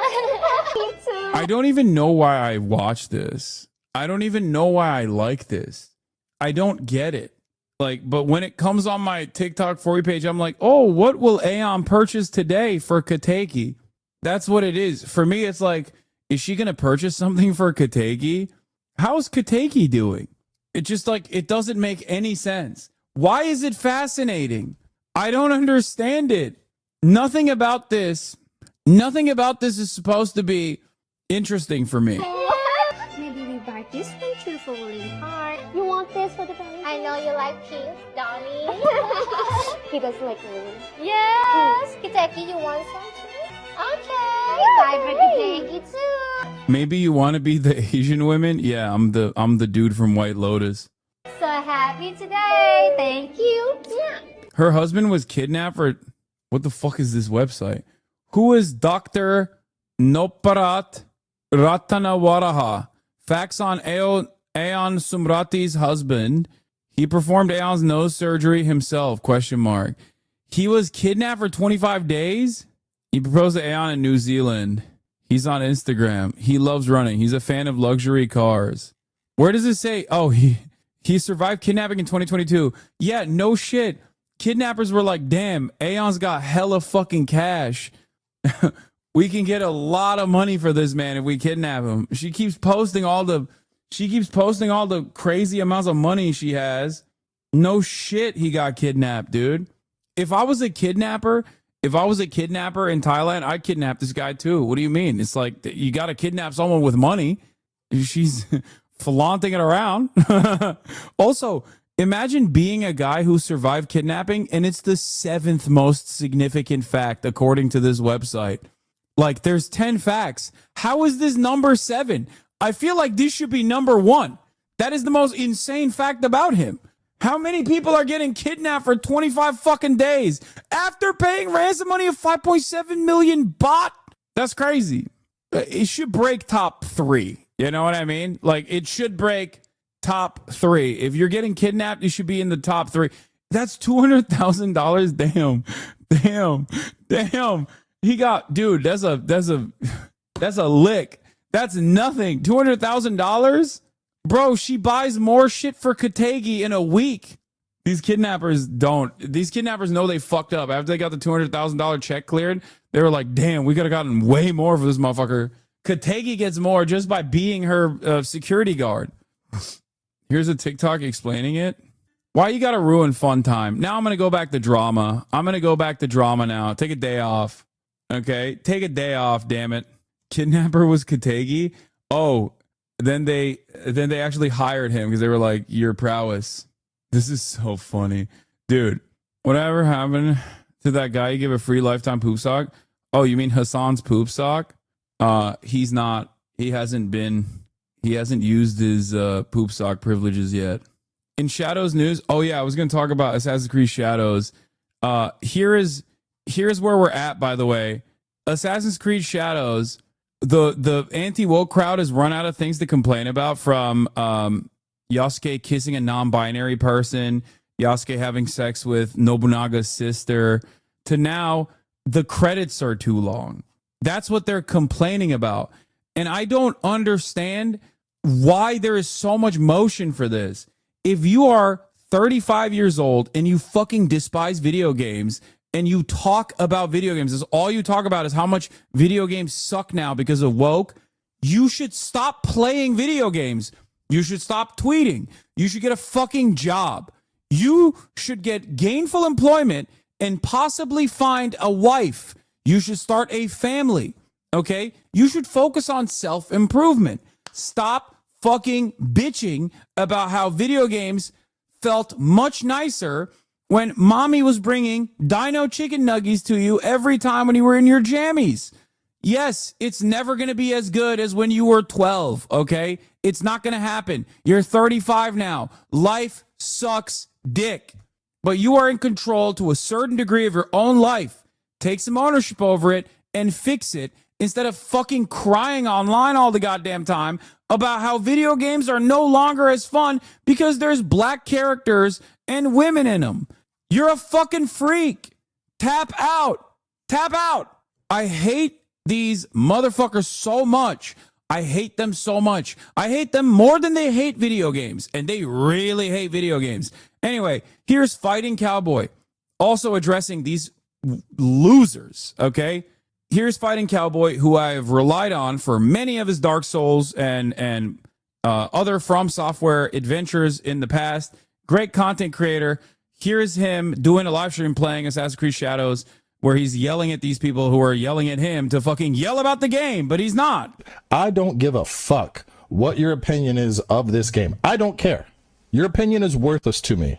The quality of health of my morning shit had a bigger impact on my thought process today than you being upset that there's a black guy in Assassin's Creed. So shut the fuck up. All right? We're not doing this shit. It's a fucking video game.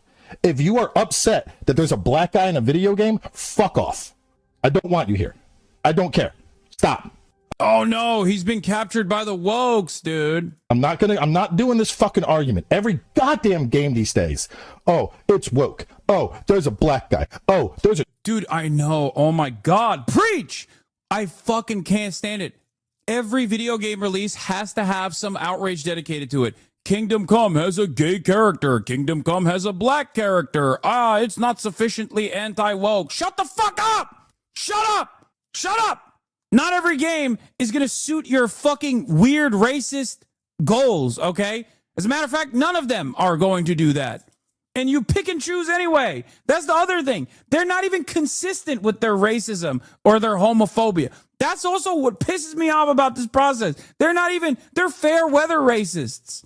They only get mad when some 60-year-old fucking loser who has never been able to finish his video game successfully, Grums, Mr. Breast Milk Enjoyer at Blizzard, formerly, will come out and be like, this game is gay, it's woke, it sucks, and then they get mad because there was no smoke for Baldur's Gate. That was the gayest fucking game of all time. You could be non-binary, slinging dick, fucking goddamn bears and shit, and everybody loved it. How can you be a fully fledged adult human being in the year 2025 and get your outrage notes from an outrage merchant who is balding and has an avatar of a balding fucking maid who hasn't ever made a fucking successful video game on his own? He's a scammer.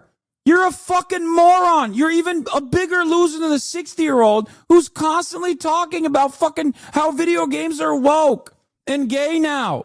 Imagine getting your nose from a 60-year-old man who's constantly chirping about video games, dude. God, you are so fucking pathetic. You are such a goddamn loser, and you know it. That's the other thing. You know you're a fucking loser. You know you are a fucking ginormous loser, and you got no motion in your life. So anything you spend every waking moment trying to fuck up other people's lives. That's all you do. All you do is run around and try to ruin other people's enjoyment, ruin other people's fun. Oh my God. Go to the gym, dipshit. Go fucking work out. Fix your life. A trans person. Shut the fuck up. Either play the game or go the fuck outside, bro. It's not that hard. Thank you. Yes. God damn. I've been on this earth 37 fucking years. When I was a kid, guess what? If a game came out and I didn't want to get involved with it, I didn't fucking play with it. I didn't go on the internet and cry like an entitled little child, wah, wah, wah, wah. The game doesn't have stuff that I want. So shut the fuck up and leave, bro. Are you that much of a fucking loser that you're seeking out streams of a game you don't like just to be like, wah, I don't like this. There's a black guy. Shut the fuck up. Nobody cares. Nobody cares. That's all. This is the only rant. I'm getting this shit out of the way now. Stop. Because any comment, any fucking comment, I'm just going to ban you. I don't care. I'm just going to fucking ban you. I don't care. I don't have time for it, bro. I'm here to play a fucking game, not listen to you cry about a black dude that existed in history that was brought over to Japan as... Yeah, ironically enough, Assassin's Creed is historical fiction. And until this game, you've never actually played a real historical figure. That is the inherent irony here as well. Every other game, you play around historical figures, which you can, beat the fuck out of, obviously, which is, not what happened in history. Like, there was no fucking Leonardo da Vinci flying machine that you could actually fucking fly in, right? Nobody complained about that shit. That was awesome, because I guess he wasn't black. What's hilarious about it is, like, this is the one time where you do actually play a historical figure, ironically enough. Fist fighting the Pope, I'm fine with that. That's historical fiction. That's appropriate. Black guy that actually existed in Japanese history? Oh, absolutely not. Why would you let me play this? As a slave and then taken on by Nobunaga and made a fucking retainer. All right. If that upsets you, if that makes you not feel like you're in your special place, that's not my fucking problem. Go talk to your therapist about it. It's so annoying. It's so fucking annoying. Like, This is the type of shit that I expect from babies, okay? From a child, you know? This is the type of shit that children do. And now we have mentally and emotionally stunted fucking adults that have been babied their whole goddamn lives. And they're sad and they're whiny and they're annoying and they never shut the fuck up. Oh my God. And it's a cycle that they desire too. Like they want any kind of fucking reaction they can get out of it where they lose their minds. They're like, oh, like they misinterpreted a LDP Japanese politician who's an upstart trying to fucking make a name for himself, which ironic make its way to Japanese politics and actually impact Japanese politics. Turns out, yes, it does. That was my suspicion. And apparently that is the case. There's a dude in the LDP named Kato. Okay. He's trying to make a name for himself. And in the process, in a Diet session, he gets up and he talks about Assassin's Creed because he's seen so many people on Twitter talk about it. Japanese people love Twitter. They use Twitter quite frequently. It's more popular in Japan than it is in America per the population percentage. Like there's more active users in Japan on Twitter in comparison to the rest of the Japanese population than there is in the United States of America in comparison to the United States population. Okay. So he comes out in a Diet session and he brings up the Assassin's Creed thing, and the prime minister responds to it. And in the response, he basically says like, yeah, okay, yeah, sure. Our concern is that maybe people will get their notes from the game. You can deface Japanese landmarks in virtually every fucking video game, by the way. It's not new.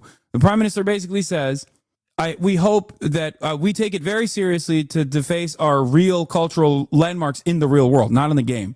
And we hope that people will not do that. We hope that people won't try to like scale the walls and do parkour on our fucking shrines and shit. That's it. And you know what's interesting? Ubisoft patched it out immediately on the day one patch. But it didn't end there. Every single disgusting Angloid piece of shit with a lolly avatar fake Japanese account that LARPs as a Japanese teenager online, and there are many accounts like this.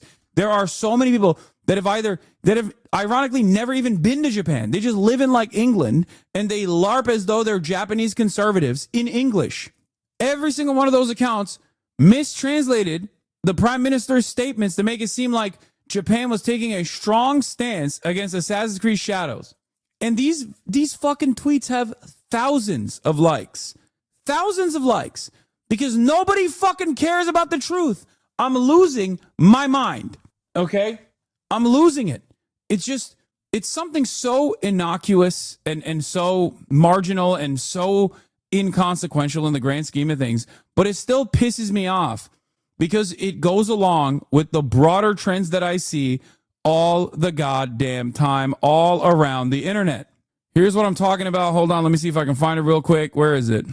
Yeah, fuck around and find out.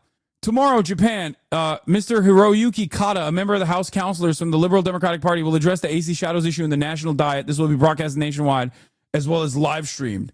Like, this doesn't make any fucking sense. Like, they have literally invented a completely alternative reality. And they think that this reality is where, like, the Japanese government is genuinely fucking mad. They think you're defending it because you took the ad? I know. I don't care. I don't care that they're fucking thinking that. I hate people who lie like this. I hate it. I hate it so much. It might be a little bit neurodivergent to me, but when I see something like this, I can't let it go. It makes me so mad because I can't stand how fucking stupid people are. I can't stand it. It's like they just, and then that lie materializes and turns into this like this thing that can actually impact the real world, like developers getting harassed as a consequence of this. Like, that shit pisses me off so much. I hate it. I hate it so much. Yeah, it's so funny how Assassin's Creed has never been anywhere near historically accurate, but this is the first time there's a black guy. Everybody turns to the anthropologist. You fist fight the Pope in these games. Yeah, a black samurai with a relationship with a non-binary person. Yuck. And it's like, you don't need to do this. This is your own personal choice. Except, I know for a fact you didn't even you ripped this video off of someone else. Someone else who's also an outrage merchant. You know, because I know you didn't play the game. I know you didn't play the game. You're just a fucking outrage merchant. You will never play the game. You probably don't even like video games. But if you did, you would know that you pressed the buttons to get to this option.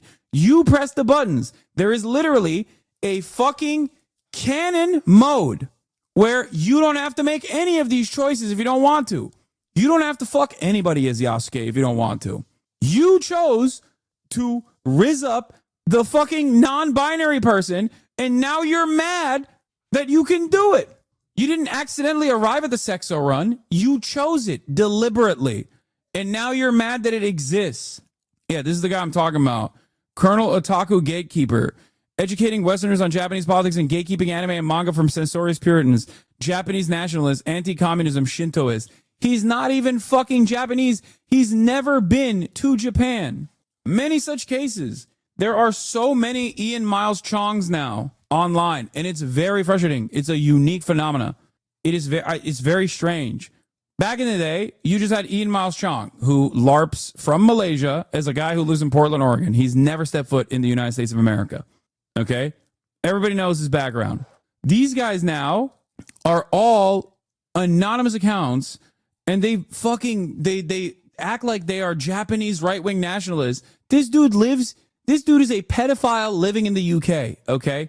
It's so fucking annoying. You were talking about confirmation bias and you pulled this dumbass to represent anyone offended. So are you saying people aren't offended about the game? What is the lie? If you're offended by this game, if you're offended by another installation in the Assassin's Creed franchise, okay, you are a pathetic, weak loser. I'm telling you right now, you are the biggest fucking loser of all time. And under normal circumstances, you probably would not have gone this far in your life, okay? It would have ended a long time ago if that was a real thing. I'm not saying you are, but I'm saying that people who are, okay? Nobody is forcing anyone to play the fucking video game. I'm angry, especially because... Wait, what is this? Do you remember when you first got into anime? You knew something was different about it. It was not like other cartoons. Is he trying to do a fake Japanese English voice? Oh my god. It was ambitious in its storytelling. It was detailed in its visuals. It made the other cartoons look silly back in Palace. Eventually, you'll find that these shows... Dude, I can't. It's so hard for me. It's so hard for me to not use some of the previous tokens that I've collected, because we unfortunately still don't live in a world where you have kill yourself tokens. Okay? Because if we did live in a world where you could get kill yourself tokens whenever someone sent one to you, I would be using so many. Okay? And because we don't live in that world, I can't use the kill yourself tokens, and therefore I can't cover the story with the real feelings that I have in my heart. You know what I mean? It's genuinely, this is one of the hardest things. It's genuinely one of the hardest things where I have wishes in my mind, I have passion in my heart, and there's no way for me to openly communicate how I feel about this. You know what I mean? There was a time and place when people used to fling the R word freely, okay? And I feel like in that time and place, and maybe even use gay as a pejorative or the F slur as a pejorative. And I felt like in that time and place, that bullying that came along with it kind of kept these motherfuckers at bay. Not saying that that was the only thing, but like clearly there was a point where these dudes were kept at bay. I don't know who or what was doing that. Anthropologists are going to come back and look at this time and space and find out maybe bullying wasn't bad, because there was shame. People had shame. This is shameful shit to openly do a political movement around Stellar Blade not having the same 56 outfits that it had pre-first day patch is a shameful thing. It's the type of thing that even if you felt in your mind, you're supposed to immediately squash it. You're supposed to be like, I shouldn't be thinking this way. What am I, a fucking weird, psychotic sex pervert? Like, no, I shouldn't feel this way. This is embarrassing to feel. I should stop feeling this way. This is what you are, at a certain time and place, This is what you were supposed to do. If you had like a weird, intrusive thought like that, you were like, what the fuck? What did I just think? Gross. Now, this is at the forefront of people's political activism. Okay? Like if your first thought when you see the new Assassin's Creed game featuring Yasuke, a black character, and a woman, and you're like, oh, dude, this shit sucks. Why is there a black guy as the main character? If you genuinely feel this, okay, you should be embarrassed to say it out loud. I can't stop you from feeling that way, but oh my Lord, this is one of those things that you should feel great shame for even thinking, let alone saying out loud. And now people are rewarded for saying it out loud. People are rewarded for saying it. And it's just like, it shocks me to my core because I feel like if you said these things in the real world around other human beings, they'd be like, what the fuck are you saying? Unless you're at a fucking clan meeting. And in which case they would still probably be like, who cares about video games, dumbass? You know what I mean? Like there's no outlet for this kind of behavior in the real world. This is the only place where you can get mad about something like this and be rewarded for it. It's wild. That's what shocks me to my very core, is that these guys get their notes, once again, from a genuine fucking loser, okay?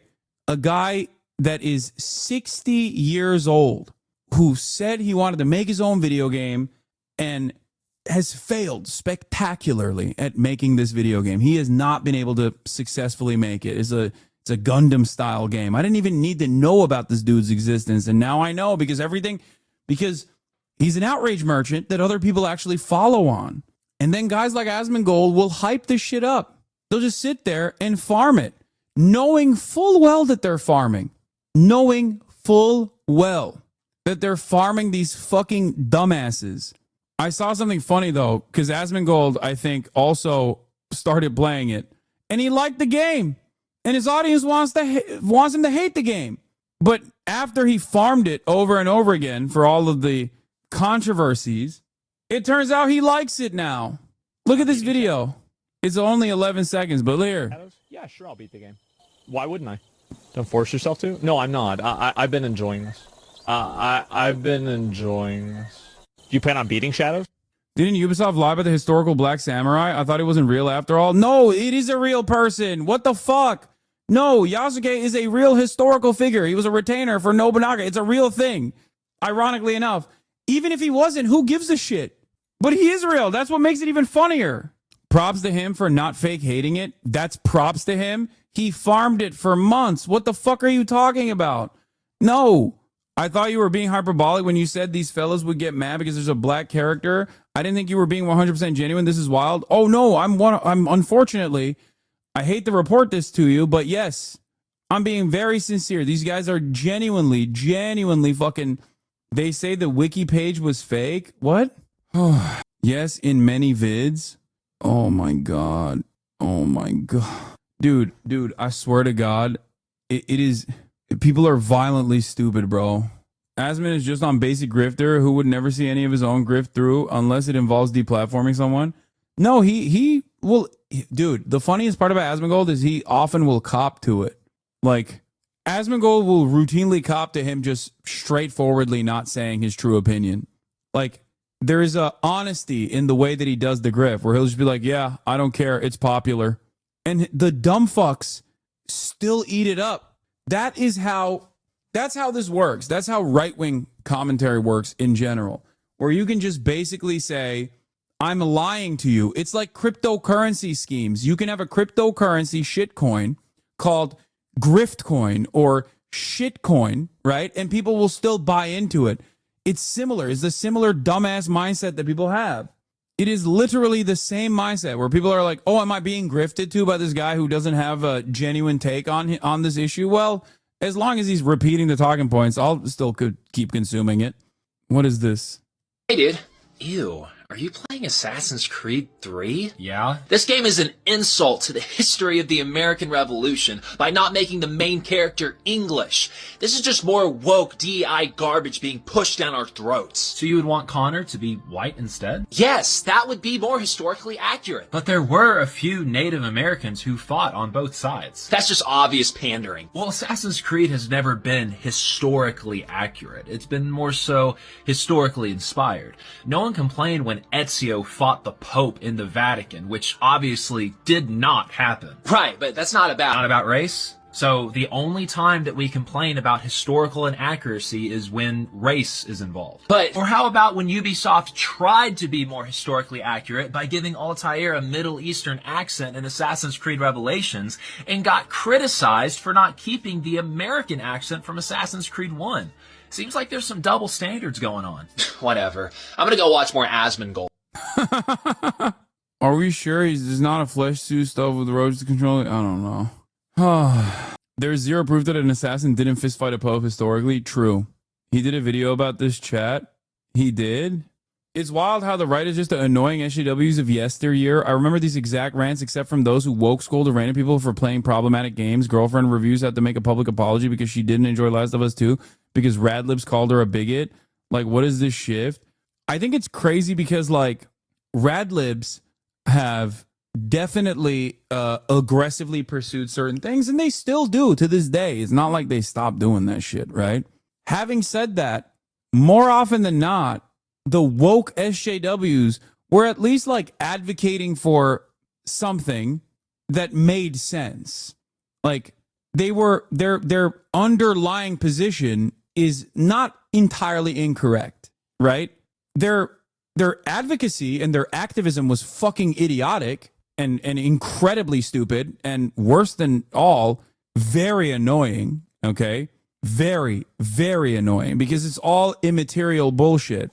But at least it was, one, consistent, and two, it was on issues like systemic racism, which is real. That's a real thing, right? Systemic racism is a real problem. You're not tackling systemic racism by fucking complaining about a video game that doesn't have like sufficient representation. You're not.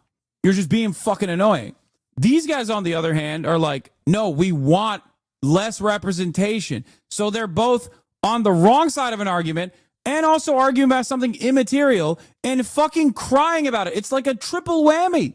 It is just so mind-boggling to me. Ay, ay, ay.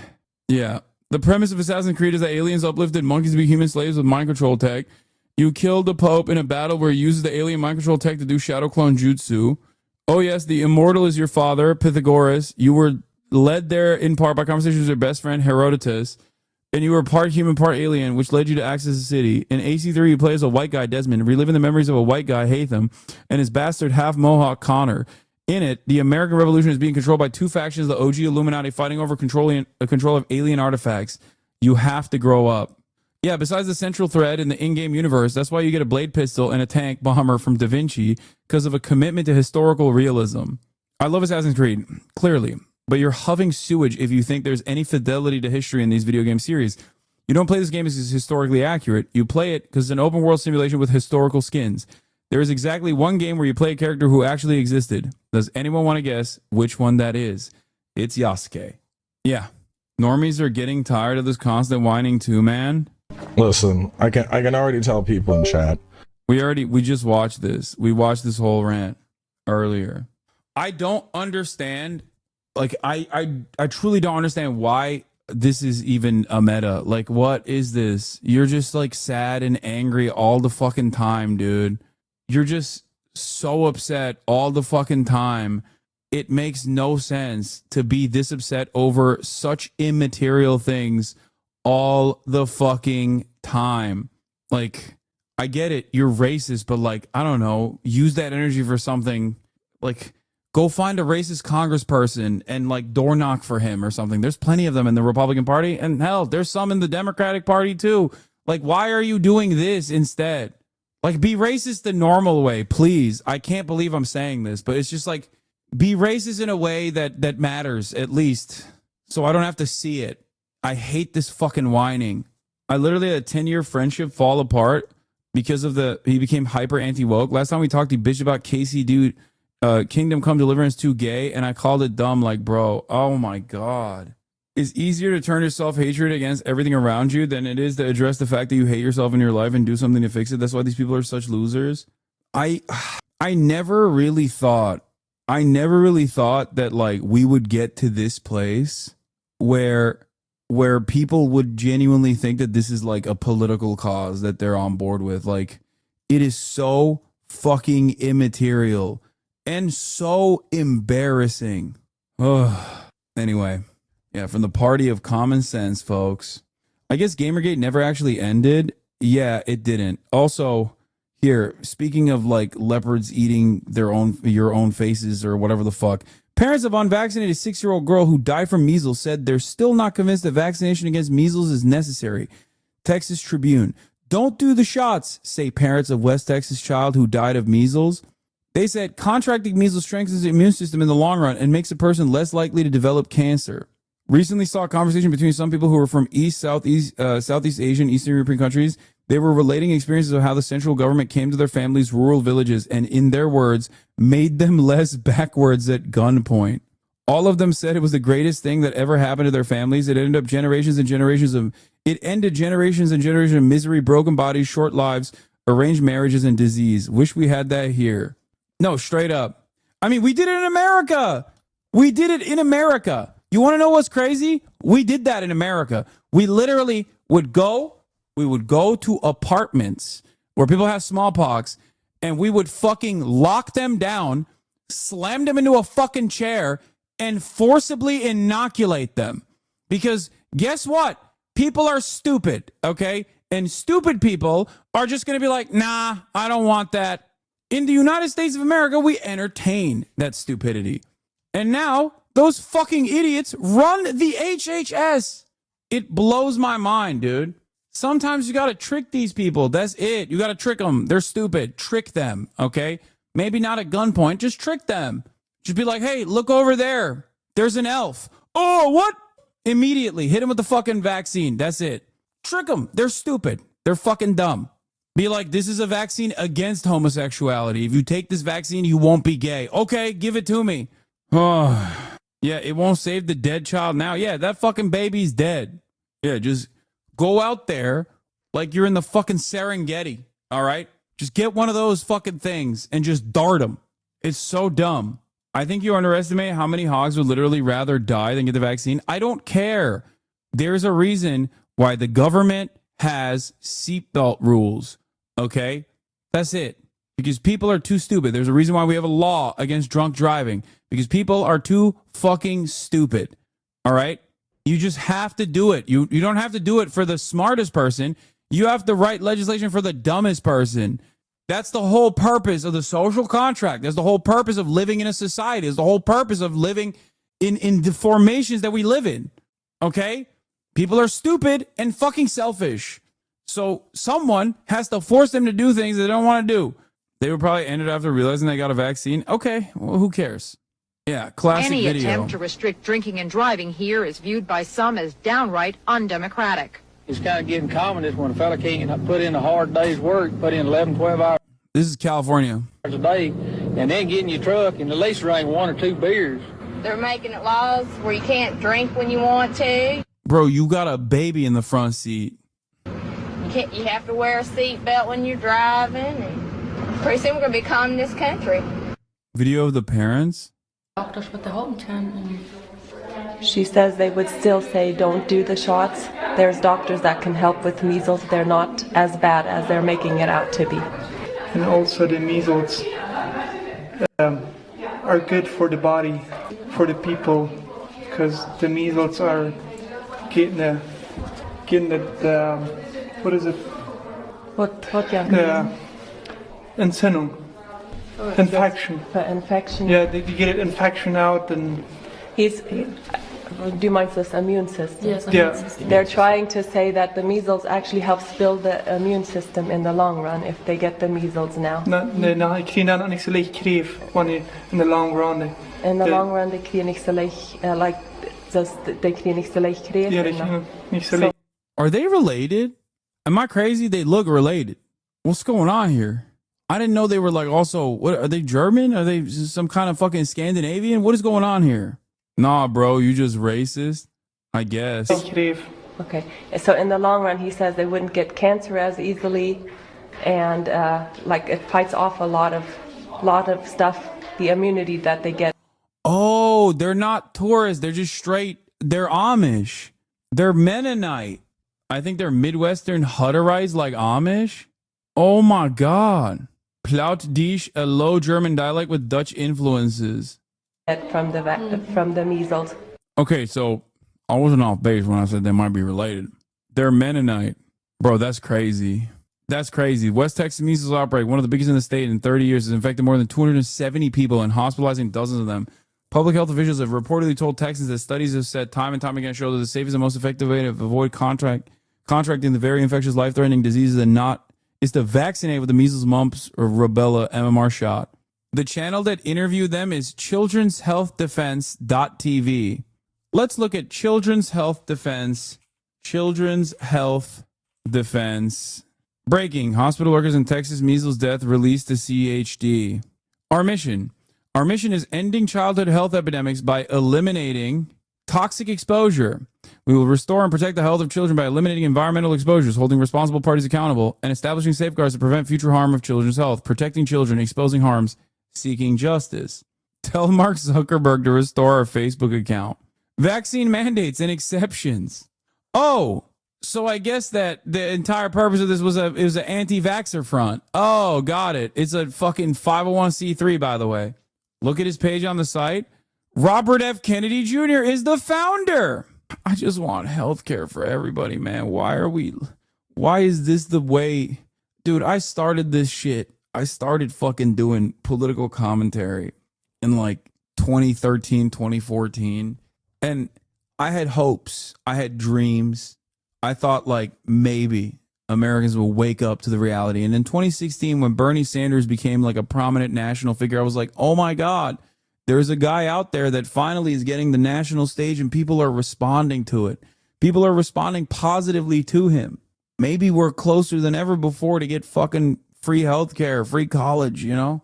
It's 2025 and things look darker than they ever have. We are further away from that reality than we were in 2016. In that last decade, people have gotten alarmingly dumb, like dumber at an alarming rate. Oh, what is this? Even think to create a shirt like this. Amy Stabile's father was killed in the September 11th attacks. She was beside herself when ads came on her. How you? What? There is no way. What the fuck? Woman who lost dad on 9/11 targeted by insensitive even think ads. to create a shirt like this. Amy's 9/11? Yeah, I'll take 9/11 orders of lasagna. What the fuck? I mean, this is a banger shirt. I would wear this. Don't laugh. Come on, bro. It happened in 2001. What are you talking about? Don't laugh. You can't too soon 9/11, okay? Once 9/11 was eligible for alcoholic beverages, is a wrap. It's been not too soon. 9/11's almost 9/11 is about to be able to rent a car, okay? Also, this is the funniest thing to get upset about. You're laughing. A second Garfield has hit the lasagna towers and you're laughing. Anyway, that's the fact that a child's health boils down to the ego of the parent is wild. Only in America, man. This is truly a unique American phenomenon where selfishness and idiocy is seen as like not a vice but virtues. Anyway, all right, I'm done for the day. I wanted to watch the rest of these videos because there's really good ones on the docket, but I'm tired. I still got some sleep debt from yesterday's shenanigans, so I'm gonna end it. I'll get back to gaming tomorrow. I'll play more Assassin's Creed.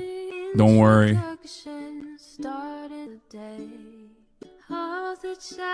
But that's what I got for today. Love you all. Peace in the Middle East. Bye-bye. Sunny Los Angeles, California, says Hassan. The starlight to the starlight to the stop it, just begun.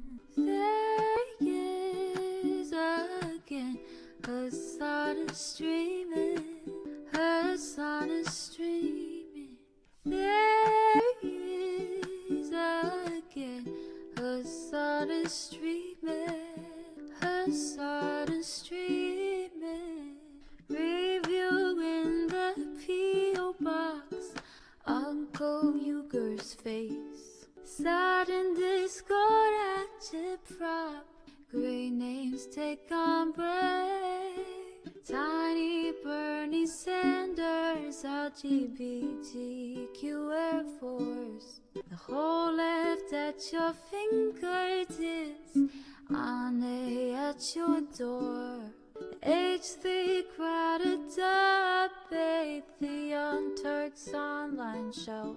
3 full fucking years of this, plenty more to go. 90-day fiance, talks of champagne bourgeoisie. A Trump rally live reaction, a mass riot at DC. There he is again, her sun is streaming, her sun is streaming.